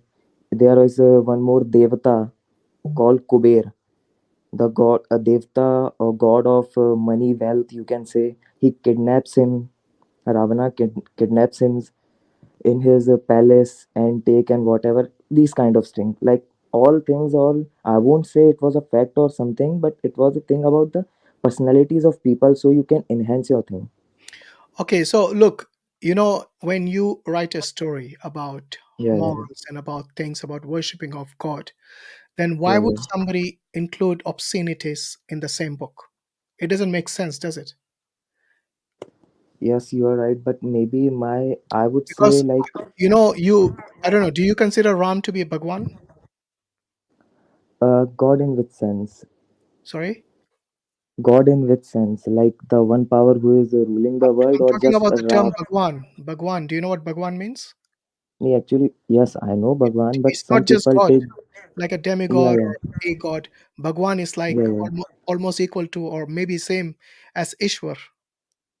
Yes, yes, you are right, but some people take it like the creator of the universe. If you're How do you take it? Do you consider Ram to be Bhagwan? I consider him to be some kind of a personality that I can learn from him. I Okay, won't so go on what do you learn? either. What do you Yeah, learn yeah. from Ram when he exiled his pregnant wife to the forest? She was not pregnant, bro. She was pregnant. That's how she gave No, birth no, to the twins, Love and no, Kush. no. Love and Kush was. Acha, you are talking of after that thing. The Yeah. whole So Lanka she scene gave, was happening. why Yeah, do you yeah, think yeah, she yeah, gave birth in the forest rather than in the palace? yeah, yeah. Because She was not with Ram. Sita, yeah, yeah. Sita So, felt like so her respect was here in is how danger the because. here is how the story goes. Yeah, yeah, Sita gets kidnapped by Ravan. yeah. It Ra- was the initial thing. Ravan keeps her in captivity for 1 year. Yeah, yeah. Then Ram rescues her, brings her back Yes, to Ayodhya. They celebrate yes, yes, the victory of good over evil, and that's how you get your Diwali, I think. yes, yes. But then the people started speaking about Sita, saying that she stayed Yeah, yeah. with this guy Ravan for so long. We doubt her chastity, her purity. Yes. Yeah. That's why she left. No, no, she Because didn't leave. Then she was asked by Ram ah to no no no go no no. to No. go into a fire, to go into a Yes, yes, fire that and exam that to yeah, that purify. thing happened. If she is pure, then she will come out unscathed from the fire. But if she is Yes, yes. someone who's telling lies and her character is not as pure as they expected, then she will burn to Yes. death. Now, when she Yes. goes through the fire test, the Agni Pariksha, she comes Yes. out unscathed. And I think the Then. Agni goddess, the fire goddess herself, she gives, testifies about her purity. Yeah. However, Yeah. it doesn't end there. Then, even then, they do not Hmm. believe her chastity, her purity. They still talk about her. And eventually, Ram, he wanted to maintain peace in the kingdom. He exiles her from this. He tells her, "Go away from here. I've got nothing to do with you." And he even suggests that she marries a demon, the brother of Ravan, who was on their side, on Ram's side. No, no, no, no, no. He married the Ravan's wife himself, No, no, the Mandodari. he Mandodari. suggested. She Ram married suggested him. that he marry somebody else, which No, no, no, no, included no, no. this guy. What was his name? I forgot his name. Ravan's brother. What was Ravan's brother's name? Do you know? Actually, Sugriv. No, not Sugriv. The other guy. Which Uh, one? okay. Were you talking about the demon, the one that captured her? No, the demon is called Ravan. I'm talking about his brother. Hmm. Anyone in the chats can maybe give us a suggestion. It wasn't Kuber, no. No, Kuber was his nephew, kind of thing. Yeah. Vibhishan, if you are Vibhishan, talking. that's the one. Vibhishan. Thank you very much, Nick Official. Okay. So yeah, he was one of the people that Ram suggested to marry. But anyway, I think, look, you need to understand that there are a lot of things which are not, Ram is not portrayed as a perfect husband in this scenario with Sita, and she ultimately, she tells the earth to swallow her uh, alive, and I think that is what happens at the end. She's buried alive, No, and no, that's how she bro. dies, and she becomes a goddess apparently. But yeah, that's No, how it went. no, I mean, go and look at the story of Ramayana. Maybe they give you a whitewash version in the serials that does show, actually, or what I've heard that series that just show, or she in the goes through cartoons that that. they made. She goes through that test like as a king. He proceed these things because her praja, what we say, her kingdom people was asking him to perform that thing because she was their queen. So, as a responsibility of a king, he performs that. No, I'm talking about after that. So after she passes the fire test, he still exiles her into the forest. Are Actually, you aware of that? yes, but she gone to the forest because of her own will. No, why would she go? I mean, imagine Because her respect, if say because again. the kingdom people who were not respected her. She thought it would be great if I go outside No, to no. live with Ram is these the one people. who told her to go away. Okay, Okay. And I got besides, her Can let's I say, point. add But for the something? sake of Sorry to argument. interrupt. Yeah. Oh, sorry, Sayed Bhai. Completely forgot you were there. You're No, very patient there, mashallah. Go ahead, Sayed Bhai. just to add one thing. Yeah, Yeah. even if we take your story as legit, she entered the fire and came out unharmed. Then he again exiled her to the forest. The question is, was he just? The question is, uh, the question is not what he did to appease the public or his praja. Was it just towards his wife to do that after that Agni Yeah. Pariksha? Okay, I'm going bro, to add another Hindu here because I think Wanderer brother doesn't know much about the scripture. So it's only fair to bring someone who claims they know better. Vivekanand Roy, I'm assuming you are. Hello, Hashim. Hello, Muris. Hello, Sayed. Yeah, hi. Hear me? Where are you calling from, Vivekanand? Right now, I am situated in Bangalore, but I come from a northeastern part of India. Okay. Uh, Northeastern. Okay. so right now, you guys were talking about like the Love Kush and the other parts of the Ramayana. So yeah, the Ramayana, the story of this part of story which you are talking about, it comes from Uttarakhand. So that book, that part of story which it was like added to the main Ramayana, lots I think few hundred years ago, like around 400 or 500 years ago, while the real Ramayana, which was written by Valmiki, which was around 200 or 500 BC. Like we have very less. The only evidence which we have is the Ramayana written in palm leaves, which is right now in Nepal, and it's around it. According to carbon dating, it has been found that it's around 200 BC or something, so something of that sort. Are you And talking about even the Ramayana manuscript? yeah, the Ramayana manuscript, which was written by Valmiki, and it was and it's so the language which it was written was in Brahmi. It was not in Sanskrit. So What Sanskrit late language again? Was it Brahmi? Brahmi, Okay, Brahmi, Brahmi. how old is Brahmi? Brahmi script is one of the oldest scripts. I really like it was. It was way Give us before. a rough. We don't want the exact dates. I Give even me a rough idea as to how so old it I is. don't know exactly exactly numbers, but I know that it came before Sanskrit. So there was Brahmi, then there was Brahmi Sanskrit, and not only that, the script in general, all the script developed parallelly. So in different parts of the country, the script simultaneously developed in a different way. So that is you have to take into By the account way, do you that. know there's a difference between a script and a language? Yeah. I know this. I Are know you talking the about the Brahmic script, or you're talking about the language? Which one are you talking so about? the way the language evolved is it didn't evolve just like that, right? No language gets evolved like just like that. So you have some parts of one type of how do I say? So like in general, if you talk right now in terms of India, if I say it, so there might be Bengali and there is Assamese. So these two languages are sister languages or brother languages, I would say. So these two languages have similar style, or some words are same, the voice could be same, like the way you pronounce the words could be same, or the Look script here, could my be. friend.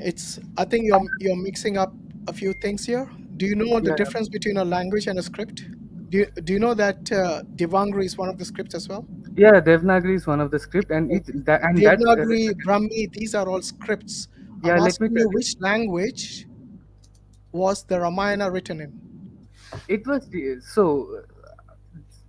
Brahmi script which you are talking about, which I was talking about. I'm asking about the language, So not Yeah, the brother script. Hashim. I'm telling you, it's Before Brahmi. you Yes. It's before a you guys language. continue, I just gotta say my salams real quick. I'm gonna go pray the hood and then I gotta jump into a Okay. meeting. So thanks so much for having me, brother Brandon. Salam alaikum. So anyway, barakallahu feek. Thanks to everybody who's tuned in and listening. See you guys next time, inshallah. Wayakum. Thank you very much, Brother Muris. You're always welcome. Jazakallah khair. Brother Brandon, Assalamu alaikum. How are you doing? Yeah, it's okay. It's okay. So, Didn't even so not realize only when. does Brahmi, so let me tell you, Brahmi Yeah. script is not just in general, like how scripts work. Like script represent Brother, you're politics. all over the place. You're all over the place. Try to You know, focus. no. You let me When I tell you. asked you which language was the Ramayana written, and every scholar who have read, they Yeah, all say it's written in Sanskrit. yeah. You I tell know. me, you come and Let me tell me it's written in the Brahmi script. I'm not so asking let you about the script in which it was written. All I'm yeah. asking is which language was it written in? If you're going to Let tell me me tell. archaic Sanskrit, I will accept that. Yeah. Don't So don't try to don't try to portray yourself as if you know something better than the other Hindu scholars. no. Yeah. So what you said is archaic Sanskrit. Yeah, archaic Sanskrit is also Yeah. Brahmi script. The When Brahm did it exist? That's what I'm asking. It existed around 10,000 or 5,000 years ago. Yeah. Where's the evidence for that? If you want evidence, wait, let me look up. Yeah. Go and Google it and find out. No. It's not like that. So see, There's nothing I wrong am. in using Google as long as you do it It's okay. correctly. So actually, let me tell you. Wait. So the script which I was talking about, the Brahmi script, you have to understand. You have to see the other part. Like you have to. I want to give you more holistic information about it. Okay. So let me tell you. Let me just don't interrupt me. When the Brahmi script which I was talking about before, Hmm. that script slowly developed, and it developed into the modern day Sanskrit which we talk about. Like and the Devanagari script and all the other scripts, all the other Indian scripts, it came from that. Yeah. It is. Do you know when it? By the way, do you know when the Brahmi script came into being? When was it developed?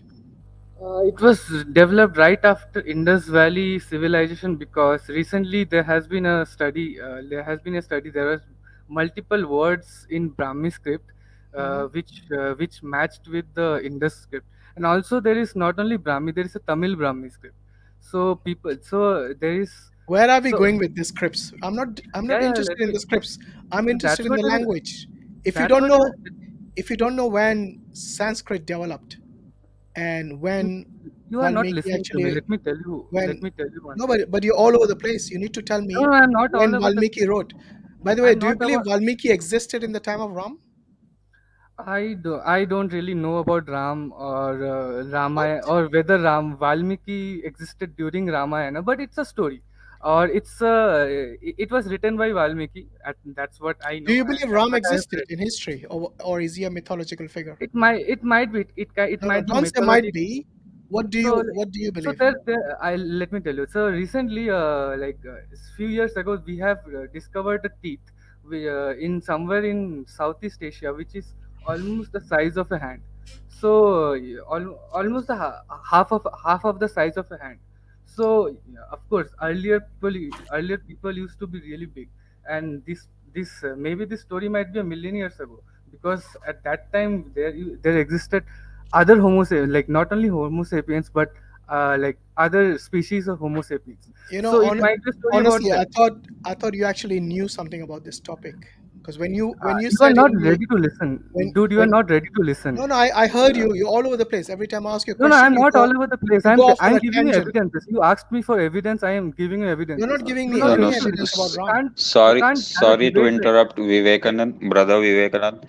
With Yeah, yeah. all due respect, Wanderer was making more sense than you. Simple as that. You are Dude, you just conflicting everything. Wanderer didn't know. Wanderer didn't know a lot of things. I'm giving you Neither do you. all the notes, all the evidences. You are not ready to You're not listen to giving any this. evidence for Ram or That's for not how Valmiki. debate works, right? That's not how All a you debate. did You're not was ready to all you listen. did was conflicting between script and a language. Then went on to All say that See, the conflict Ram between might script exist and or might language, not exist. the That's what conflict you between did. the script and language arised because you brought that conflict. You didn't understand how a language. You don't understand. I don't know if you know how languages are developed or how We didn't scripts ask get you how developed. language developed. All we asked is what language did Valmiki write in, and you went all over the place. Okay, it was written in Brahmi script earlier, and then it got Okay, and Brahmi let me script is not a language. dude. You are not Dude, it's a listening. script. It's okay. If you don't understand the difference, go and learn first before you come and make baseless Dude, you are claims. not. So you are talking about archaic Sanskrit. Archaic what script was archaic Sanskrit written in? It's not my It was problem, it's your problem. written in Brahmi. It was written in Brahmi script. It's one of the. Okay. It's the By the way, do oldest. you know that the Brahmi script actually developed around 300 BC? No, there are there. Not 3000, 300. No. What you are talking 3rd about is century BC. what you are talking about, the fact about the Brahmi script originating around 300 BC. It was recently what I told you after the Indus Valley thing. After recently we Indus Valley wasn't Hindu. Do you know that? I know Indus Valley was not a Hindu Yeah. civilization. I'm So telling you that the why script you're which mentioning developed from Indus? Indus Valley, the Okay, script so which got developed from Indus Valley where is is the the evidence Brahmi for that? script, They and use it Brahmi script. Where's the evidence for that? dude it is that's what I'm telling you. Recently around a year ago there was a paper, and that's how I Yeah, came bring to the this paper. conclusion. Bring the paper because I can't just I, ha- believe. I'll take some So far, time. It will take me some I time to tried to find give out you the the benefit paper. of doubt, but you're Okay, conflating too many facts. I'll find you the paper. I'll find you the paper Okay, in a while. I'll tell you what. When do you think Ram existed? I don't know when the Ram Roughly, existed, give me but a rough idea. Give me a rough idea. maybe a million years ago, maybe now he is Okay, existing right now. Maybe he a existed around million. 3,000 years Wait, ago, wait. A or million maybe years ago. 5,000 years ago. Listen, So hear me out. what is the point you are trying to make? Vivekananda, Why Ram Vivekanand Roy. You need to calm down. If you're No, going no, to say Ram existed a million years ago, okay. if that Yeah, is okay, your yeah, claim, you ask me.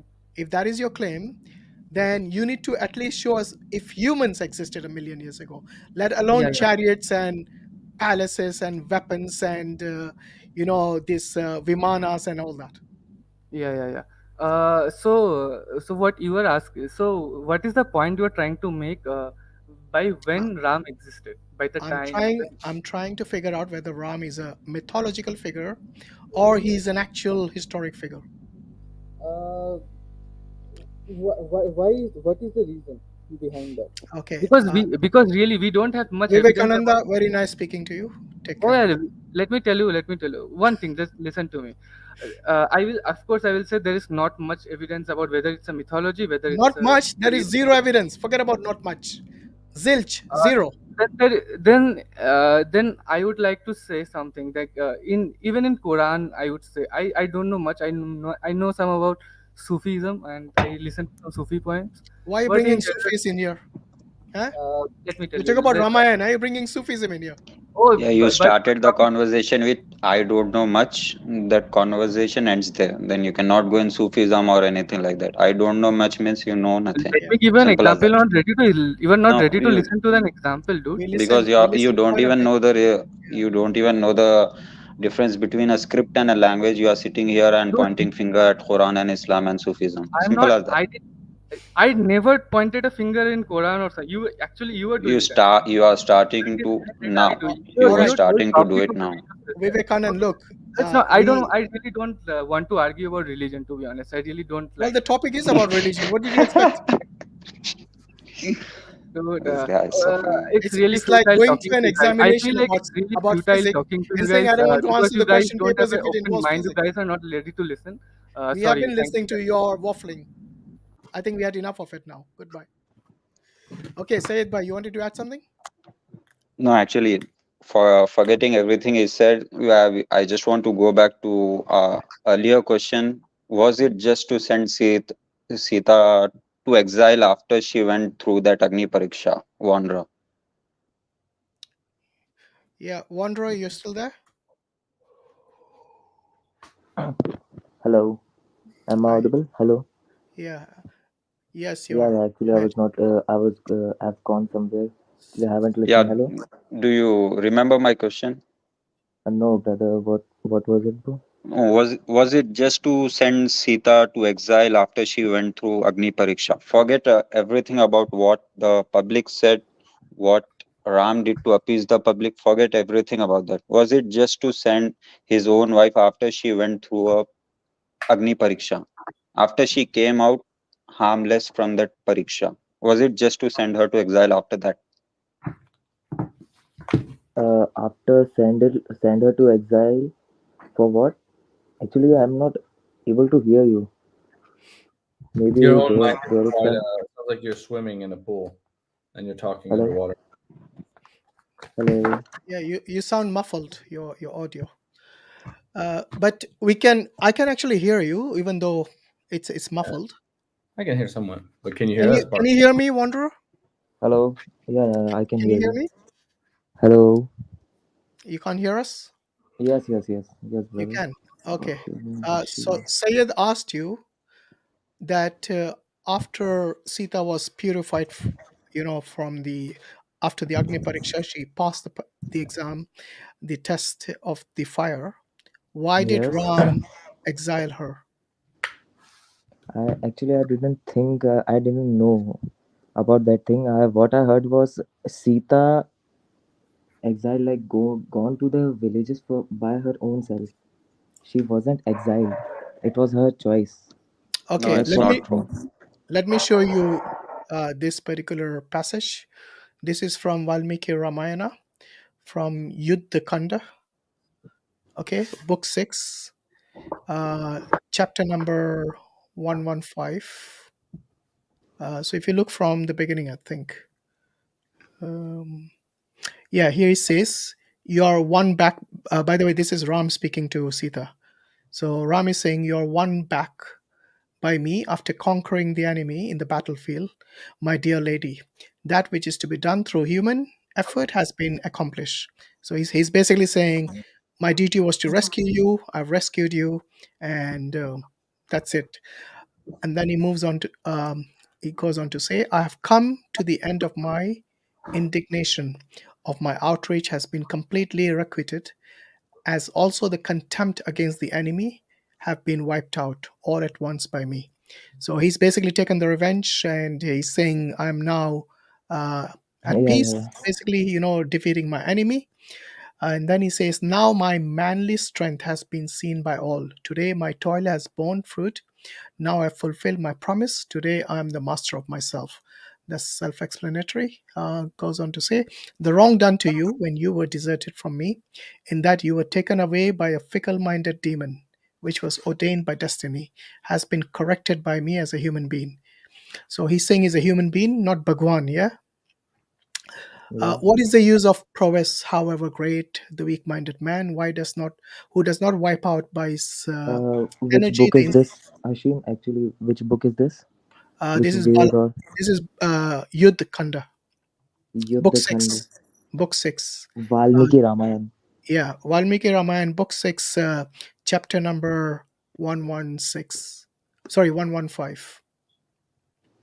Okay. He goes on to say the praiseworthy act of Hanuman in the form of crossing of the ocean, blah blah. So he's saying about Sukhvir, about Hanuman, Vibhishan, who is the brother of Ravan. So he's praising all of them. Hearing his sword presence is fruitfully today. Wait a minute, where's it gone? Okay, and then Sita, she says, hearing those words spoken to thus by Rama, Sita, with her eyes wide open, like those of female deer, was bathed in tears. That means she started to cry.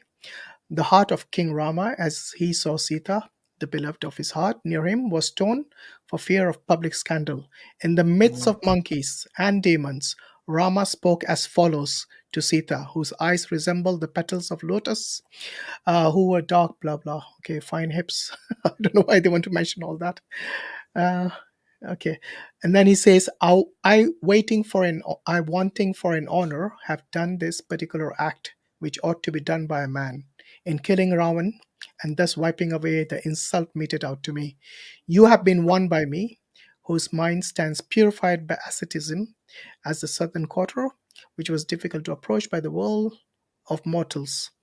Then he says, let it be known to you that this endeavor in the shape of war, which has been successful carried through due to the strength of my friends who not was not undertaken by for your sake.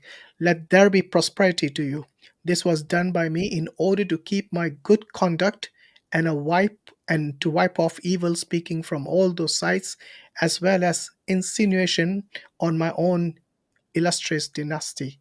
So basically, Ram in this paragraph is saying that he didn't do it for Sita. He didn't rescue her for her. He rescued her because this was his duty to show that it was to show his good conduct and to wipe off evil speaking from all sides, because there was insinuation against his illustrious dynasty. So basically, to save his character and the name of his dynasty, that's what he was trying to prove, not to save her. No, no, no, no. Actually, it was kind of a play that, like, No, before we get to the play, let's listen to the play first. Okay. So he says, you with a suspicion arisen on your character standing in front of me are extremely disagreeable to me, even as a light to one who is suffering from poor eyesight.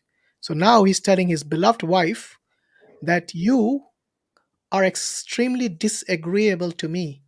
It's like somebody shines light in your eye and you're disturbed by that. You suffer from that because you have poor eyesight or something. So he goes on to say, oh Sita, this is why I'm permitting you now.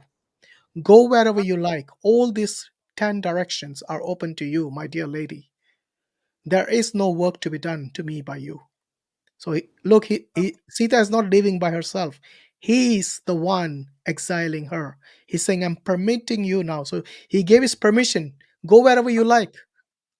Any of these 10 directions are open to you.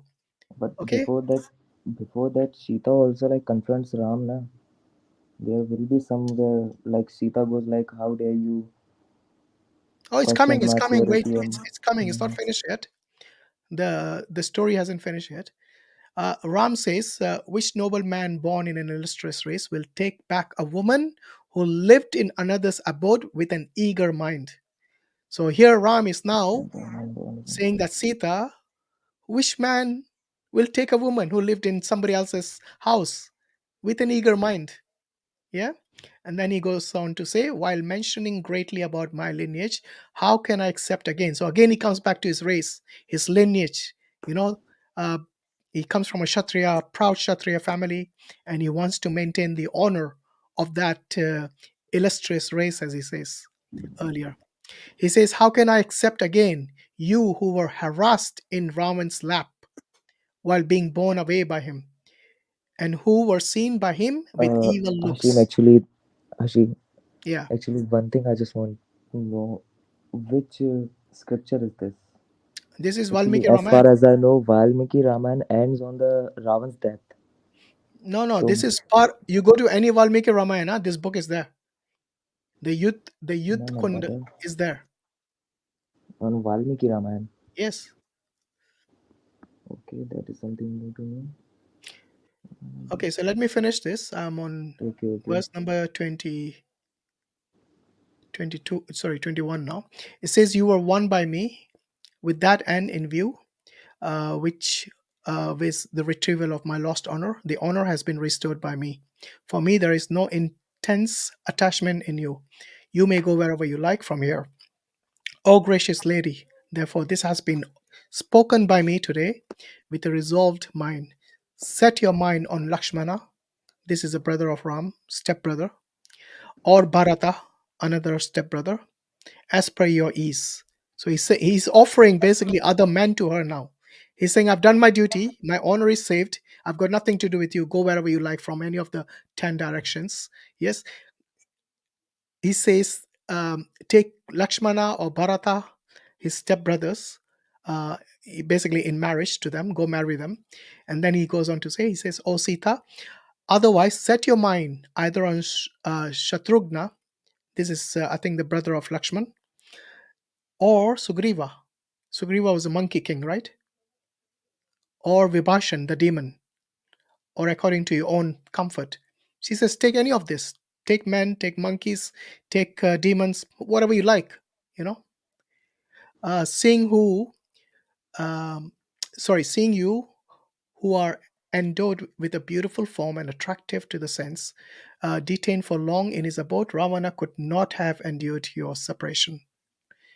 Hearing that unpalatable speech of her beloved husband, Sita, who used to hear pleasing words alone, was very much trembled for long, like a creeper attacked by proboscis. What is this? Proboscis, I don't know how to pronounce that even, of an elephant, and thereupon shed tears. Okay, this is, by the way, by KMK Murthy, who is a Hindu, published in 2009. All right, what do you have to say now?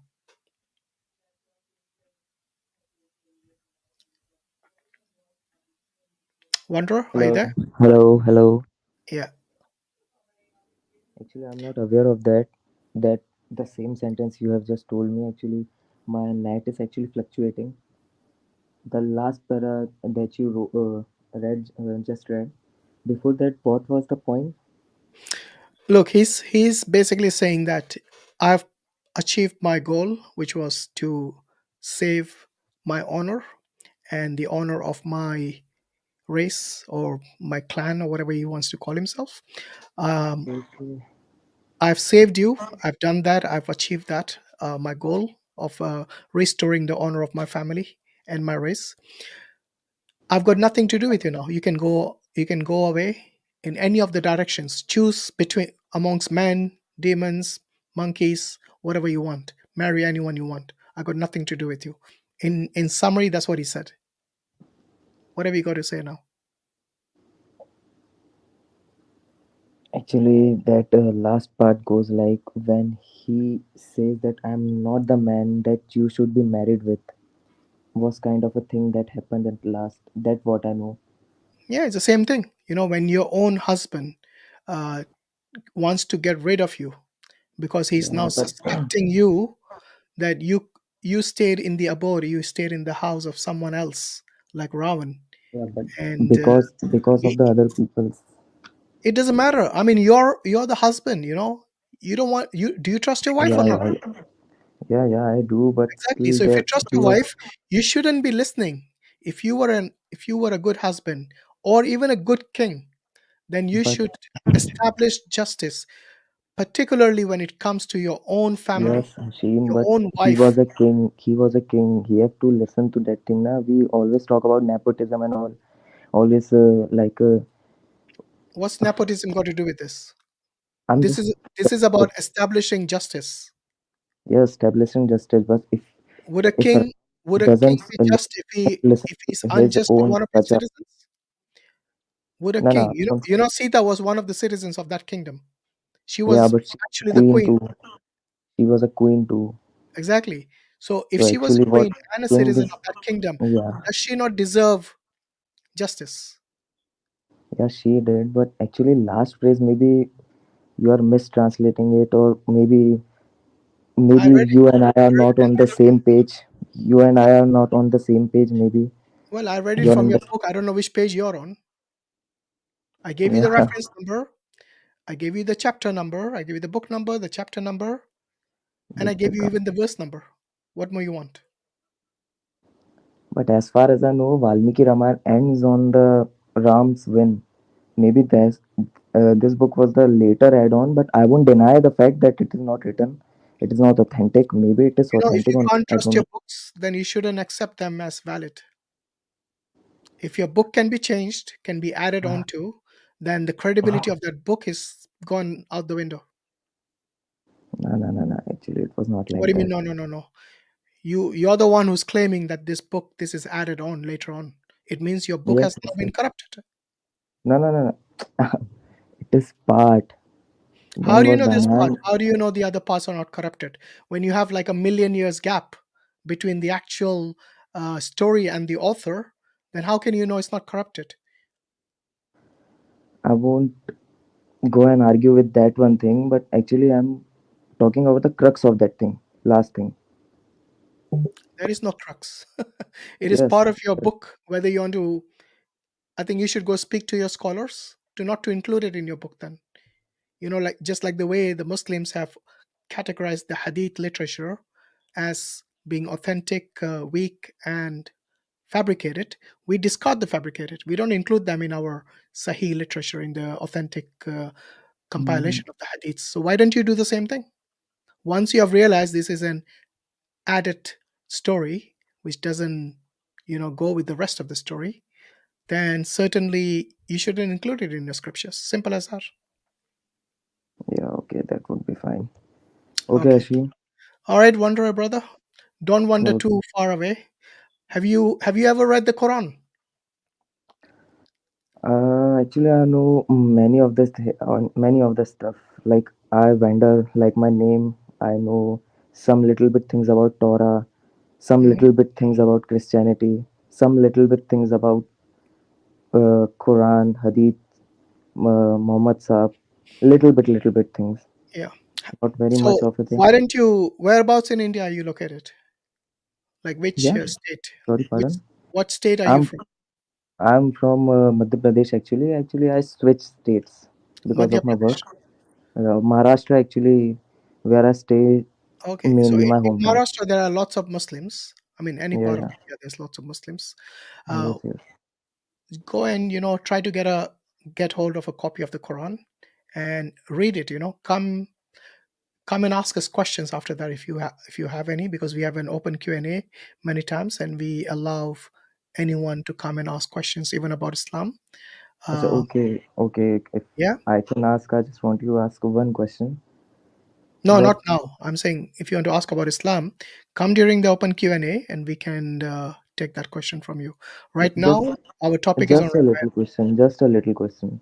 Every question is little and tiny. Yes. The answer is long. What is your take on the last, like your Dozak and what that stuff? I don't know actually. Last fight that is going to happen. What is your take on that? It is a real thing or fake thing? What is the scenarios of that thing? What is that thing called? Kayamat. So Qiyamah just means the day of judgment. This is a time when everything that we know of in this world will now finish. It'll be the end of all that, and we'll be judged by Almighty God, by Allah subhanahu wa ta'ala, on the day of judgment, when He will present to us our accounts, our deeds, which we have done in this world, and you will either be rewarded or you will be punished depending on how you performed in that test. So if you die upon shirk, upon believing in polytheism, and that is how you're going to end your going to be the end of your life in this world, even though you might have lived here for decades and decades, 70, 80 years, even a century, let's say, and during that time you did not believe in oneness of God, in Tawheed, then, and you believed in, you indulge in shirk, then this is something that Allah will not forgive you for. He will forgive a lot of things, but if you die upon disbelief, then that is going to be detrimental in the hereafter. What disbelief, Hashim? Say again? What disbelief? What disbelief? What disbelief? So Yes. you rejecting Allah, for example, as your Almighty God. Yeah, but actually, okay, that would be a very deep topic, maybe, I guess. Exactly, yeah. The questions are tiny, the answers are not. And there is one more pinch of a question that I want to ask. What is your take on Al Mehendi, or maybe a character of Quran? Again, long topic, brother. A very long one. Yeah. Okay, maybe someday if you and I have a time. Yeah, when we have the open Q&A, you can join that time, and inshallah we can Okay. respond to those questions. All right, take care, and try to, like I said, get hold of a copy of the Quran, try to read it, and then come with questions, inshallah. Okay? Okay, bye. All right, take care. Bye-bye. Right, Sayyid Bhai, how are you doing? Yeah, Alhamdulillah. Okay, thanks for your patience. Yeah, fine. I just want to add a small thing regarding this topic and the Ram Mandir and the injustice that's going on. All right. And you did an excellent job in covering it and showing us all that how no one can prove this. That's the actual Janbhumi of the God. Adding to it is the government over here is actually planning to repeal that act of worship, which we use as a justification of injustice happening, or act of worship that we use as a justification, right? So in coming parliamentary elections, they are already planning to repeal it, so no one can use it against the government in the court. So they can just demolish any mosque in the name of there's a mandir down there. So it's just it's a dangerous precedent set by the Supreme Court of India when they gave the verdict based on their astha, based on their faith, rather than based on actual evidences. So it's quite dangerous. And also they went against their own constitution, which gives the places of religion, the places of worship Act 1991, which is displayed here on the screen. It says, which says that the religious character of a place of worship on 15 April 1947 cannot be changed. So they changed it. They went against their own constitution, against their own principles, and now, like I said, it's set a dangerous precedent. It's going to be like a snowball effect, and we're going to get a lot more injustices, and the lands of the Muslims will be stolen without them getting any justice. Yeah, so some of our brothers in recent streams, Hindu brothers, I don't remember. They were kind of mature. They came in just a healthy guy. He was trying to portray a blissful country where Hindus and Muslims are living in peace. Yeah, there's peace. Exactly. But the height of Far from the injustice truth. over here, height of injustice over here is out of bounds actually. Yeah, absolutely. This act is here, is right now in the this act is still available here in the constitution, and we all know what's happening regarding the Gyan Bapi mosque. The act is here, and still the local court has given the permission to build a mandir just under the mosque and start praying. You have covered it, right? This Gyan Vapi mosque. Yes.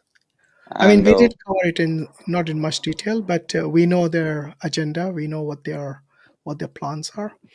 But yeah, unfortunately, because the government is in their hands, the courts are in their hands, even the ASI is in their hands. What prospects do the Muslims have now?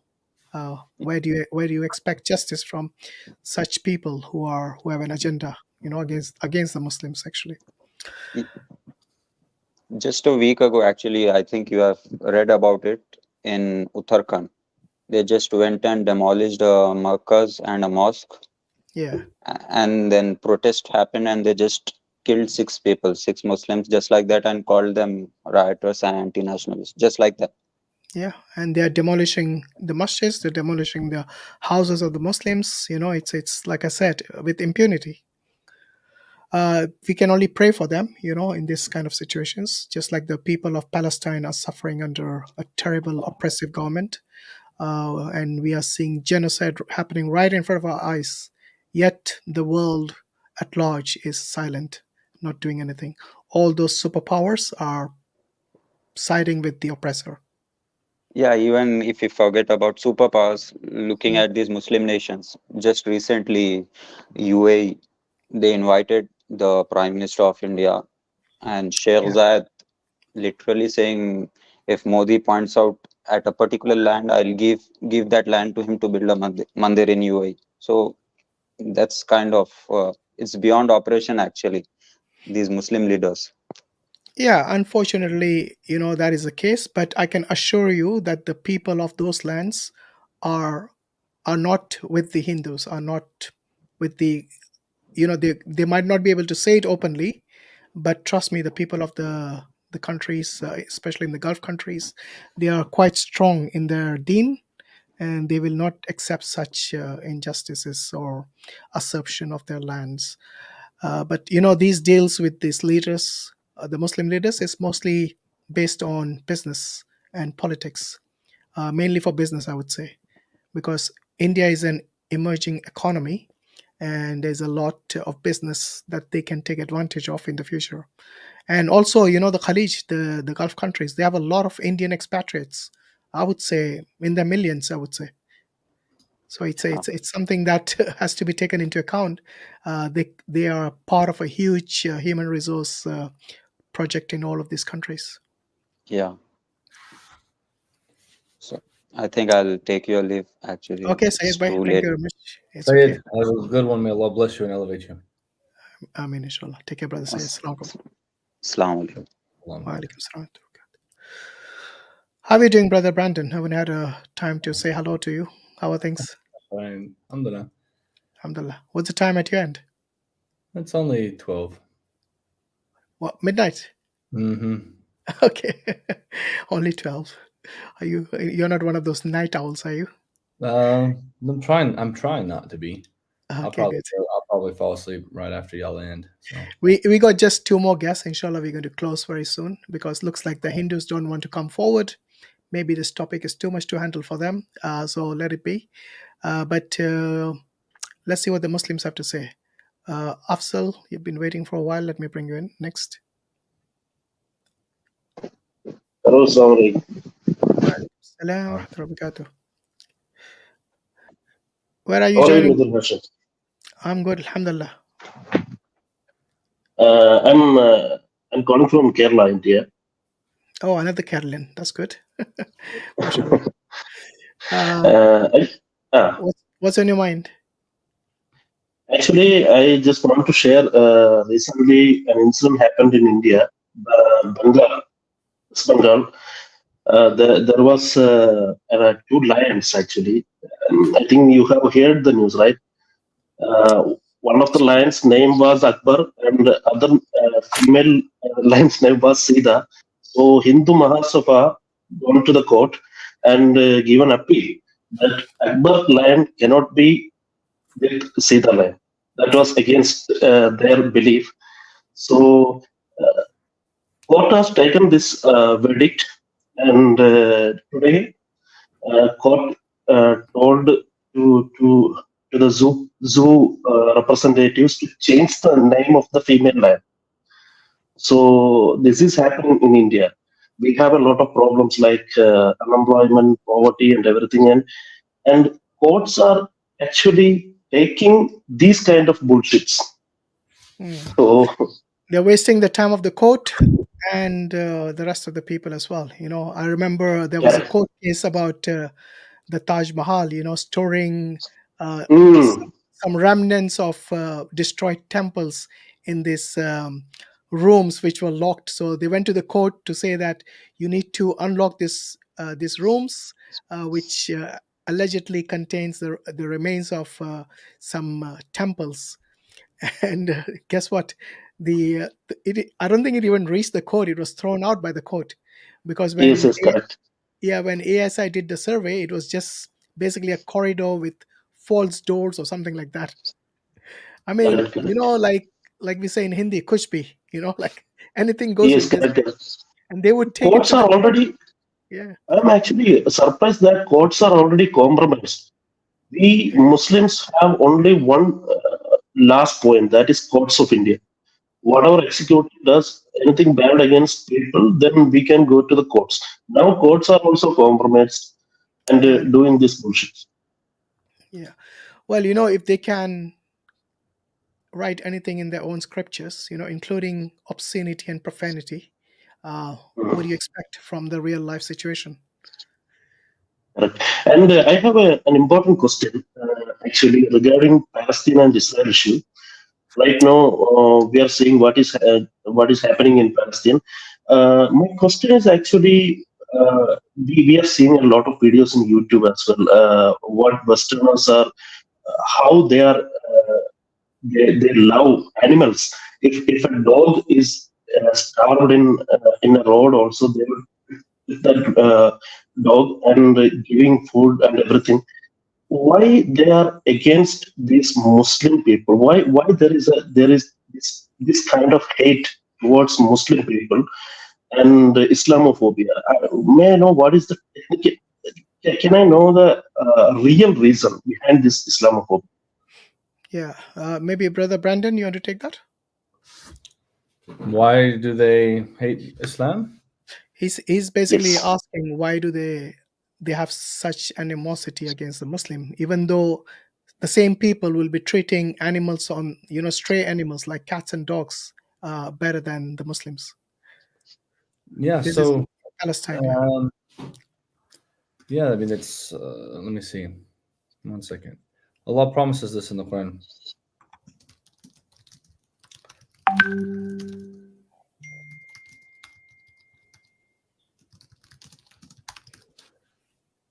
This is a promise, and it's from Okay. Allah subhanahu wa ta'ala in Surah Al-Ma'idah. لتجدن أشد الناس عداوة للذين آمنوا اليهود والذين أشركوا. So Allah is saying, of a certainty, double tawkid, lam tawkid wa nun tawkid, you will absolutely, of a most certainty, find the most bitter, the most harsh, those who hate you the most towards the believers, the Jews, polytheists. Okay. And then why is that? I mean, there could be many ways. Allah could just make it to where polytheists, He puts it in their hearts to where they hate Islam, because Islam is antithetically 100% opposed to everything that any kind of polytheism stands for, right? And they can claim that they're theists all day long. We know they're not, right? But they can claim that they only worship one God. But we know what worship is, right? Worship is, all of serving and solidifying and putting out your doing tawheed of your ibadah, not just of recognizing one deity, but sacrificing only for that one deity, making dua only to that one deity, etc., etc. We all know what that is, right? So even if they say there's one deity, they're sacrificing, they're asking upon, they're giving deific qualities to other things than the one creator. So they're mushrikeen by every sense of the word. And so at the end of the day, Islam is something that Allah subhanahu wa ta'ala made. Even the best of mankind have people hate them. Like the prophets had enemies. And Allah's promises also in the Quran to the Prophet that you will have enemies. The prophets before you had enemies, and you will have enemies. So we're less than the Prophet Muhammad. So we're going to have enemies too. And so this is just part of the promise of Allah to test us, to see which of us is the most righteous. So at the end of the day, we shouldn't worry about why too much do they hate us.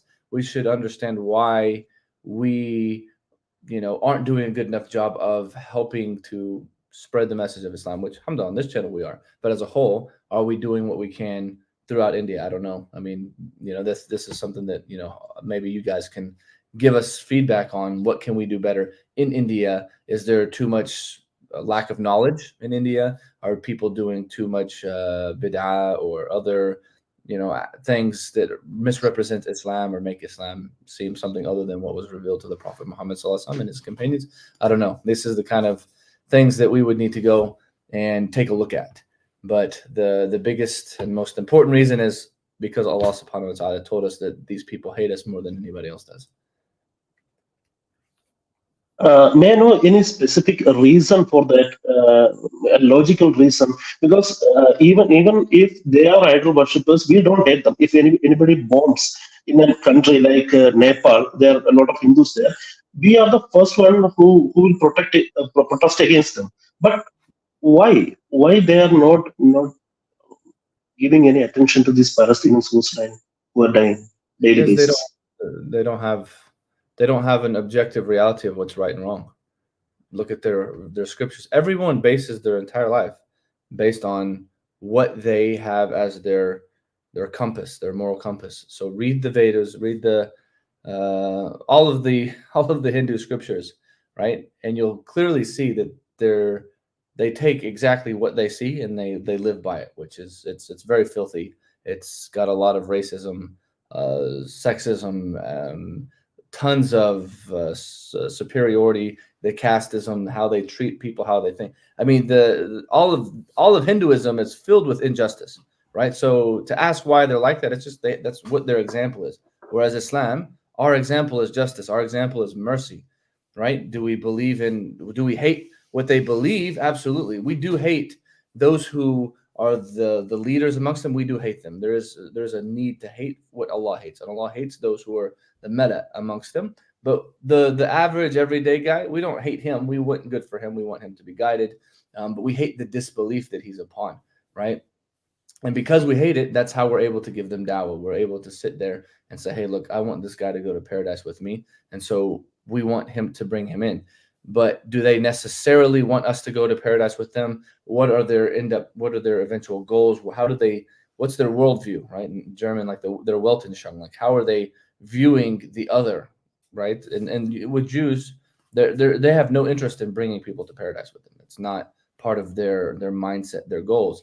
And as far as Hindus go, I'm not exactly sure. Maybe they feel that same way. They're not actively promoting saying, hey, let's go all to paradise together. Whereas if you had the chance, Afzal, you could go and Allah said, here, I'm going to give you 24 hours, bring as many people that you can grab with your hands to paradise. You would go and rush and bring everybody that you could to paradise, because this is part of the paradigm that you have been given as a Muslim, that we have in our text and everything else. This is what Islam represents. It represents mercy, wanting for your brother what you want for yourself.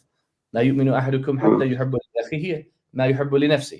You do not truly believe until you love for your brother what you love for yourselves. And Imam Nawawi said that for your brother here means nas, means all of mankind, the brothers in humanity, right? So we want goodness for everybody. That's true. And can I ask one more question, actually? Afzal, we are going to wrap up. So try next time, inshallah, yeah? Because there are people waiting. Inshallah. No problem. Thank you so much. Thank you. Seconds. Right, we got, I believe Akash is a Hindu. Akash, are you there? Hello, everyone. Can you hear me? Hello. Yes, we can. Hi, Hashim. Hi, where are you calling from, Akash? I'm calling from India. You remember me? This is the 4th meeting. Okay. Yeah, there's so many people with similar names. Yeah. So have you been listening to our stream?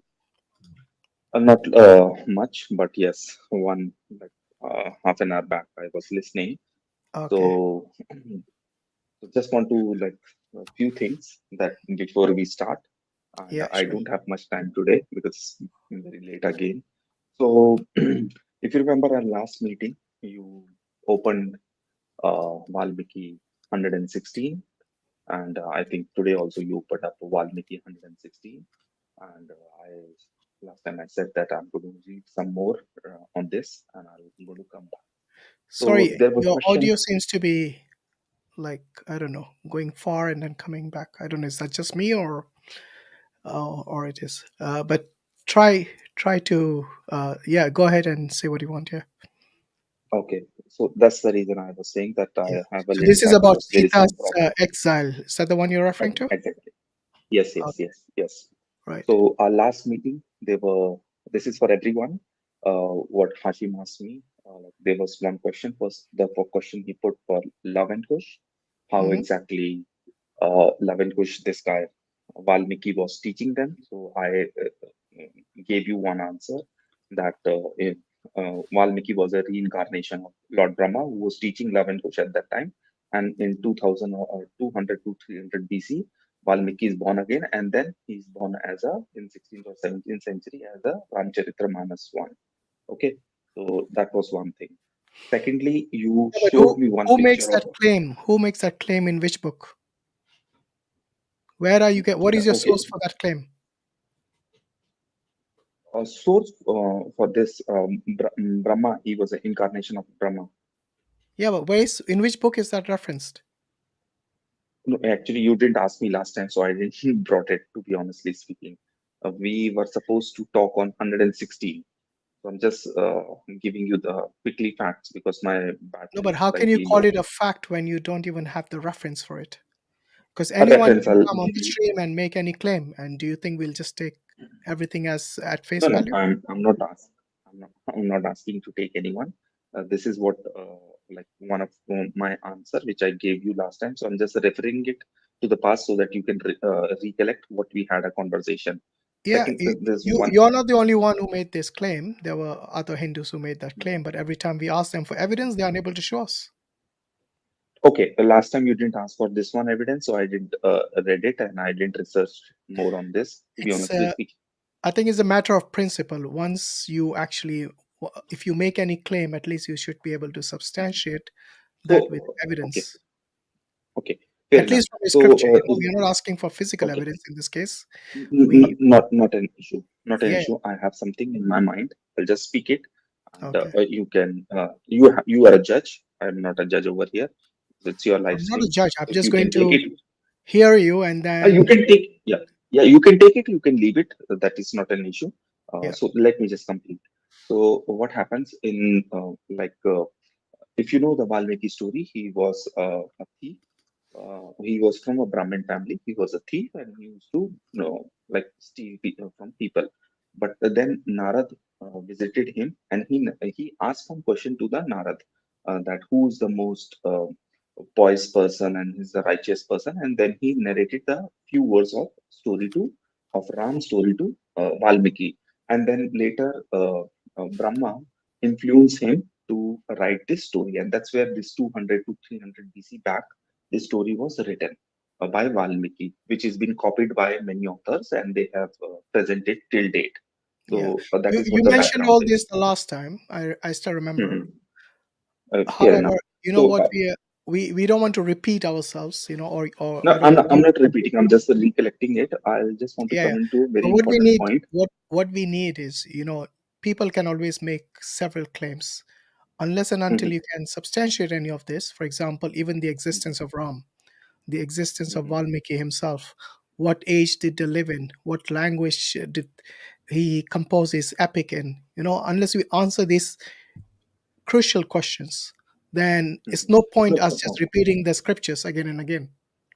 so that's the reason I'm just repeating it very fastly. So actually, last time you didn't ask for this one. This question was not your last time. Today you have asked it. I'll research it and I'll come back again. Every Thursday, Okay. 5 So p.m. what did you PST, you have research? already mentioned. What did you I'll, research? I'll tell you. Okay. So there were two major things that you asked me. One was that elephant photo you showed me, and on top of it there was an earth, Yeah. if you remember it. Yeah. Okay. So those elephants, basically, there were 8 elephants, and they actually represents your the directions north, south, east, west, And in the like the photo that you showed, there was one name that was written, Virupaksha, something like that. It was written over there. I remember it. So similarly, there were four directions. Four elephants were mentioned, but in totality, there were eight elephants which were riding on tortoise. As that tortoise was Vishnu, because he is actually holding the world. So what exactly is like those elephant? The writer has used it as a directions, and why he is used as direction for elephant only, because elephant is a strong animal, and it is believed like it is said when he walks, the earth shakes. So if you remember your talk, you said that the elephant is walking and they are making it earthquake. So that is what the reference I'm saying, that the writer Valmiki, he has used that reference, those elephant he has used as a reference, that when he walks the earth shake, and those elephants are referred to as like Virupaksha, Kuma, Bharata. There are one more. They are represented as a direction. Second thing you spoke about was the Agni Pariksha, where No, no, you no. showed me Wait, from wait, wait. We haven't finished about the elephants yet. So when one of the elephants move, there's an earthquake. How do you explain that? Yes, yeah, that's what I'm saying. This is what the example, what the writer has given. Like elephant is a heavy animal, so it is believed like when elephant run, the earth shakes, and that is what he has used it as a analogy. That since it's a Have heavy you elephant. have you realized that you conflated the same passage with two different explanations? So one is where the elephant is a direction, and another is the Mhm. literal elephant. When it walks, it shakes the earth. Have you noticed Uh, the no, no, no, no, no. the What dichotomy I'm here? trying, no, no, there's no dichotomy. I'll tell you. Because elephant is a heavy. What I'm saying, at that time there was no compass, there was no way to give you a direction. Like So why use since elephants we as reference for direction? uh, that exactly, I don't know why he has used Exactly. elephants, That's why I'm saying because you're for conflating two different things. In one, you're taking the elephant as a literal animal, which when it walks on earth, shakes the earth by its shakes the earth. sheer Yeah, for weight. the earthquake one, that is the answer. Yeah. But we know that when elephants walk, they don't create earthquakes. No, no, this is a very new technology that we are defining. But when the Even in writer the was past, writing at that, look, I'm pretty sure even in the past, they don't have that much when they saw knowledge. the I elephants can say that. walking or elephants running, or even Mhm. trampling other people and animals or whatever it is, when the flock of Mhm. when you see a group of elephants going in the forest, they still don't Fair think it's enough. an earthquake. They think it's like their force, their weight is Yes. causing that situation. But I don't think anyone So says that's an earthquake. yes, I agree. But what you're talking, Hashim, is a modern technology. These are like your idioms.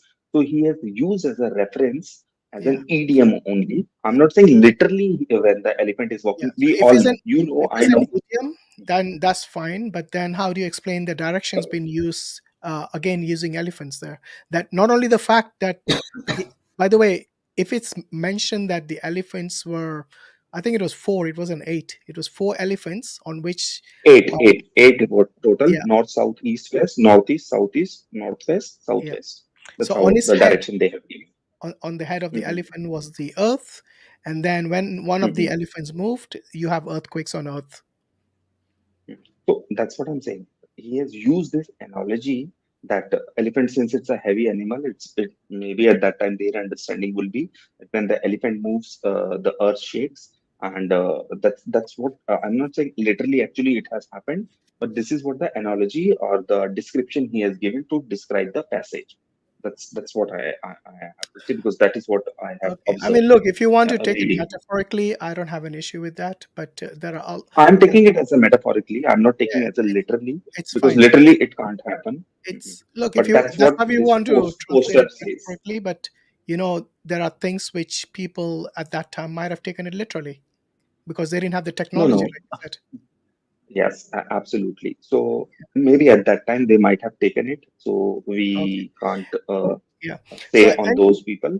anyway, Today coming we know back, what is the realities. coming back to the story about Ramayana and all Sita. that, have Okay. you got anything to add to that story? Yes, yes, yes. So the second thing that, so since I have a very less time, so I'm speaking very fastly. Please apologize me. Just want to give some answers to my Muslim brothers and you and other. Maybe I'm right or wrong. I'm not sure.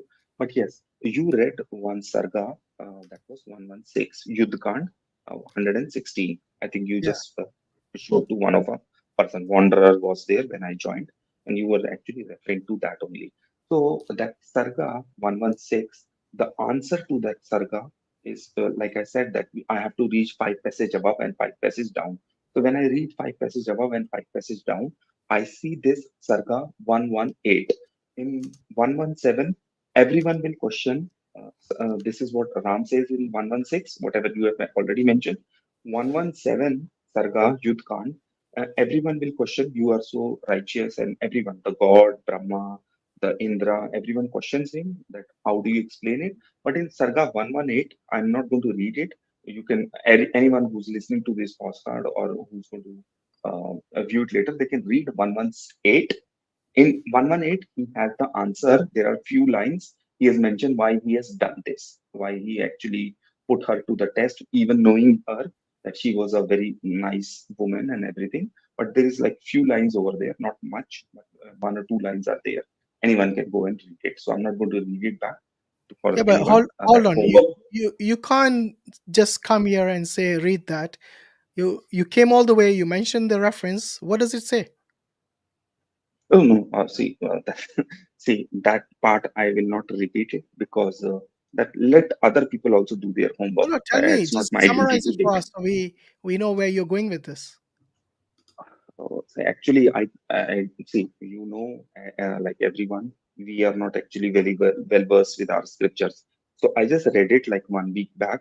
I don't recall it, and in phone I can't do Okay, it. so you go So do the that's the homework reason. instead of telling others to do the No, no, homework. no, no. And then let others do. Hashim, why it is only my responsibility to find answer and give it to? I've already given it. You If know, they want to do it, when it's a up to teacher them. doesn't know the answer and he tells everyone to go and No, no, study, no, no. I have given them they the start this doubting reference. themselves. Go. No, no, no, no, no. I'm saying go and The read it. person I who's have read preaching it. should at least know what They you're can preaching. read it. Okay, no No, problem. I am not a preacher. I'm not a preacher. Secondly, I just have like That two was things. metaphoric. No, no, it's not. Let people decide what is. I Okay. see. Hashim will present his points. Akash will present his point. The people go and make the choice. No Yeah. problem in that. Okay. So what I'm saying, just before this, Afzal, I guess, was there. One of your guests, Muslim guests, Yeah. and he asked very important question, which I just want to address it as my brother only because he is from India. It is very important for me to take a Muslim brother question seriously because he belongs to my motherland. So I have to address and few others. I think Syed was also there. I didn't listen to all the questions of Syed. So one of the questions what Afzal asked, like why people hate us, and I think MC already was answering it, but not exactly is the correct answer. The correct answer is we don't hate Muslim. I have no problem with Muhammad. I have no problem with my Muslim brothers. But what exactly has happened in past? Uh, like if we talk, what happened? We think that the justice was not done to us, and our Muslim brothers also didn't support it. Secondly, if you see what is happening in Pakistan after the partition, there were 428 mandirs were there. They have already demolished 400 mandirs and only 28 mandirs are left. Those mandirs are like 1,800, 700 years old. But anywhere in this context, just a general statement, none of my Muslim brothers has come it. So has come and supported me. Okay. Our ask from our Muslim brothers is very simple. We are not asking for 40,000 mandirs. We are not asking for like 5,000 mandirs. We are just asking just the basic three. That was Babri Masjid. Now it is already done using Gyanvapi and Mathura. Well, this is sacred for us. This is a simple ask which we have asked from our Muslim brothers. And but in past, if you see, there are so many mandirs that have been destroyed. We are not asking for them account. So our request, I just want to put a request for my Muslim brothers. I have no problem with Ahmad, with Tafsir. I have no problem with Shia or a Sunni. But what I have a problem is slightly that these three sacred places which we are asking from them, we are asking, Now BJP is like slightly putting pressure, which everyone has noticed it. But we are just asking, and it is a very long ask, and they have ignored us. But if you see our context, if you go to Pakistan, you just see temples destroyed in Pakistan, 400. Not even one Muslim has supported us. So There is not even a are one you guys podcast. following Pakistan's example? Is that what you're saying? No, I'm not saying we are following Pakistan. I don't have a problem in Why are you Pakistan. mentioning Pakistan then? Why I'm mentioning Pakistan is because they have a very recent account. What all 40,000 Your account is mandirs quite that have recent. been. 1992 is when the Babri Masjid was demolished. So I have already answered you, Hashim, in one of my podcast with this stream that yes, I agree and I acknowledge the car Karshevaks should have waited for the law. They should have I don't understand shown your more logic. patience. You mentioned Pakistan because allegedly they broke No, some. I brought Pakistan So because if they people break actually think temples, in are you saying you will now copy no, them no, and do no, the same thing? So no, no. what is your I'm not point? I don't saying. understand. Yes, I'll bring my point. My point is very simple.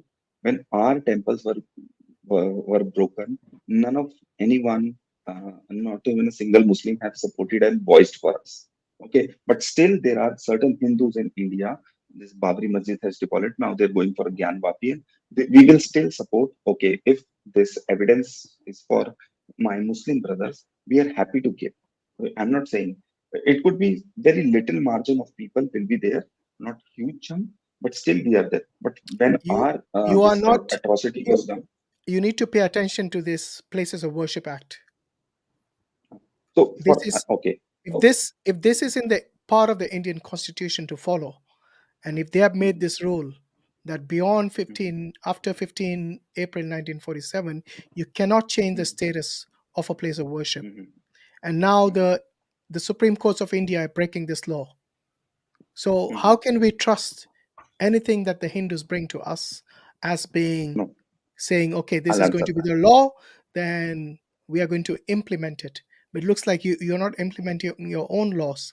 What happened in the time of Babur or in the time of any Mughals or anyone in the past before India's independence, according to this law about the Places of Act worship, the Places of Worship Act, you cannot change the status of that particular building if it's a place of worship. Fair Okay, enough. this is not my law, I'm, not your law. This is a law of India. established by the government of India under its Fair constitution. enough. Okay, so firstly, there are two things. Babri Masjid was excluded from this Places of Worship Act because at that time the case was already going. So No, they no, had actually the case was not. it is there in the exception. It is there in the exception.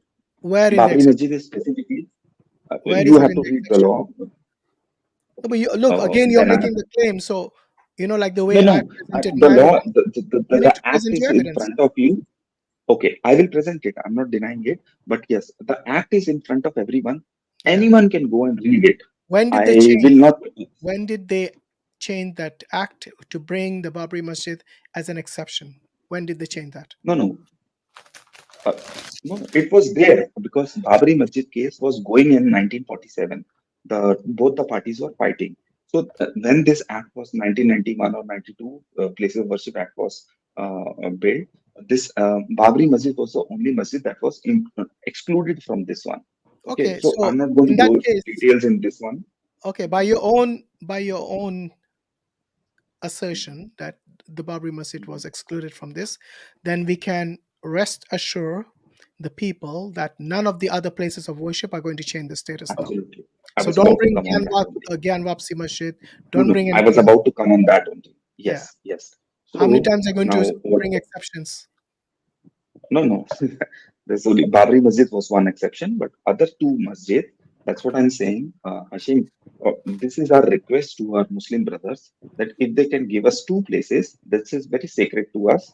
Uh, we are not going. But if they are fighting with us, okay, for these two places, then they will, what people will open with a larger view. If somebody steals your land, would you not fight for it? No, I will definitely fight for it. I'm not Okay. saying, but So these that is what's places of happening to worship. these lands belong to the Muslims. Okay. No. If it Gyan happened Vapi, something in the Mughal era, yeah, The Muslims today are not responsible for that. You can't hold them accountable. Otherwise, I am Native Americans will say all of this land of Manhattan was ours. So give us that land back. The people of Palestine are asking for the same thing, and it's going to be a roller coaster all around the world. Then where are you going to stop? Where are you going to yeah. draw the line? That's what I'm saying. So what I'll just complete my answer in very short line. What we are saying, we need three. That is sacred for us. But your argument is true. Like if Gyanvapi is already there in exception, what about two? Why exactly two are being brought? Fair enough. I take your point. But this 1992, They actually sorry, have a list of 3,000 mosques and places they in the have world. 30,000. I don't deny Yeah, it. exactly. Now So they have. that's why I asked, where are you going to stop? I don't deny it. This will become a They should have. non-ending, No, no, no, no. non-ending, So if land see grab of Sayyid Muslims is for years to come. Brother Sayyid is in debate. If I ask Sayyid for just two, I think Assalamu it alaikum. should have already been. Walaikum salam. Sayyid, Brother may I It, begin? it Akash, should yeah. Sayyid Brother Hashim, only like the you name said, is. yeah, the exception was there in that worship of act for just Babri Masjid. When this act came during the Congress era, Babri Masjid was an exception because it was the central point of controversy for this act. But Brother Akash is saying even Gyanvapi is an exception. Did you say that? Yes, he did. I didn't said it. No, No, I it's didn't not said there. you can check it. No, I didn't said. That's what I'm telling Hashim. So give That me the Gyanvapi. justification of putting a idol under the Gyanvapi mosque when there's a law in the constitution that you cannot change the acts of worship post 1947. Yeah. 1991, this worship law that you are saying, No, it he's doesn't saying change. don't change it beyond 47. No, fair enough. But the Go ahead. Worship Act of 1991, okay, thank you. It like what is the argument that is going? It basically doesn't. There's like give me 2 minutes. Let me just complete it because I want to bring this Agni Pariksha also in this context, which is very very important. The message over there. So just now I got it. So what happened is like 1981. What the argument currently it is going? It is not changing the places of worship. Because 1981 the character they were saying that the character of this place should not be changed, and the original character that they are saying was um, Hindu character of this place. So that's where they will fight for the in the court. Yeah, but hold That's on, how they hold want on. it. You're trying to say the character is a Hindu character. Are you talking the entire mosque Yeah, or just the base of it? I am talking of the entire Kashi because Yeah, but Kashi belongs to no, Shiva. hold on. You Just can't one go second, entire Shiva. No, Kashi. no, Come on. no. I'll tell you because It's only Kashi referring to personally the belongs places to of worship, Shiva. not the entire town or the city. Worship, we are not stopping them to worship, but the Places of character of that worship. place. Yeah, it's Places of worship, it's absolutely fine. But the no. character of It's that place, talking it is not about going to change. it's talking about the places of worship's character, not about the entire city or town. So the What is original the character, religion, brother? that's what is. It doesn't say the original character. It says the No, religious no. character that was there in place post In 1947. Fair enough. Fair Yeah. enough. That's So why, in okay. 1947, before I 1947, got it. I was got that it. a So I masjid just want to, or was it a temple? The Gyan Wapsi. no. The So, Gyan yes. Wapi. Is it the So, Gyan Wapi? Yeah. Gyanvapi, yeah, Was it a Gyanvapi, masjid or was it a there was temple at that time before 47? at that, yeah, the disputed land, it was a masjid at that time because the Exactly. masjid So you was built can't change his by, character anymore then. Simple as that. it should have not changed. And that's where I just want to But it bring this changed in the question. Mughal era. You can't blame the Indians after India's independence for that. No, brother Hashim, That's the the reason. justification everyone is using in India right now is so similar to the Zionist and Israel. They are Yeah. using the That's what they're learning justification to from. Yeah. occupy Palestine. Literally the same justification. Yeah. Something happened to us few thousand years ago because of some invaders. This is our land. No, no. So let us Sayed, you are give us wrong back. over here. Yeah. That's why I'm saying, where will Sayed, it stop? you, The no, no.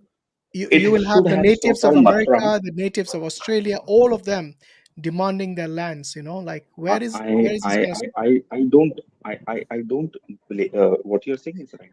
What I'm saying, we have requested only for 3. We have not requested for 30,000 or How do you know that after 20,500 or three? 3. What guarantee can you give that after these 3 requests you won't request more? That guarantee Sayyid should have given to their this thing before going to the court, that okay, as a brother we will give you, and it should have stopped. And I personally feel it should have stopped very Yeah, much yeah. back. Listen. There was a Muslims. PIL for that. There was a PIL for that, and in response to that, the government responded that in coming parliamentary elections, if we win, we will repeal this worship act. So this 3 will convert into You are 30 talking of to 300 to 3,000. Sayyid, you are talking today. I am talking 15 years back. This request has been put to Muslims, brother, for at least 50 years. Give us Mhm. just 3, and it's okay. You were talking today what BJP is saying, we can rip this act and all that. Okay, fair enough. So give me Because the I also justification don't. of repealing this act. Give me the justification of repealing this No, act. no. Today, okay, so that's what I'm saying. You're talking about today. I am talking about 15 years, the request that we have Fine. made to our brother. Hypothetically, okay, fine. You got the 3 What is mandis, right? hypothetical? You got you Okay. got the three temples you want. Now the Mhm. ruling government is going to repeal this act. Why is it repealing this act? If not I for will tell you. destroying Yes. more mosque No, in no, no, no. future. Okay, you're fair. I understand. I acknowledge you have this thing, and I fully support you. I will not unsupport you on this one. But what exactly? See, I'm a very soft Hindu. Okay, if you've seen my past also or conversation, I don't like actually want to bite on anyone's bad behavior. But I'm a very soft Hindu. But there are Hindus which are very hard. You will say umpty numbers of things to them, they will not listen to you. Similarly, there are certain Muslims also. If because I make a request to Sayyid, it will not make any difference. What the party or the people who are on top, they should have already understood, and they have not reciprocated in the same way. Like when this was happening, we were requesting them, and they took us to the court, and they So made us fight and do everything. yeah. So the So that's justification you are where this. giving is, yeah, I got your point. So the justification you are giving for the repealing of this government act is because Muslims didn't get I the have 3 not given a lands. single justification. No, no, no. I Just have not that's given a what you are single doing. If Okay, we justification got on that this. guys, 3, yeah, guys, I don't think we're going to resolve this today. So let's leave it yeah. for another day, inshallah, because we want to, there's still a lot of people waiting in the back studio. So J- Okay. Just let's one more thing, brother Hashim. Like, brother Akash, you were so sensible last time out. You came back to refute the claims that brother Hashim made last time. Then all you did was bring saying that for the first question you said it's a metaphor. For the second one you told I'll give others, the public over here, a homework. Just yeah. You think can about read it. it. What It you is did. just to no, No, no, no, no, no, no. no. What By I'll the tell way, you you. forgot what No, it no, was no, about. no, no.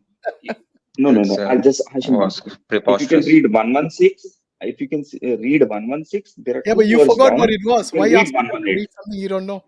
No, The burden no. of I proof know is what not is on there. That's the why I am our presenting shoulders. in public.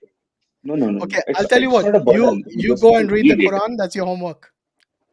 I Okay. have already downloaded you. If you remember, No, Hashim, I didn't you just say gave me download. I that said read G. it.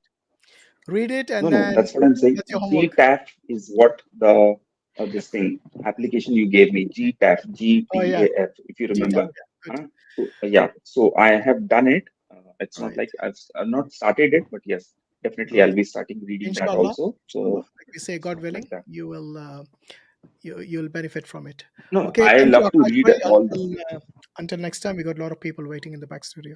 Sure, Hashim. Jazakallah No khair. problem. Assalamu alaikum again. Wayakum. Walaikum You, salam. you Take too. care. Take Assalamu care, alaikum, brother brothers. Brandon. Walaikum salam wa rahmatullahi wa barakatuh. Okay, Akash, take care. Sayyid bhai, take care. Assalamu Assalamu alaikum. alaikum. Right. So that's all politics for you, Brandon. MashaAllah. It's talking about the Allah mosques protect which are planned to be demolished. So Yeah. it wasn't just the Babri Masjid. They are now after It's another simple mosque, stuff. another I mean, 2 mosques they want to demolish.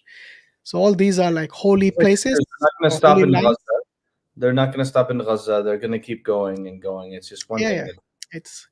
And I think Brother Sayed was right. They're copying the exact methodology of the Zionists, bulldozing the homes without any trial, usurping the lands, destroying places of worship. It's like a copy of the other. Right, guys. I'm going to quickly bring in. I think this guy's a Hindu from Karnataka. Hello, all. We spoke last time. Yes. Go ahead. What's on your mind today? No, sir. I thought you guys were gonna wrap up, so I thought let me just come in and say hi and wish you good night. But then the conversation kept going on, and you mentioned about one of the topics, which is the discussion which happened, Place of Worship Act.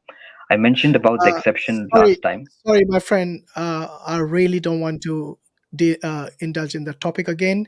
We are dealing with Ramayana. You got anything to discuss on that topic?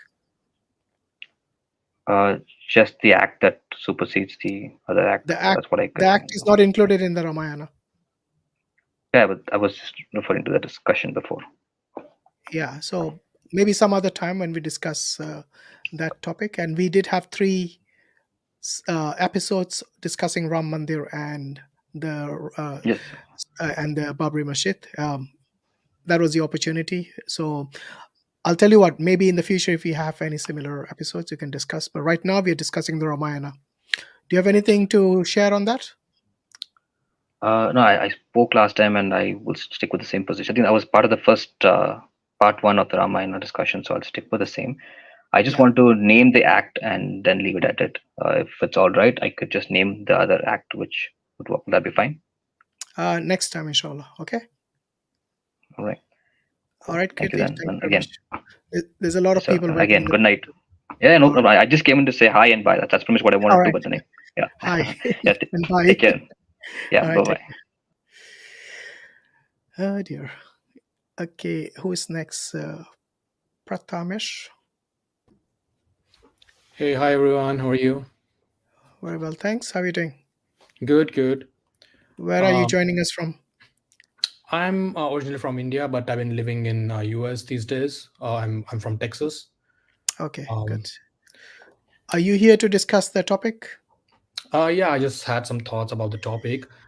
So okay. Were you listening to the stream, by the way? We had a little late. It's already been 4 hours and 30 minutes now. I joined a little late. That did you catch?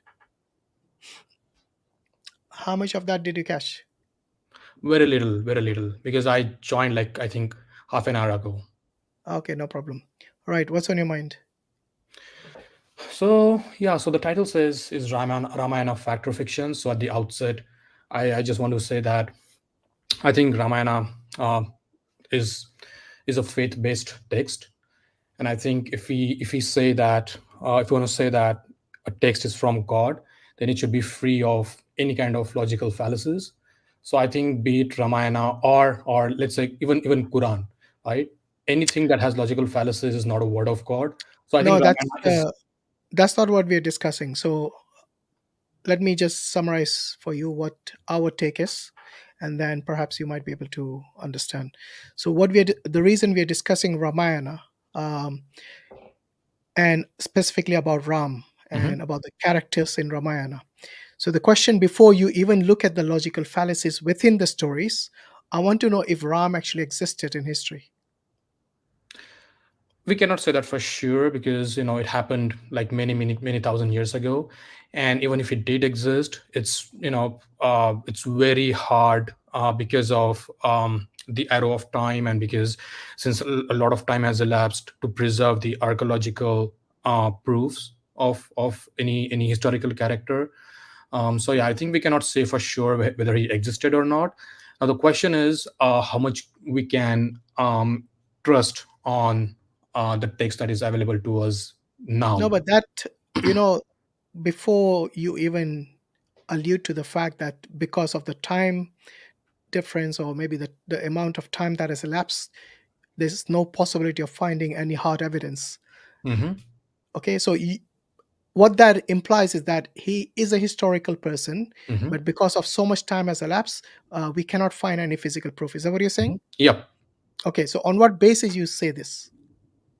What exactly on like? Well, if you're saying that you're alluding to the fact that there's a possibility of his existence. Mhm. On what basis are you saying that? Because you don't have any physical evidence. Like I So mentioned, it's a faith based. It's a faith. no, but if it's a faith based, then so is Zeus Yeah. and Hercules. So Yep. these are mythologies which have already been accepted Right. by those Just like people Allah, even Allah as well, right? Because from my no, standpoint, even Allah is a faith. hold on.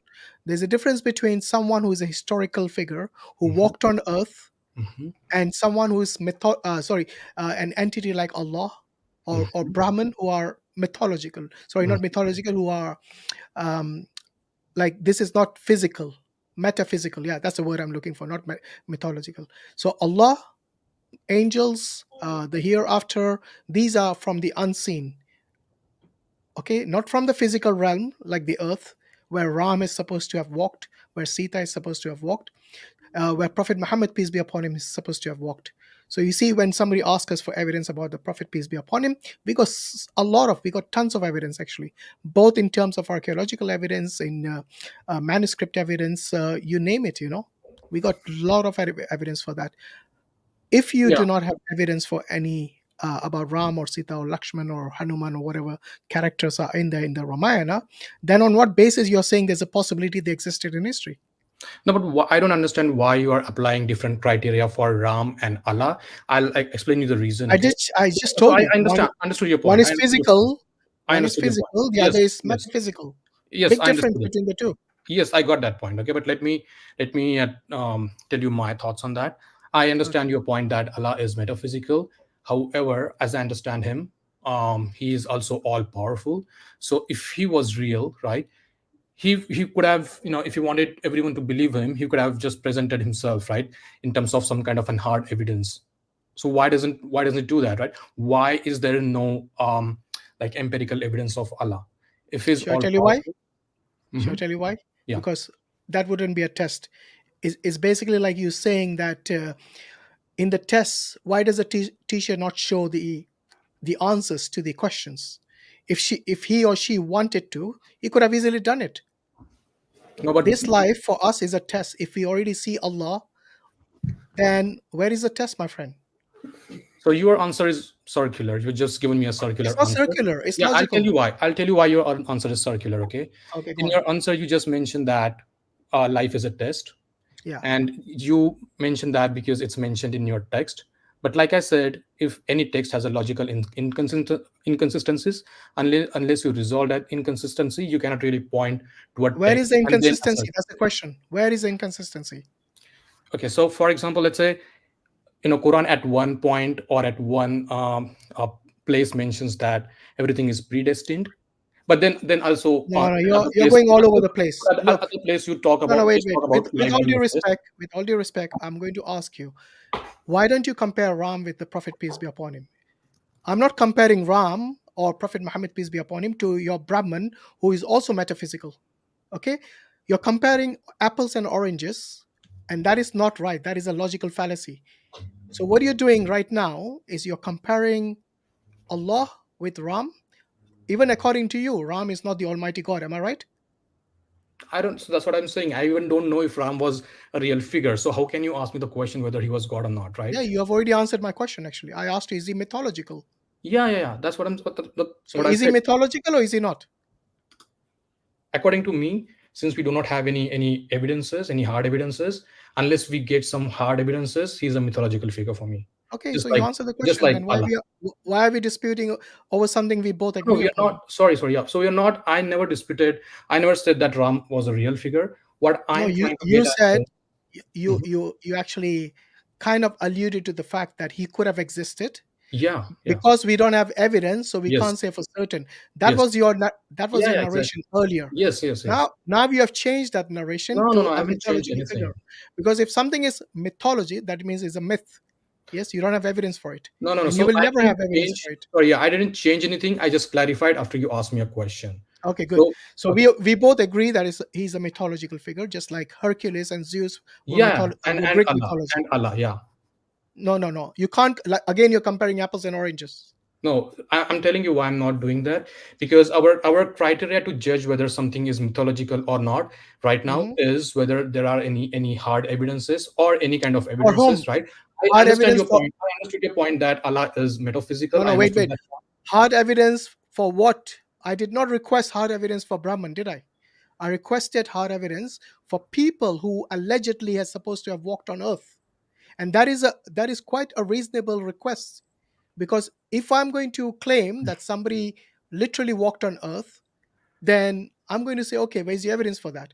Obviously, there are Hindus and there are Christians and there are other people who ask us for evidence about, for example, Abraham or Musa alayhi salam, and we don't have evidence for that, even though we believe they walked on earth. But for us, the ultimate link is Prophet Muhammad, peace be upon him, and he's the one from whom we take testimony from, Yeah. and we trust his testimony. Yes. Similarly, if you have a similar person in Hinduism, we are more than willing to listen to your explanation about this historic figure Yeah. who definitely existed in history and Mm. who can link you to all this, whether it's metaphysical, whether it's physical, entities. Then that's fine with us. So can you present someone like that from Hinduism? So again, I understood your point that according to your faith, Allah is metaphysical. So that point is duly noted. However, like you asked me why is it unreasonable to ask that evidence, like hard evidence of someone like Ram, right? So similarly, from my side, why do you think that it's unreasonable for me to ask a hard evidence or any kind of empirical evidence of God, even though he is metaphysical? The reason why I'm asking you this is because God is also all powerful, right? So if he wanted everyone to believe him, I've already why? answered that question for No, you. but your answer You're was repeating circular. yourself Your now. answer was circular. Your answer was circular. It You said wasn't that circular, it was logical. no, but so your By the answer way, was that hold on, did you you are, just say you want empirical evidence for the metaphysical? Is that what you said? can God in his capacity, No, no, no, present hold on, himself, hold on. manifest I himself in a clearly physical heard form or you. I clearly heard you asking for empirical evidence. not? Are you seeking empirical evidence for the metaphysical? I'm not seeking is the wrong word. My question is why is it not possible to have an empirical evidence of God, even though he is metaphysical, right? I'll tell you why. First and foremost, empirical evidence is what science goes by. It is beyond the scope of science, naturalistic science, to give you any evidence for something which is metaphysical, because it doesn't deal with the metaphysical world, it deals with the physical world. And empirical evidence would be actually within the scope of science, not the metaphysical. So what kind of evidence are you looking for exactly for the metaphysical? Any kind of evidence that can lead me to the truth. I know because you're looking for evidence, so Yeah. I'm assuming you have certain criteria which will tell you that this is acceptable evidence and this is not an acceptable So evidence. I have not understood your point regarding why a metaphysical being who is also all powerful cannot Okay. manifest himself. What, you're all over the place. Do you want empirical evidence or non-empirical evidence? I'm open to both. Okay. What non-empirical evidence would you accept? Any kind of rational or logical reasoning. Okay, very good. Where did the universe come from? We don't know that. That's an appeal to ignorance, not an answer. No. Okay, so tell me where did it come from? No, because you tell me first. You said you don't know. Yeah, no one knows. I mean, even Come on, you scientists. can't say no one knows. But We know, the Muslims know, the okay, Hindus where did also it come know. from? Okay, By the so way, the Hindus do know the answer. According to them, it was Brahma who okay, created but the yeah, universe. tell me where did it come from. No, so don't say nobody knows. Because I really want to know whether you are actually a Hindu or you are just a skeptic. No, I'm not. So I'm a Hindu by birth, but Right. I'm an like what do you call it, explorer or an agnostic by my faith. But so yeah, so Do I'm you believe? Do you accept your scriptures as authority? no. Okay, so you're actually a Gnostic then.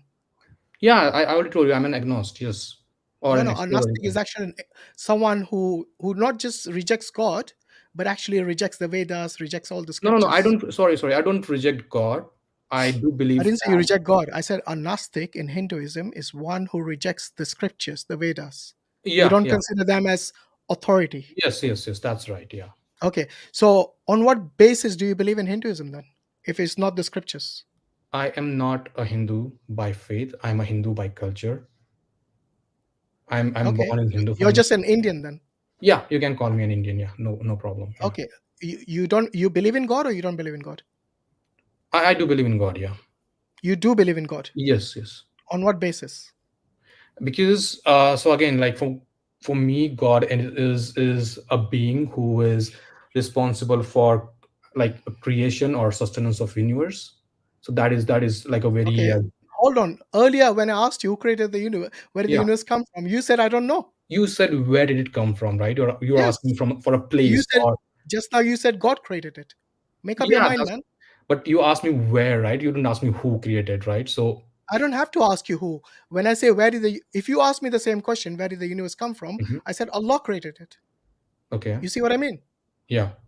So you are not even certain about what evidence you're seeking. Once you have already agreed with the theists Mhm. that God created all of this, and then you're still asking evidence, where's the evidence for Allah? It's like you are in you yourself are not No. certain, I think and you don't even know your position. sorry. I think you misunderstood my or You said maybe you I are an did, agnostic. maybe I Hold didn't on. clarify. Okay, maybe Did I you not didn't. say did you not say you were an agnost? Yes. What is an agnost? Agnost is someone who is not really sure whether the God exists or not, or someone who is not sure about the attributes of God. No. You got that wrong as well. Okay.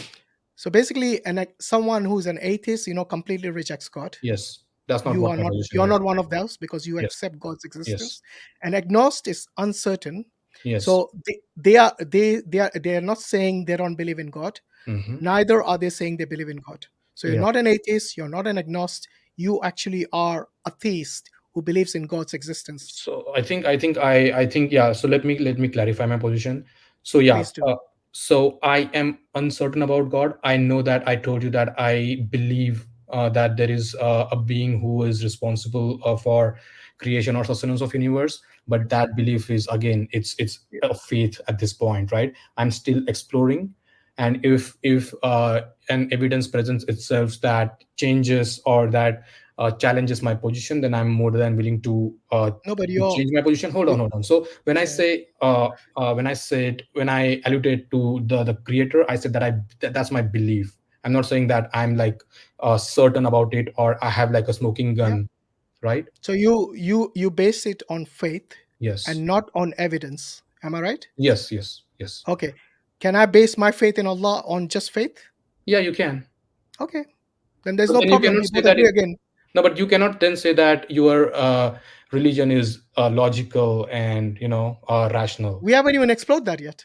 Yeah, okay, What fine. I'm saying is that because if you think you believe in a religion and actually you don't, you said you're more of a traditional Hindu, okay, who believes in God because maybe your parents believe in that, and that is the reason you actually believe. Maybe what I'm asking you is that I came to the conclusion in belief in God not just on faith but Mm. by reason as well, because we know for a fact that the universe couldn't have created itself and the universe couldn't have come from nothing. So what is the other plausible explanation for something to come into existence like the universe? But so I get your point, right? My main contention here today is if you are saying that something is a word of God, then it should be free of any kind of illogical No. things, You see, right? you every time we answer your question, you shift the goalpost again. You asked me about God. You asked When I asked you, you said you base your faith in God, and that is how you believe. It's not based Mhm, on evidence. When mhm. I said we use reasoning to come to the Yeah. conclusion, not just faith, you then moved on to the scripture. So let's deal with one thing at a time. Do you acknowledge that it is a plausible explanation to say that if something that begins to exist, it hmm must have a cause? Do Not you believe necessarily. in that principle? I mean, so you're saying that. So okay, again, I don't think that might be accurate because when you say cause, so causal relationships are temporal, right? No. You need a notion of time because when you say cause, the cause and effect, right? The cause needs an effect, right? Yeah. And it's a temporal relationship, right? Why? So On what basis do you say it's temporal? how can you, because effect has to occur after certain amount of time of cause, right? The Not cause and necessarily. then You can have an effect instantly, like you switch on the tube a light. It's instant, isn't it? no, that's not true, because in our the universe that where we live in, the No, I causal gave you an analogy of has a something which speed, is instant. has a speed limit. The Yeah, causal relationship I has a gave speed you an limit. example of a torchlight which is instant. It's Okay, not so you have the instant. It's cause, not and then instant. you have, It has to you know the speed limit of light is the speed limit for an effect to show to manifest after the cause has happened, right? So when you yeah. turn on Obviously, the, the effect happens after the cause. I'm not saying it happens simultaneously. What I'm but you saying said is instantly, that right? if you, yeah, instant means No, doesn't but it? Instant doesn't mean simultaneous. It means very quickly. That's what instant very means. okay. That is now you are kind of getting it more accurate, because Brother, earlier you you should know the meaning of instant. I don't have to give you definition of things like agnostic, atheist. All, if you're using certain words, at least understand its meaning. no, but you I don't have to define every word of mine for you to understand. If you don't understand something, you can ask me for that. But you can't then blame me when I explain it to you because of your misunderstanding, no, because but of your question your lack originally of was, understanding of the term and its definition. no, hold on, Okay. but your, Anyway, let's move on because we actually need to bring in the other people who are waiting in the back studio. All I'm saying is that I'm using inference mm-hmm, and logic to come to the conclusion that God exists. mm-hmm, Because if you look around in the universe, anywhere, even when you're making tea or you're doing anything, you're brushing your teeth, for example, there's always cause and effect in play in every realm that you look at. mm-hmm. Okay? But do you agree that for cause and effect relationship, you needed the notion of time? Do you accept that? Without time, Yeah, there's nothing wrong in that. Cause okay, but happens, okay. the So effect you asked happens. me about. So you The, asked me about the the beginning cause, of universe. yeah, yeah. You asked me So about if the you, beginning of universe. yeah, if you So heard me clearly, then that wouldn't be a problem. So cause always precedes the action. yes. Okay, the effect. And I'm not saying it doesn't. I never implied at any point it doesn't. That's the reason you have the cause and effect. Yes. One has to follow the other. Now Yes. if you look throughout the universe, there's always cause and effect, and hence what I'm saying is that everything that begins to exist must have a cause. If you don't believe in this principle, then you bring me an example anywhere in the universe where you don't have causality. Yes. Okay, Yes. So I'll tell you. gone. There are like a lot of studies out there in cosmology where you can have the model of early forms of universes where there was no notion of time. Who told you that? I can point you to some studies. I There's know the no, studies. In fact, I'll name you the persons in that study. yeah. So So, so uh, so for so example, these models which you're talking about, do you know these are mathematical models? yeah. These are So not based on empirical evidence. Are yeah, you aware of that? yeah. Okay. So in a mathematical model, you can actually have things outside this world, outside existence. For example, in an equation, you can have the symbol for infinity. Does infinity really exist? We don't know that yet. I mean, it It doesn't. might. It's okay. Even the numbers, for example, do you think the numbers or the shapes, the 2D shapes, do you think they really exist? So I think we are now going to the philosophy. So if It you're is. asking That's me, what I'm saying. if you're These asking me, if models, you're asking me whether the numbers exist physically in the real world or whether they exist in some kind of a platonic form, right? That's a no, separate no, debate. these are abstract. The numbers are Exactly. Yeah. abstract. Abstract. Yeah. Okay, so Yeah. these are representations for Yes. us to think logically, Yes.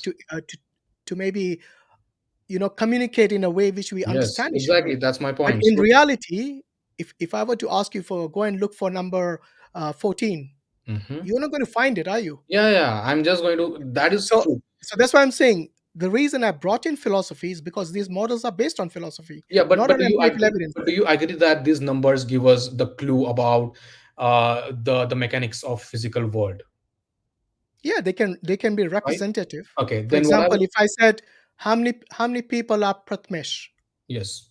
yeah, you Yes. get an idea. You're one person. No, but okay. So if we are on the same page that the numbers or mathematics can give us the clue about the physical world, right? And then going back to my point earlier, where the early universe could have existed without time. Let me complete. Okay. So just Google Euclidean manifold. Okay. If you do that, you will find that there is a Sorry, Google possibility. what? Euclidean manifold. Yeah, have you studied that? I have looked into that, and Right. Is it based on mathematics, philosophy, or empirical evidence?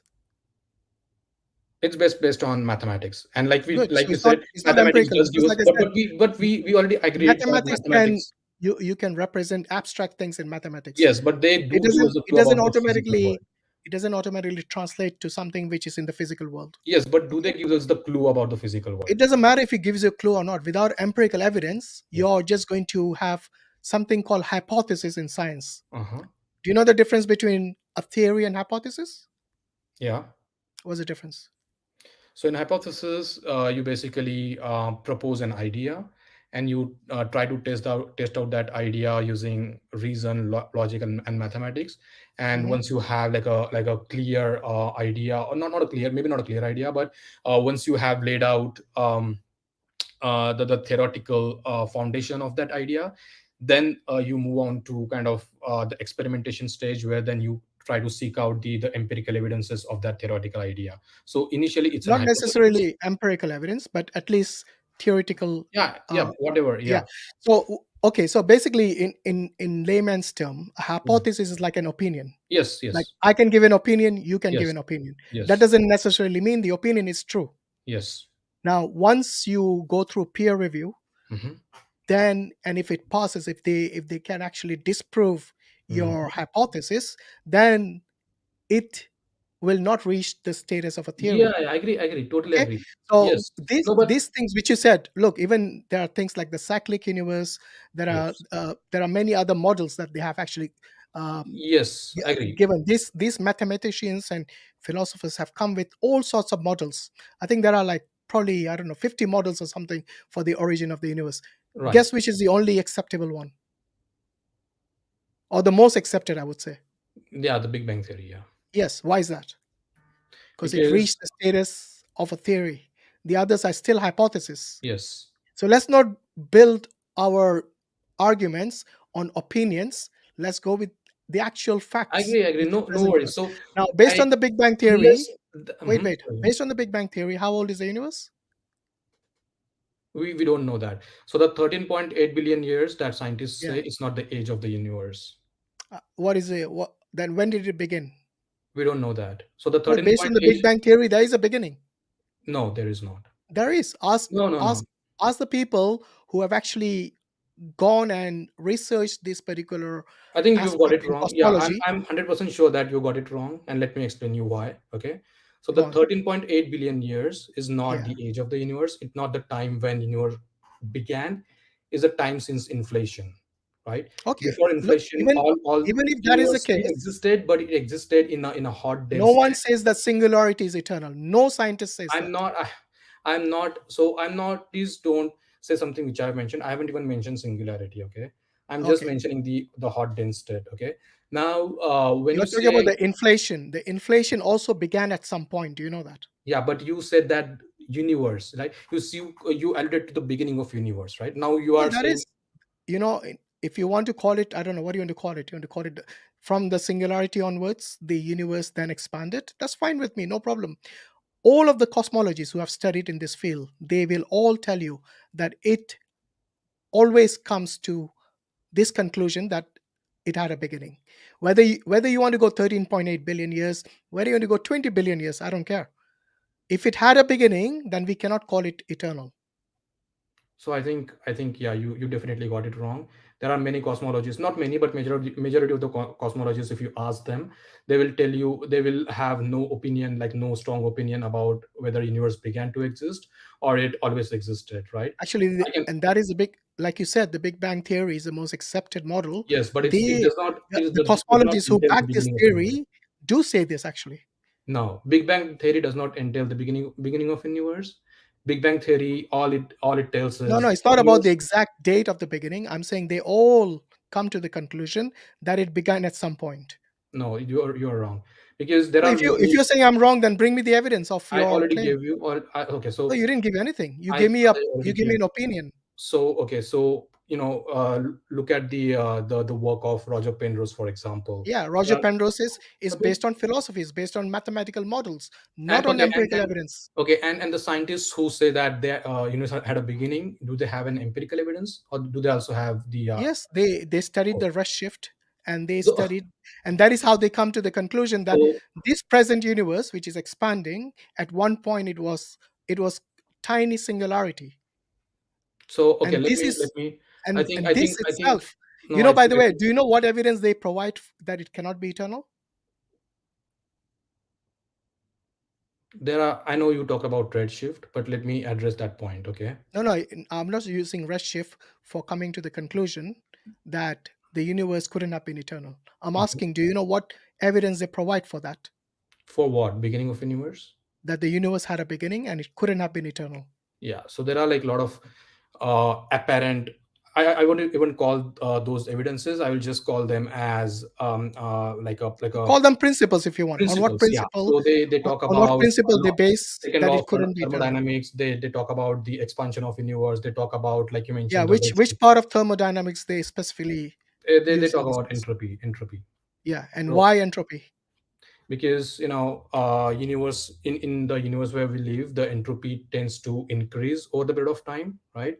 So that means that at one point the entropy had to be zero, and they say that the entropy zero entails the beginning of universe. But can I respond to all of these points one by one? No.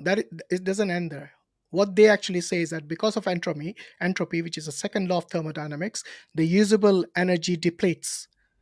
So there will come a point when the universe will not have any more energy to begin another expansion.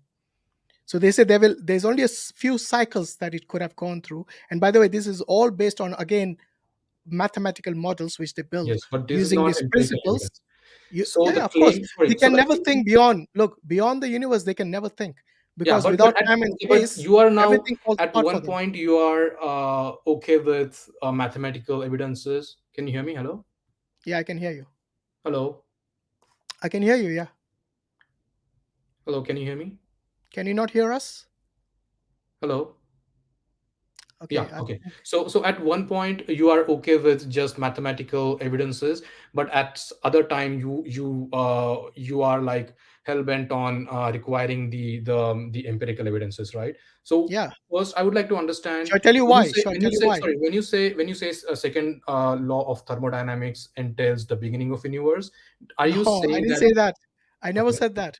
You So you you what was completely it? misunderstood what I'm trying to say. Mhm, I'm saying that they use this principle of mhm, the second law of thermodynamics to come to mhm. the conclusion that it couldn't be eternal because the usable energy would eventually deplete and dissipate. Yeah. And Okay? is that claim based on an empirical evidence? They can't think about empirical evidence Right? before the So it is universe. not empirical, right? So even if it's not empirical, you're still willing to accept that claim, Okay, what I'm right? using is, hold on, let me answer. Yeah. Yeah. If Roger Penrose can use mathematical models Hmm. to bring about this hypothesis or Hmm. opinions, then why can't the same scientist use his principle against him? They can, yeah, yeah, That's what they're absolutely. They doing. can. That's Yeah, exactly what exactly. they're doing. But And but but but the point that's the is, reason Roger Penrose and other scientists who claim that there could be there could be a ongoing eternal universe, yeah, it yeah, yeah. hasn't reached the status of a theory. Yes, yes. So that's what I'm saying. So at this point, we cannot conclusively say anything about the beginning of universe. No, we And can. you are the one. We Sorry, can. you are the one. You are the one, right? Using You are cause the and one effect, we who. can. Sorry, you are the one, knowing that scientists cannot say anything about the beginning of universe conclusively right now. You are the one who brought up the Big Bang theory, not me, right? No, So I if asked you, you which is the most acceptable model, and yeah, then you but answered Big also Bang no, Theory. but when you started talking about the beginning of universe, you brought up Big Bang theory and you used it as a smoking gun.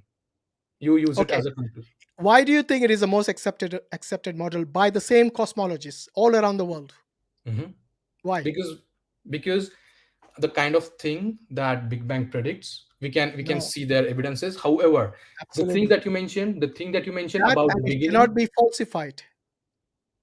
The sorry, others have been falsified yeah, using their own principles like mathematical equations, mathematical models. They use the yes. same method to disprove them.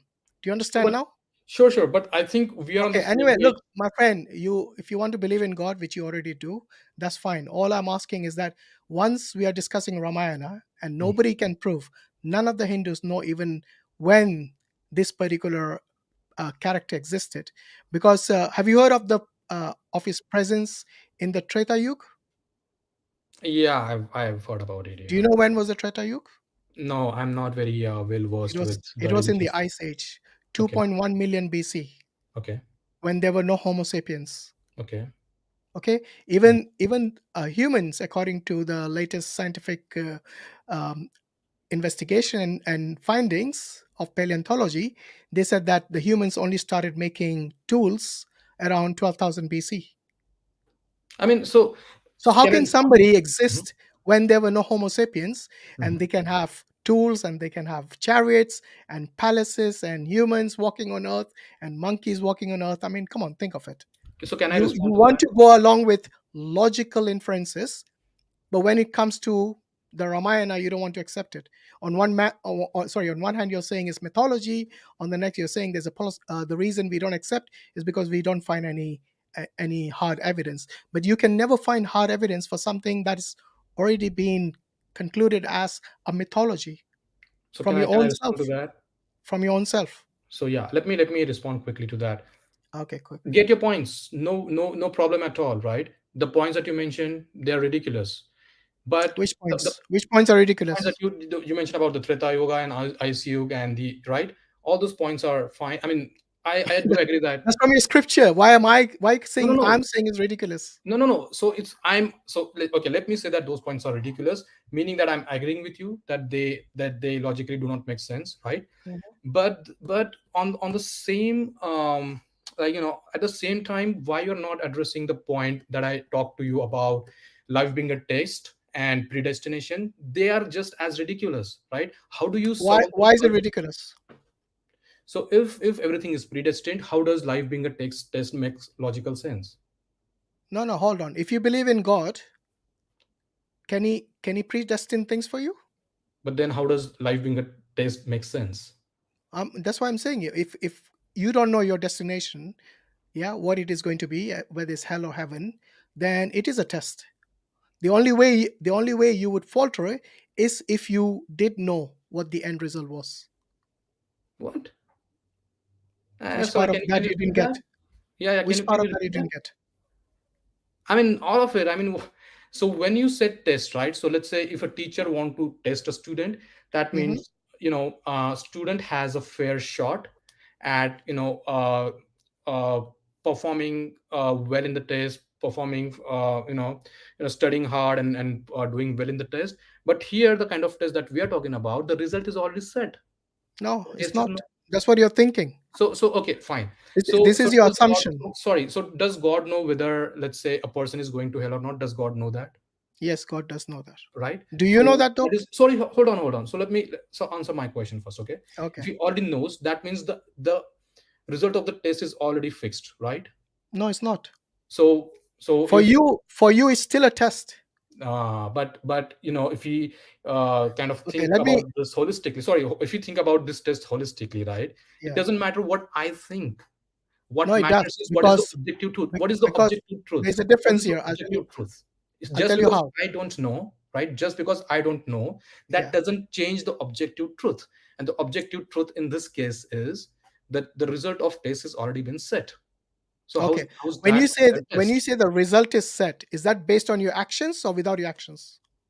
Doesn't matter, It right? does because that's the whole thing. No matter what. Okay, so tell me this thing, okay? If God knows whether a person is going in hell or not, and if it's We don't believe. By sorry, the way, we hold don't on, believe sorry. in hard determination. If that's what you're trying to imply.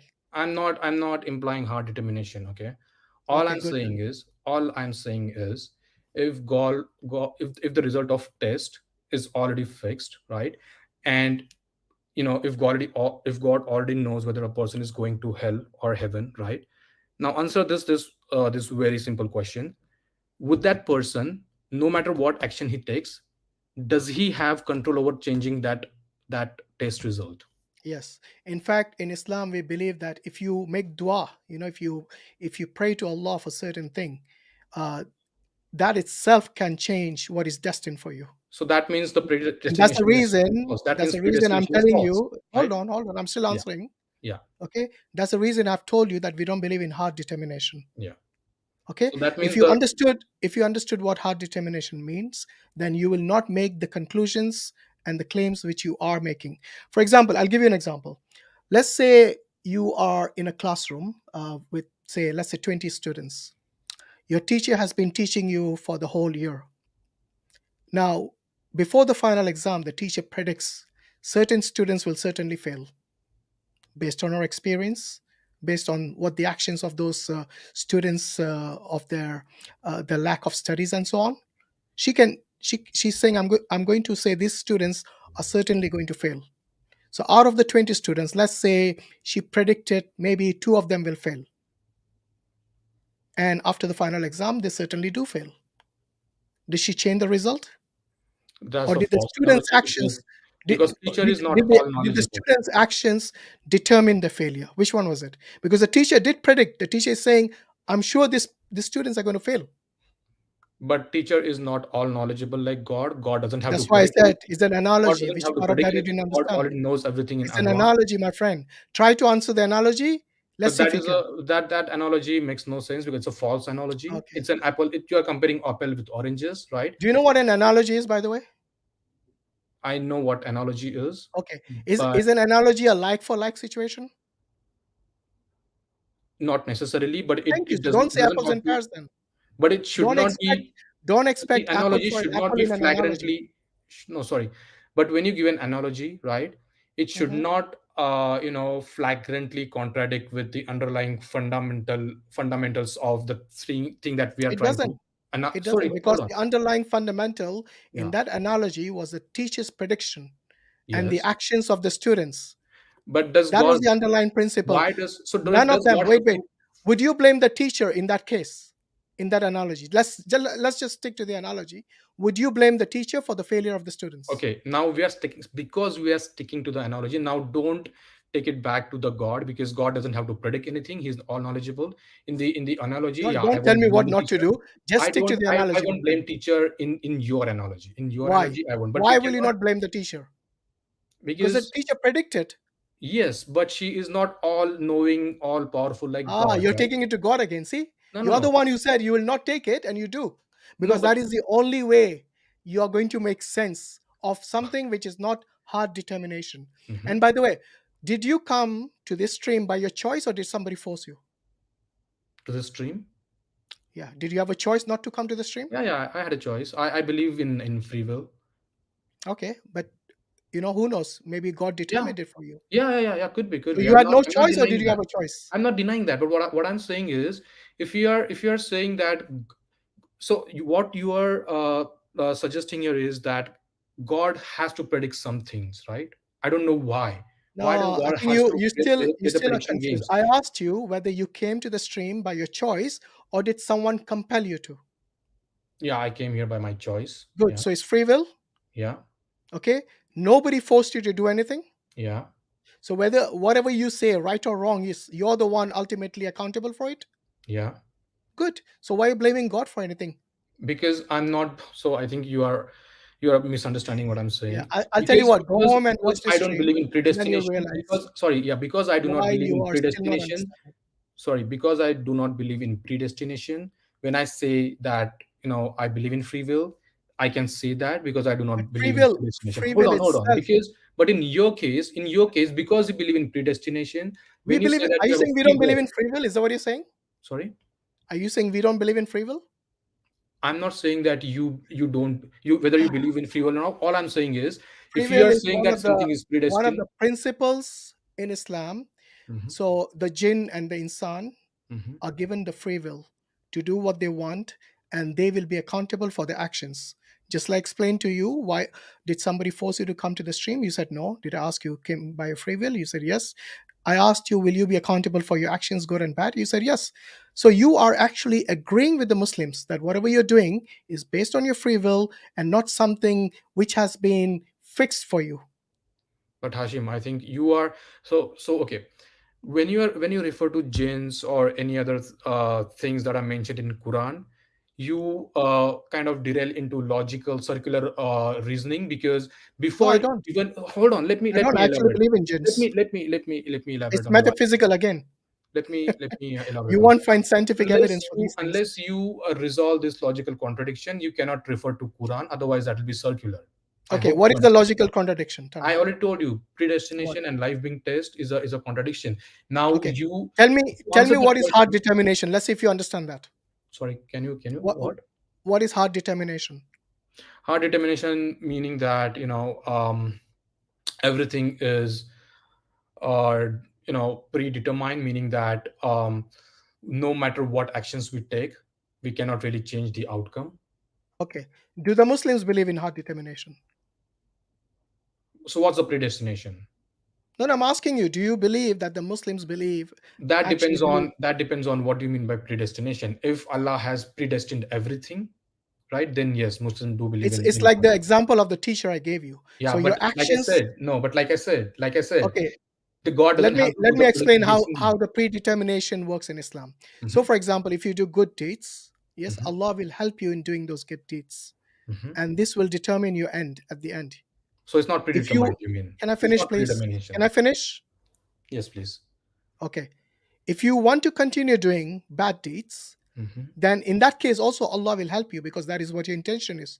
Your Mhm. intention is to continue doing the bad deeds. Mhm. The question is, these people who do good deeds and bad deeds, were they aware of the consequences and the rewards for doing their actions? Mhm. If the Quran has clearly mentioned, for example, it says alcohol is haram, or eating pork is haram, khinzir, and you continue doing that, and then you're claiming you are actually got the free will, then ultimately it is your actions which determine your end, not the fact that Allah has already put you in hell or in heaven. Even though Allah knows, for Allah the time doesn't even apply.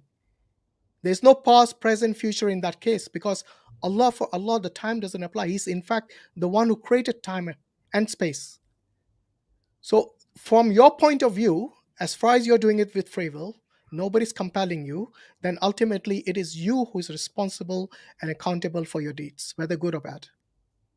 So again, that was a circular answer because you have Okay. not. So let me elaborate on that. Okay, Yeah, the go on. premise of my argument was that Quran cannot be the word of God because there is this logical contradiction between predestination and test. Right now, if you want to resolve that contradiction, you have to do that external to the text, because the I premise. did everything external to the No, text, but no. You if you mentioned didn't about realize. no. You mentioned about God. You mentioned about what is mentioned in the Quran about person's intention and how God will help him or her. Kind of Yeah, at fulfilling. the end I did. At the No, end, because no. Sorry, you you did it. went banging on You about did it. You did it about as a part. something that we don't Hashim, believe come in. We on, don't believe in hard determination. How many times come I on. repeated You this? did it as a part of your argument. As a part of your argument, Of you course, it's refer part of to my Quran. argument, not your argument. No. As a part of your explanation about Yeah. the Okay. argument So which you have. the term hard determination, is that from the Quran? What is predestination? No. I'm asking you, answer that question first. Is the term hard determination from the Quran? For me, predestination is very similar to hard determinism. So yeah. No, you don't know what hard determination is there, or you don't know the Islamic understanding of what qadar is. So yeah, I'd be happy to hear your explanation. Yeah, I've already explained it to you. I suggest you watch this, rewind it, and then you Yeah, watch it again. but Okay? in your explanation, you refer to It's Quran, which not was It's not reason. illogical as you claimed. Yeah, It's perfectly It was a legitimate. circular answer. It was a circular No, that's reasoning. your claim, like you said. Yeah. But can It's you resolve the contradiction between predestination and life being test without referring to Quran? Can you do that? I did already. No, you didn't. You, as a part of your answer, you okay. So Wait a minute. let's hear it again. You asked me from a Muslim's perspective. Mhm. Yeah. I'm And asking you're you. telling No. I'm asking you no, as no, a logical and rational person. wait a minute. Just because something is from the Quran, what makes you think that's not logical? No. So Quran may very well be the word of God. I'm not saying that it may not be right, but all I'm saying is, if you want to kind of establish that as a conclusion, first you need to resolve this logical inconsistency, and you There's no have to do logical that without referring inconsistency. to the Quran, right? In fact, you were the one who answered against this, which you consider as logical inconsistency. When I asked you, all the things about whether you're doing it with your free will, Yeah. then you said yes. Yeah. So how can you then blame the Oh. qadar of Allah? Because your worldview and my worldview is different, Hashim, right? Do you agree with that? Yeah, of course it's Yeah. different. I'm So not when I confused like say, you sorry, hold about on. God. You were the one Let confused. me answer. I had to bring you to the path of belief in Yes. God. Yeah. No. Because earlier you said you were agnostic, you didn't believe in the authority of the scriptures, Yeah. none of that. So what No, hold you on. believe is from Mhm. tradition, is from your parents, and then you're projecting all of this on us. No, Please, I'm man, not. give us a So break. I'm not trying to project anything, right? You are. Like, You are. no. Hold on. So all I'm doing is, according to my worldview, right? When I say something, I have a free will, it does not contradict with my worldview, because I do not believe in predestination. However, in your case, when you say, you have a free will, like Muslims have free will, it contradicts with the concept of predestination, because of the reasons which I already mentioned. And if you want to resolve this contradiction, you have to answer it without referring to Quran. And I'm like more than happy, and I'm like very curious to hear your answer on that. How do you resolve this contradiction without That is, referring to Quran? I honestly don't see the contradiction, because you're saying as long as you're telling me that you have free will to do whatever you But want. that is according to my worldview, No, Hashim, and no, we already. same. We Muslims No, hold believe in on. free will. What are you on about? No. Hold on. So you already considered that our worldview is different, right? Do you agree with that? Well, it Your and my depends. worldview is You actually haven't. You were confused about your worldview. No, I I am had not. to spell it out for you. You are confused about your worldview, Hashim, because at one side you are saying that you have a free will, but you are What? also believing Okay. in. What did I change in my worldview? Go on. I'm not saying that you have changed anything. All No, I'm no. saying is, You said I'm confused about my worldview. On yeah, what basis okay. do you say that? So because at one side you are believing in predestination, and on the other side you are saying that you have a free will, right? If you have a free will, right? What is the How does meaning it of? conflict? How does it Yeah, I'll conflict? tell Tell you. me. When I say I have a free will, right? Yeah. That means that I have a complete control over my own actions. No, you don't have a complete control. You have certain. Actually, you have lots of limitations. I know. So So all the for things which are example, in my capacity. if you wanted to will to fly, can you fly? Exactly, right? So So you're all the things constrained to which are in your my capacity, limits.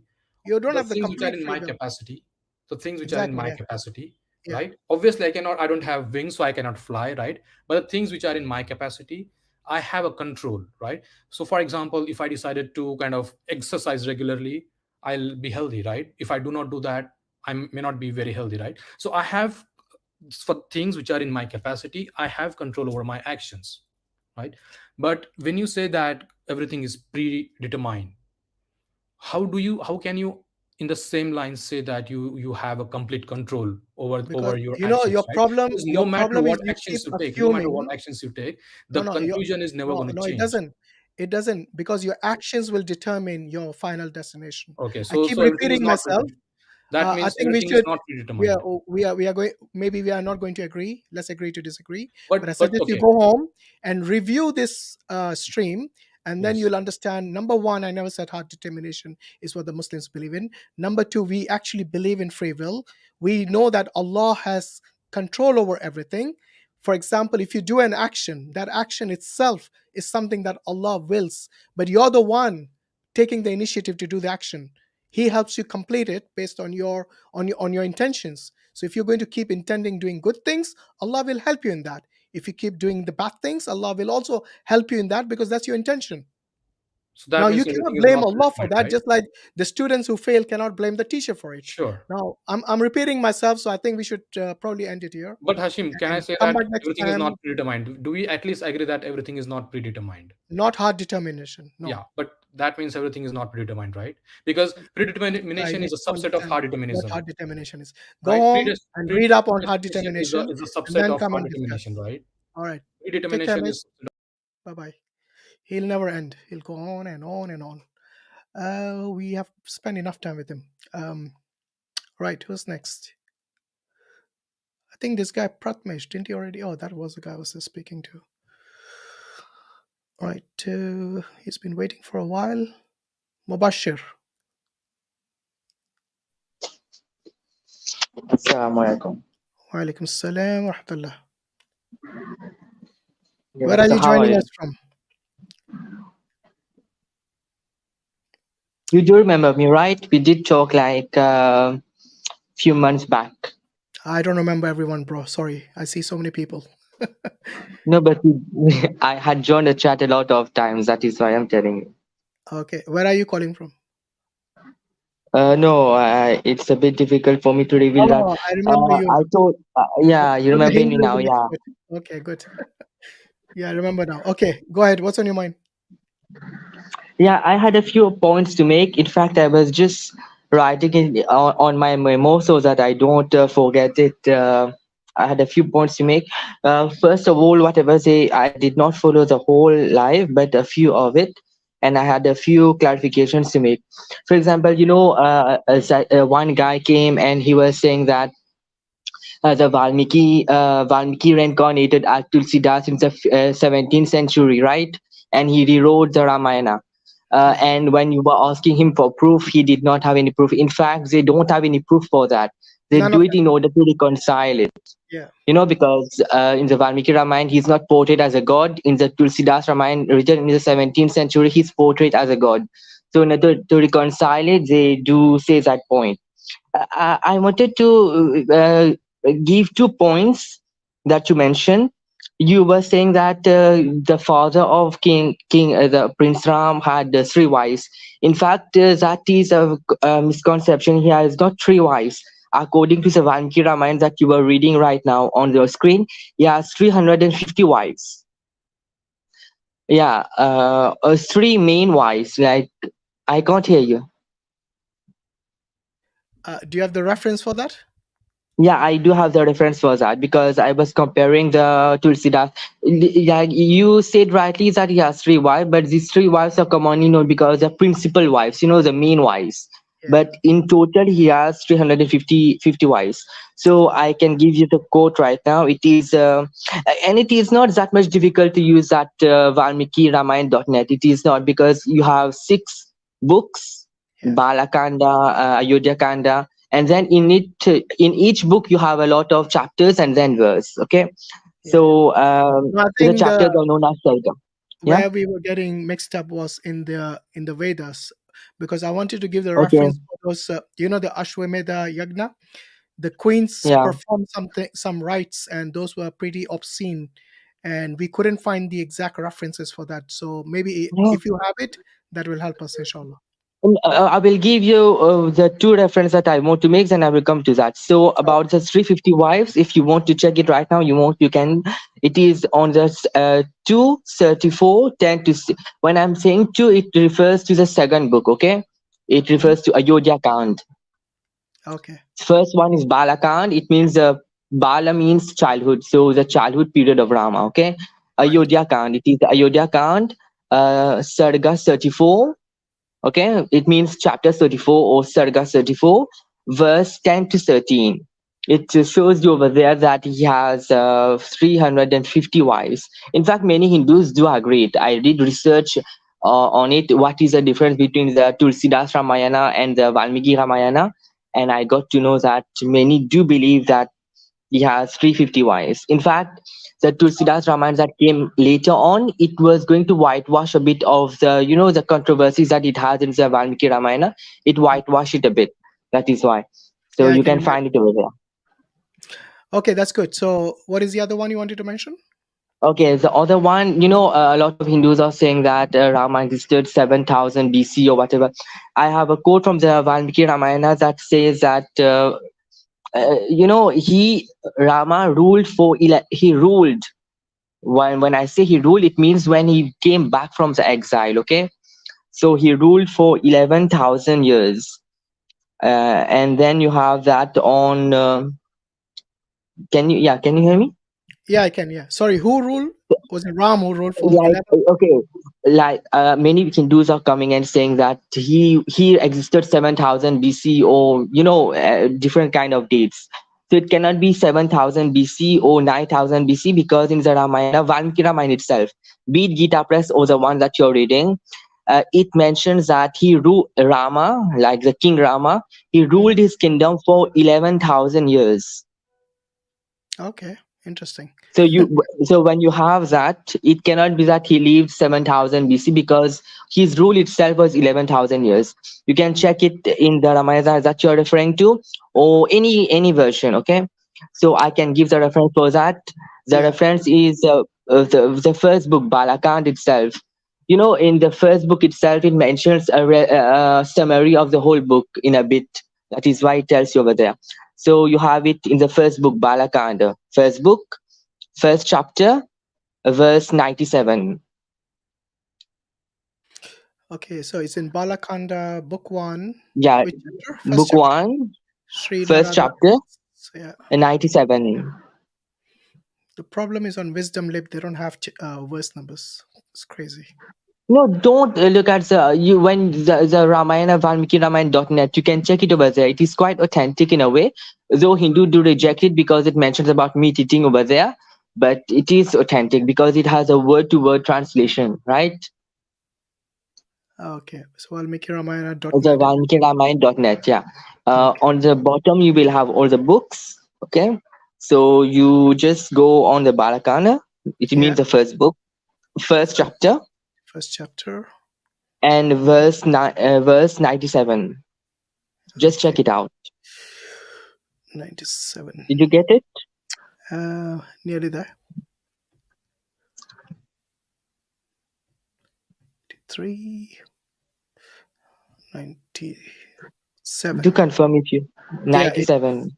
It says in Ramayanam Upastiva, the word used is Upasana. It's not ruling by scepter, but it is reverentially serving the kingdom, as one would regard or treat his personal god with reverence. Rama thus served the kingdom as a devotee of his subject, and this is the concept of Ram Raja. The Brahma Lok is not the abode of four-faced Brahma, but still higher abode. It doesn't say about. No. Oh yeah, sorry, I missed first the beginning. It says here, having served the kingdom for 10,000 years and another 1,000 years, i.e., for a total of 11,000 years, Rama will go to the abode of Brahma. Yeah.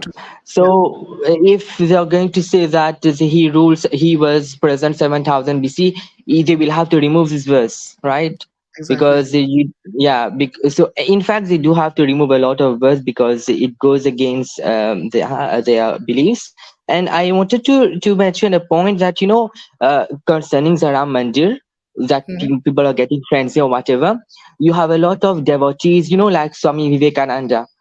People revere him a lot because he went to Chicago or to the foreign states and he spread Hinduism. And you have Tulsidas who wrote the Ramcharitmanas during King Akbar reign, okay? And you have Swami Prabhupada, Hare Rama, Hare Krishna. They believe in Rama a lot. None of them ever mentioned that, the injustice have been committed on Hindus, that the temple were destroyed. So these are like great personalities and priests and, big personalities of Hinduism. But even they did not mention about it. In fact, Tulsidas, who rewrote Ramayana, and he was quite a big devotee of Rama, during the reign of King Akbar, the mosque of Babri Masjid was standing tall over there, right? Because Babar came before King Akbar. So the mosque was there, but he did not mention any, because he wrote the Ramayana, he wrote a lot of books as well. But he did not mention any of his writings that, there's supposed to be a temple over there, and then they crushed it and built a mosque over there. Vivekananda also came. In fact, none of the Hindus What? mentioned it. Forget about the Akbar or anyone like that. None of the Hindus ever mentioned this existence of Ram's Mandir at the birthplace of Ram. They brought some sorry, what was it? What? I think a Purana in which they mentioned the birthplace. Yeah, in fact, it's a Purana. Last time I was trying to tell you that, but I couldn't because there was too many people. There was mentioning about the Skanda Purana. The Puranas have been re-edited a lot of times. Even today, if you go to read the Bhavishya Purana, it mentions about Queen Victoria, it mentions about King Akbar. So the Puranas are a lot of interpolation, so they can't use it. And the hypocrisy is that they will use it when it is about Uh, and will reject it when it is about yeah, about when it is mentioning about the and scientific stuff into it. absolutely. Yeah, it's a pick and choose, and that's the reason. But even that reference in Skanda Purana, book 2, Mm, section 8, chapter 10, even that has got it mixed up because it says something about to the northeast of that spot, which is Vigneshwara. And then in the next, in the very same verse, it says it is to the east of that Vigneshwara. mm, Now, how can northeast and east be the same direction? If you are relative to Vigneshwara, you can only go northeast. You cannot go northeast and east. It doesn't make sense. mm. So Yeah, even yeah. that verse number 18 and 19, which they try to use, itself has a flaw in it, which clearly shows that it's not accurate or authentic. Uh, I wanted to mention a point. Just now, a person came and when you were mentioning the Sita Pariksha, the fire test. Yeah, No, not the fire test. Like Rama was saying that I came not to rescue you, but for my honor, etc., etc. And the guy was saying that it is interpolated. No, it is not. Ramayana, Valmiki Ramayana. Okay, it has got 7 books. Okay, what you're reading, the one I told you, it has got 6 books, but in general it has got 7 books. Even Gita Press, when it publishes it, it has 7 books, but they miss out a 7th book because the 7th book shows that he a washerman talks about Sita and he banishes her, etc., etc. yeah, The hypocrisy I want to mention over here, which is quite important, you know to in order to demonize Ravana and says that he's a very bad person, he raped a lot of women and that is why Ram killed Ravana. They find that information in the 7th book of the Ramayana. Now, what is an issue for them is that into the 7th book they can get a thing that is supporting their views that Ravana was a very bad person. But in the 7 books, they're also getting like Rama killed Shambhuka, Lokas, and Rama banished his wife. yeah, So they will readily mention it when Ravana was a bad person from the Uttarkanda, the 7th book. But when you mention that he banished Sita or he killed the Lokas, and he will say, no, the 7th book is an interpolation. It is an addition. It is a later addition. That is a hypocrisy. We'll pick and choose in the 7th book itself. yeah, exactly. Yeah, In fact, the Ramayanas that you're using, that I told you, Valmiki Ramayana.net, it is quite authentic, but the Gita Press does not use it that much. In it, you have literal word to word meaning, and it has also got about meat consumption, etc. But it Mhm. is quite reliable. But in fact, if whenever you will have the topic of meat eating in this Ramayana that you're referring, if you refer to the Gita Press one, they have translated all meat eating word into the pulp of fruits. You know what I mean? Like it is mamsa. Yeah, yeah. Speaking I of have it. whitewashing, they're doing fruit washing, I No, think. that is that. Yeah, whenever you will have the word mamsa means meat. Anyone Assalamu knows it. alaikum. But if you go to the Gita Press one, every time it is mentioned that they ate meat, it translated into fruit pulp Yeah, every time. Completely yeah, absurd. I was quite shocked about it.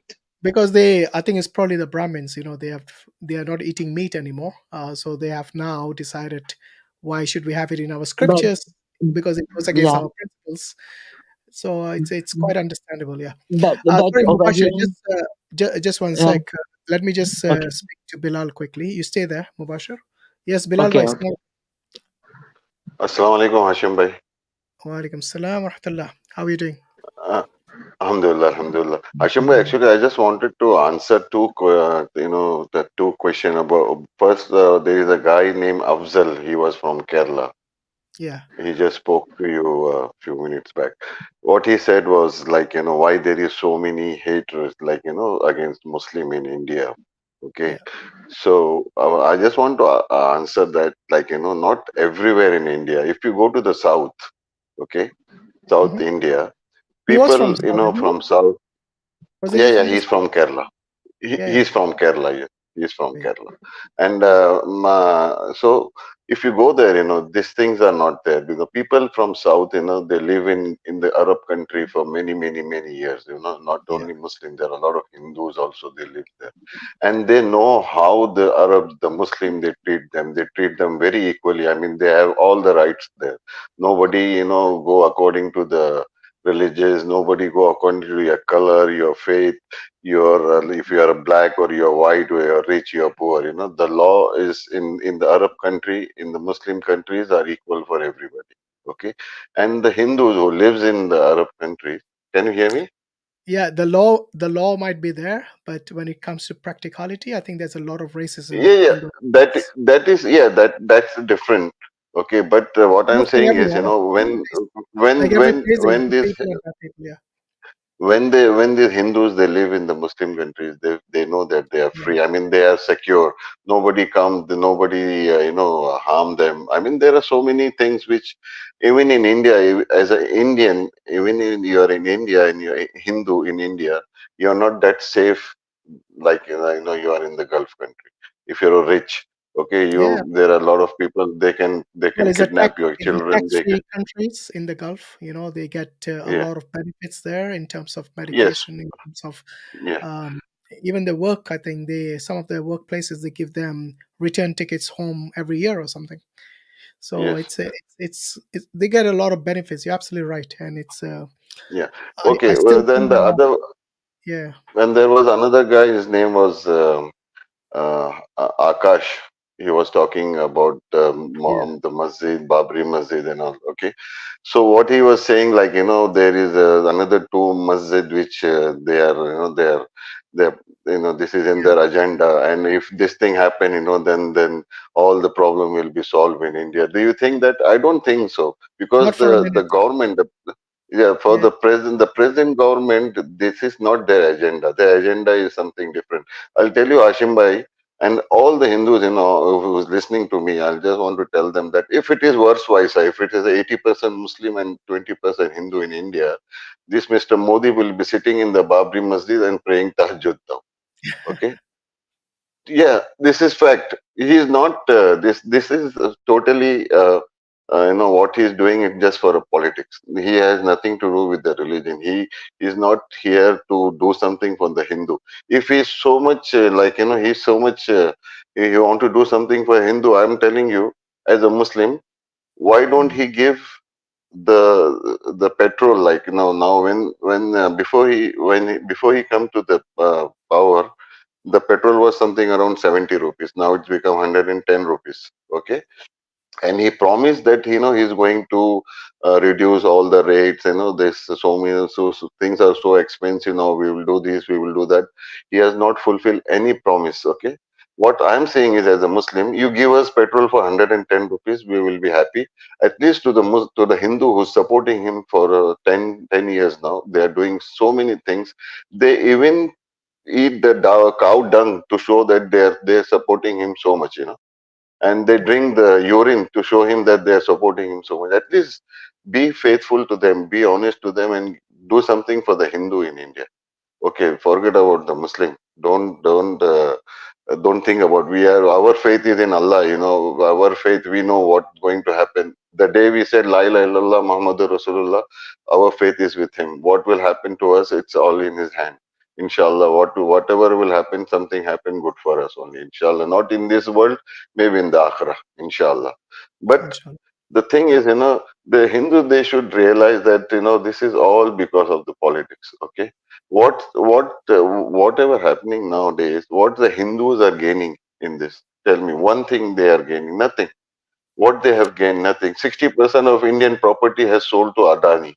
Okay, yeah, and this Adani is just a label. It's not they're 100% owner of this company. Adani is just a label, and behind this label there is who's behind the label, everybody knows in India. Okay, even tomorrow if there is another party, like any party like Congress or whoever comes in the ruling, like even at that time the India will be a slave for Adani, mm, because everything is sold to them. Okay, they are the owner for so many. 60% of the Indian property is with Adani. So whoever will come to the power, they have to be slave to Adani. So this is very much understood. Nothing is going to happen to this country, even if we are giving all the 30 mosques to the Hindus.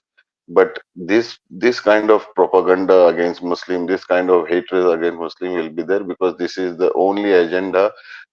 Based on that, they can win the election. There is nothing That's else they can do. Okay, oh, you're so absolutely right. the This is Hindu about should politics. the Hindu. They would do anything for politics at the end of the day, Yeah, and the Hindu should understand this. The Hindu should understand this. See, we are more loyal to this country. I'm telling you, if you ask any Hindu now at present, on based on what they vote, they vote, they're voting based on the religious background, the religious agenda, whatever happening, they can see. So they're voting the BJP because of the religion thing. But we Muslim, we are more loyal to this country. We never vote based on the religion. We never vote any Muslim to become a prime minister, because before BJP there was Congress. Before Congress there was some other party. And we Muslim, we always vote because they are not Muslim, but we vote because we want something better for this country. Okay, so yeah, we are more loyal to this country. We are not voting based on the religion things. yeah, We yeah, don't have any Muslim prime minister here. So, yeah. but I we think still we vote. we the Muslims in India probably vote for the lesser evil. Yeah, Yeah. there are all are evil, but there are some pickpocketers and some of them are dacoit. So we have to choose who is the less one. Exactly. This Yeah. is the only option. That's the only option we have. So the Assalamu alaikum, Muslim. Hashim. Sorry to cut off. Bilal, Akhi Bilal. Sorry. Yes, walaikum salam, walaikum salam. Yeah, I just wanted to Yeah. add one point of my own, like in my opinion, what has been done. We Indian Muslims, we complain a lot about this politics, bad politics, and these people, these politicians, how they have been oppressing us, or how they have been using our votes in their favor. But uh, in my opinion, what I feel like, Indian Muslims have been brainwashed into being out of politics, maybe, and which is the reason why we see very less activism taking place by Muslims themselves. And they are like, politics is like a very bad, evil topic for us to even speak about, or we discuss in our family members, we do discuss it, like we are keenly interested. And when I see the discussions, I feel like the knowledge they have, our family members, it's like very a quite amount of knowledge. But when it comes to taking actions in that field, they are like somehow brainwashed to stay out of politics. What are your opinions No, on this? yeah, brother Ali. Okay, it's a very good question you said. I'll tell you first thing. This Baba Ambedkar.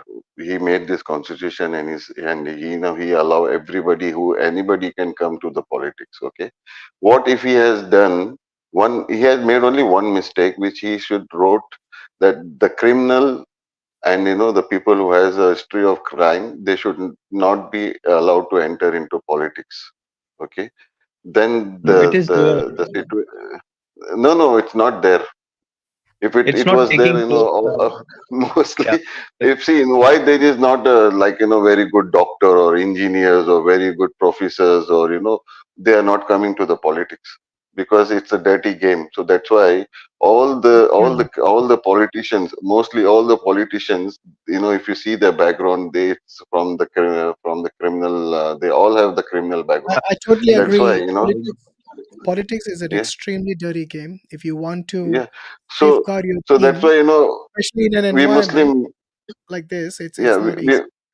There's a lot we of Muslim, we don't want to. things. There are a lot of haram things you'll have to indulge in order for you to reach that status of a successful politician, uh, especially in a country like exactly, India. exactly. And as a Muslim, brother Ali, what you're asking, what you're saying is why Muslims are not getting involved in this, because we can't tell the lies. We are be scared of Allah. If we come into politics, we have Oh, to I mean, say why do we hundred have and thousand to? lies every day, and Yeah. whatever No, we I promise, mean, we cannot fulfill. We have to say everything lies. We Yeah. cannot fulfill start any from. promise. And We have anyway, to. brothers, I So would love to discuss politics, but to be honest with you, like I said earlier, this is not the time or the place for politics right now. no, no, We yeah. What we Hashim, wanted to talk brother about, Hashim, what happened is yeah, whatever happening in India at the present, yeah, it's all because of the politics. Okay, yeah, absolutely. There is nobody who care about the Ram Mandir or this Mandir or that I mosque. Nobody care They're about. I using will. the religious Yeah. card in order to Yes. maintain their political, status quo Yeah. and their chairs, obviously. So it's a dirty game, as I said. It's something they do it for their own benefit. Definitely And not for. nobody is benefiting in this. No, Yeah, not a single Hindu or not a single Muslim is benefiting in this. yeah. Okay, the All the right, the, Bilal the bhai, price is going high. Yes. I Sorry. Yeah, totally yeah. Go agree, ahead. Go ahead. Hashim. I really appreciate it. But inshallah, we'll carry out. It's already been nearly 6 hours, and Yeah. I'm tired now. So we should end it very shortly. But until next time, I would say Allah Hafiz, and we'll speak to you later. Okay. Allah Hafiz. Allah Hafiz. And God Okay. bless you, Hashim bhai. Assalamu alaikum, inshallah. Right, Ali bhai, quickly before I complete with Mubashir. But if it's politics, Yes. end it here. No, it's not politics. I'm just, in my opinion, I feel like the way we are blaming people for these things, and we are not taking the blame on ourselves a little bit, whatever the part we have played in our own, uh, you know, uh, doing so in our situation. We have moved away from Quran. We have moved away from Sunnah, following the paths of Prophet Muhammad sallallahu alaihi wasallam, and we are not even talking on the deen part. Like it's Indian Muslims still today, like there is no that fears in them to talk about even the deeni part of our religion, basically. I uh, wouldn't agree with that. um, There are, mashallah, still a lot of ulama who talk about the deen, and they yes, still, definitely, but instill the teachings yeah, I of the Prophet mean, ﷺ in them. So it's not true to say that the Indian Muslims are not actually doing anything. They are. There are a lot of injustices in India against the Muslims, and because the government is a hardline Hindu nationalist, and there's not much the Muslims can do in that case. Like if you try to say something against them, try to speak out against injustice, try to have even a peaceful protest, your houses get demolished by bulldozers. yeah, yeah, Using the definitely. Zionistic techniques and the tactics in India. They've By imported like the what do Zion, kill them with what impunity, do destroy their places of worship, bulldoze their yeah, houses, all these things. So you cannot blame the Muslim. Of course, there's always room for improvement. No one is saying the yes, Muslims in yes. India or even anywhere Uh, else are perfect. Like why do we not do our part, which is in our hands, like what we can control, the situations we can control? We like should what? look towards that side, like Like what? anything, Give me an developing example. our on personal level, to improve our financial status, our character, our personality Even the overall, like. jobs, even the jobs you live in India, you should know this. Even the jobs you go and ask for any government job in India, you'll be Mhm. judged based on your religion. In fact, you'll be judged based on your caste if you were a Hindu. So there I is. That's why I agree said to a certain justice comes part. before talking about peace, love, and all these things. All of that is irrelevant if you're going to maintain injustice. Yeah, so what do you suggest? Like, what I, should the I action suggest plan that of the Indian Muslims Muslims should be? still strive their best to become the best in their professions, in gaining more education. Uh, you know, these things will definitely help them in the long run, and maybe Mm, spread the awareness within your own communities as to ex- how you can uplift the situation of your own communities, become your own, you know, become self-sufficient instead of depending on others. So I don't care if there are Adanis or Ambanis, who are mega billionaires in India. There's always Exactly. within the Muslims themselves, you can do something that will uplift your situation from the current situation. Even if it's against the odds right now, don't stop trying, don't stop striving in there. And as you mentioned already, teach your children about the deen, maintain the education, both the dini and the dunyavi, and instill the confidence in them, and that will only come with education. Today many Muslims have decided not to study, yeah, and that is detrimental for Exactly. their own sake. I don't think anyone in India is telling you not to study, so no one is stopping you from going to universities or places like that. Once they come to the job industry, that might be something which is, I would say, there's not much hope when you are treated unfairly in those kind of situations. But then there is nothing stopping you from becoming a businessman, own your own business, try to become Yeah, independent. my Yeah, point is that today's in this time, the Muslims have to work much harder than a normal person on this earth, absolutely. Yeah, because you have. if we are the oppressed people, or the Yeah, on parts of it at least, then we should be working more and more out of our way, out of our comfort zone, to make ourselves in the position of power, or basically not in the position of the oppressed.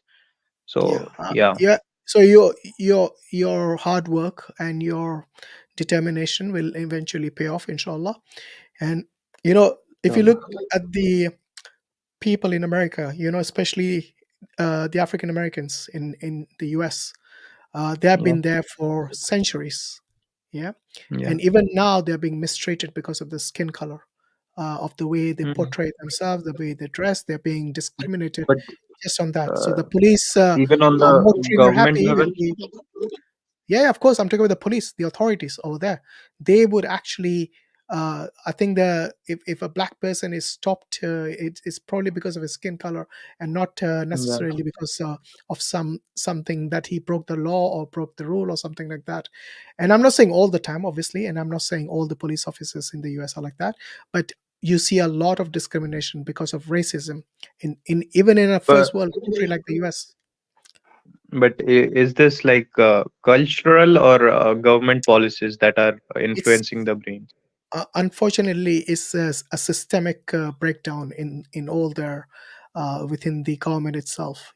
It's kind of become endemic, and Mm. it's an unfortunate thing, because if you treat a human differently just because of the skin color, it's something which is appalling to One of the anyone. biggest sins. Yeah, I mean, the Prophet Sallallahu Alaihi Wasallam in his last khutbah, he said Yeah.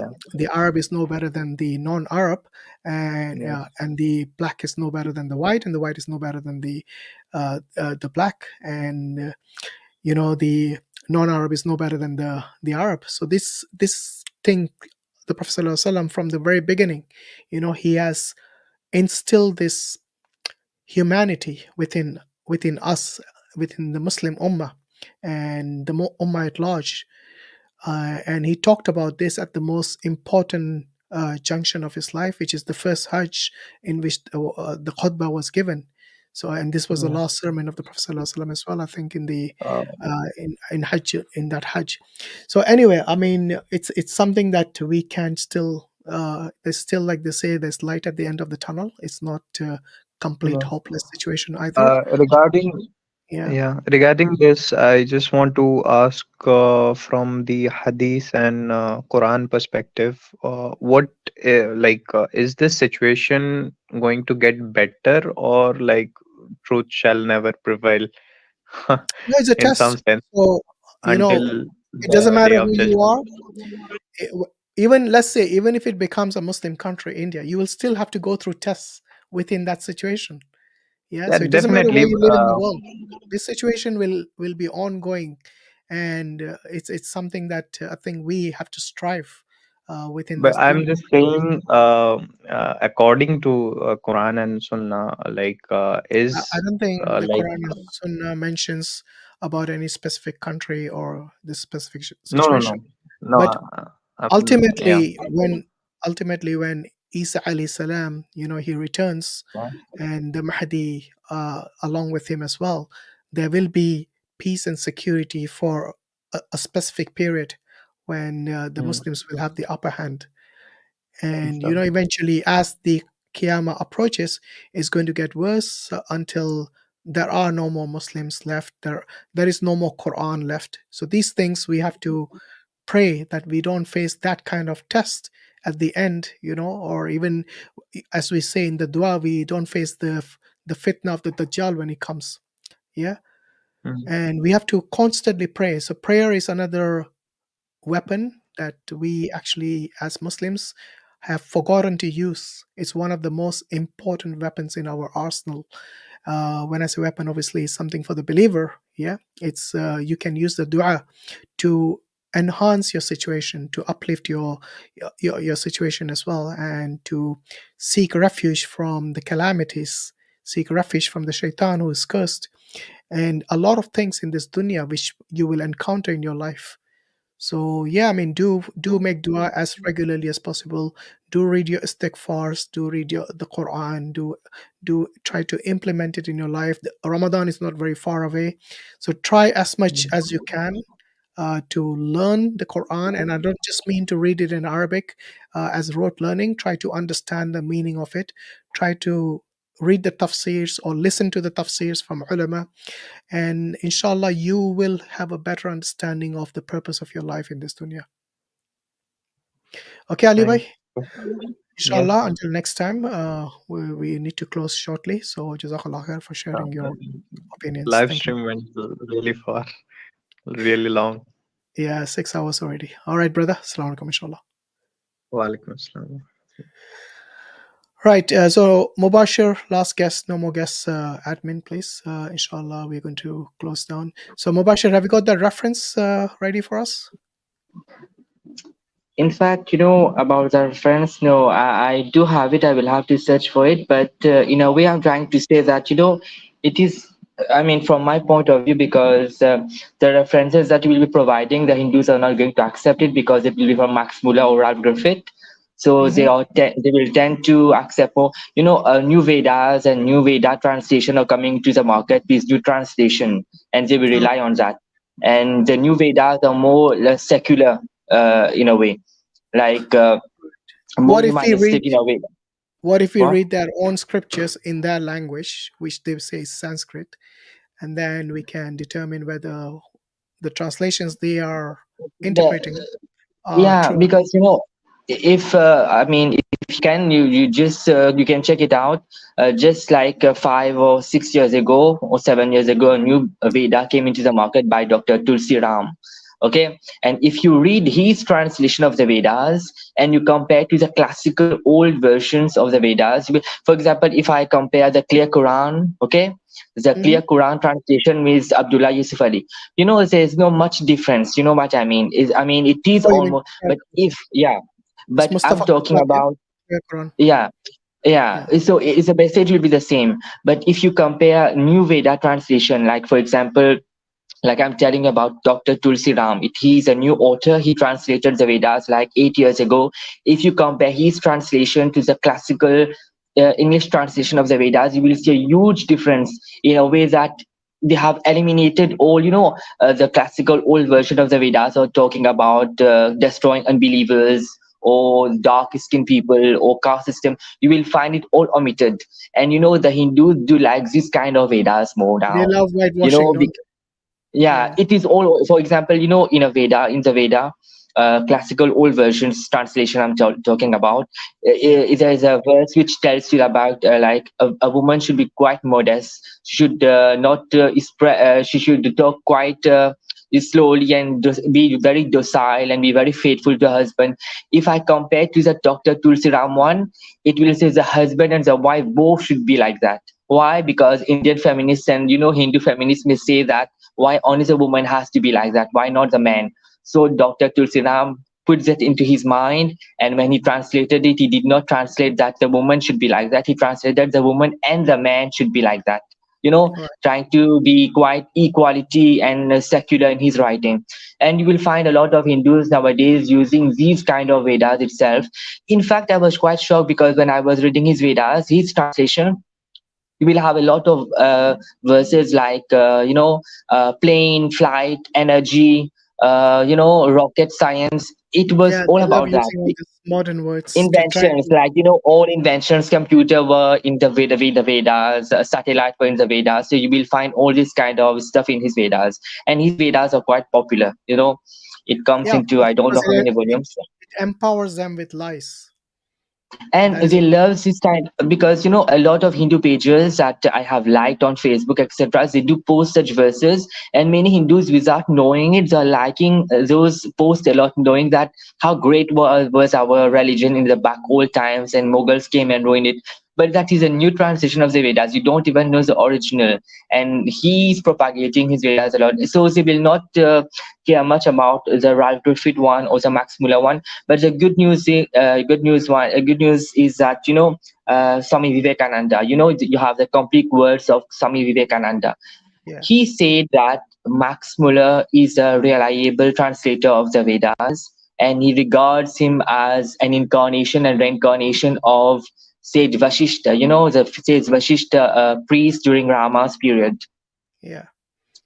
So he regards him as a reincarnation of him. So according to Swami Vivekananda, Max Muller was a good person and he did not do any trickery in translating the Vedas. So when the Hindu will say that, no, we do not accept Max Muller or whatever, we can say that a great scholar like Swami Vivekananda accepted him and his translation to be reliable. But what you are saying, the Ashwamedha Yagna, personally, I will try to search for it and send you by mail. But as I'm telling you, the Hindu will plays a victim card, like the white people came and mistranslated our books or whatever. That's fine, no problem. Jazakallah khair, brother Mubashir. Inshallah, do Okay. join us in the next Hinduism stream. That will be quite helpful. So yeah, Okay, thank until you. next time, assalamu alaikum wa rahmatullah. Walaikum salam. Right, I think that was the last guest. I don't know if brother Brandon is still around, but we are going to end it soon. I hope everyone enjoyed the stream, and whether we should have more streams on Hinduism. Give us a thumbs up if you think we should have more streams on Hinduism, or should we try another topic?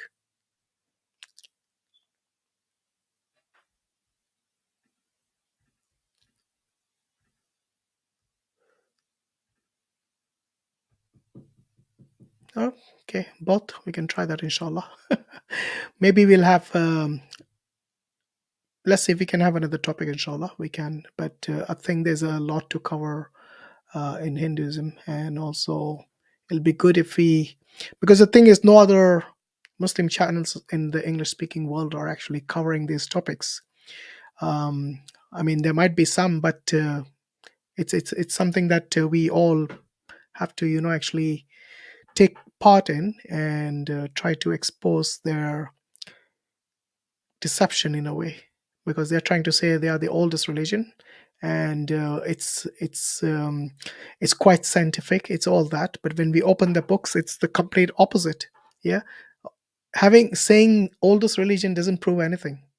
Yeah, if your paganism has always been around, isn't it? And so has other religions. Monotheism as well. It's a more natural thing for any human. So it's I think it's just a claim after all, saying is the oldest stream. So yeah, please do like the stream, share it, and subscribe to the channel if you haven't. And inshallah, we can all benefit from that. May Allah grant us thawab jariyah and something that will help us in the akhirah. So don't forget to like, share, subscribe, and do keep us all in your du'as as well. Inshallah, we can end with this note. And until next time, assalamu alaikum wa rahmatullahi wa barakatuh. Subhanallahumma wa bihamdi, subhanakallahumma wa bihamdika, nashhadu an la ilaha illa anta, nastaghfiruka wa natubu ilayk.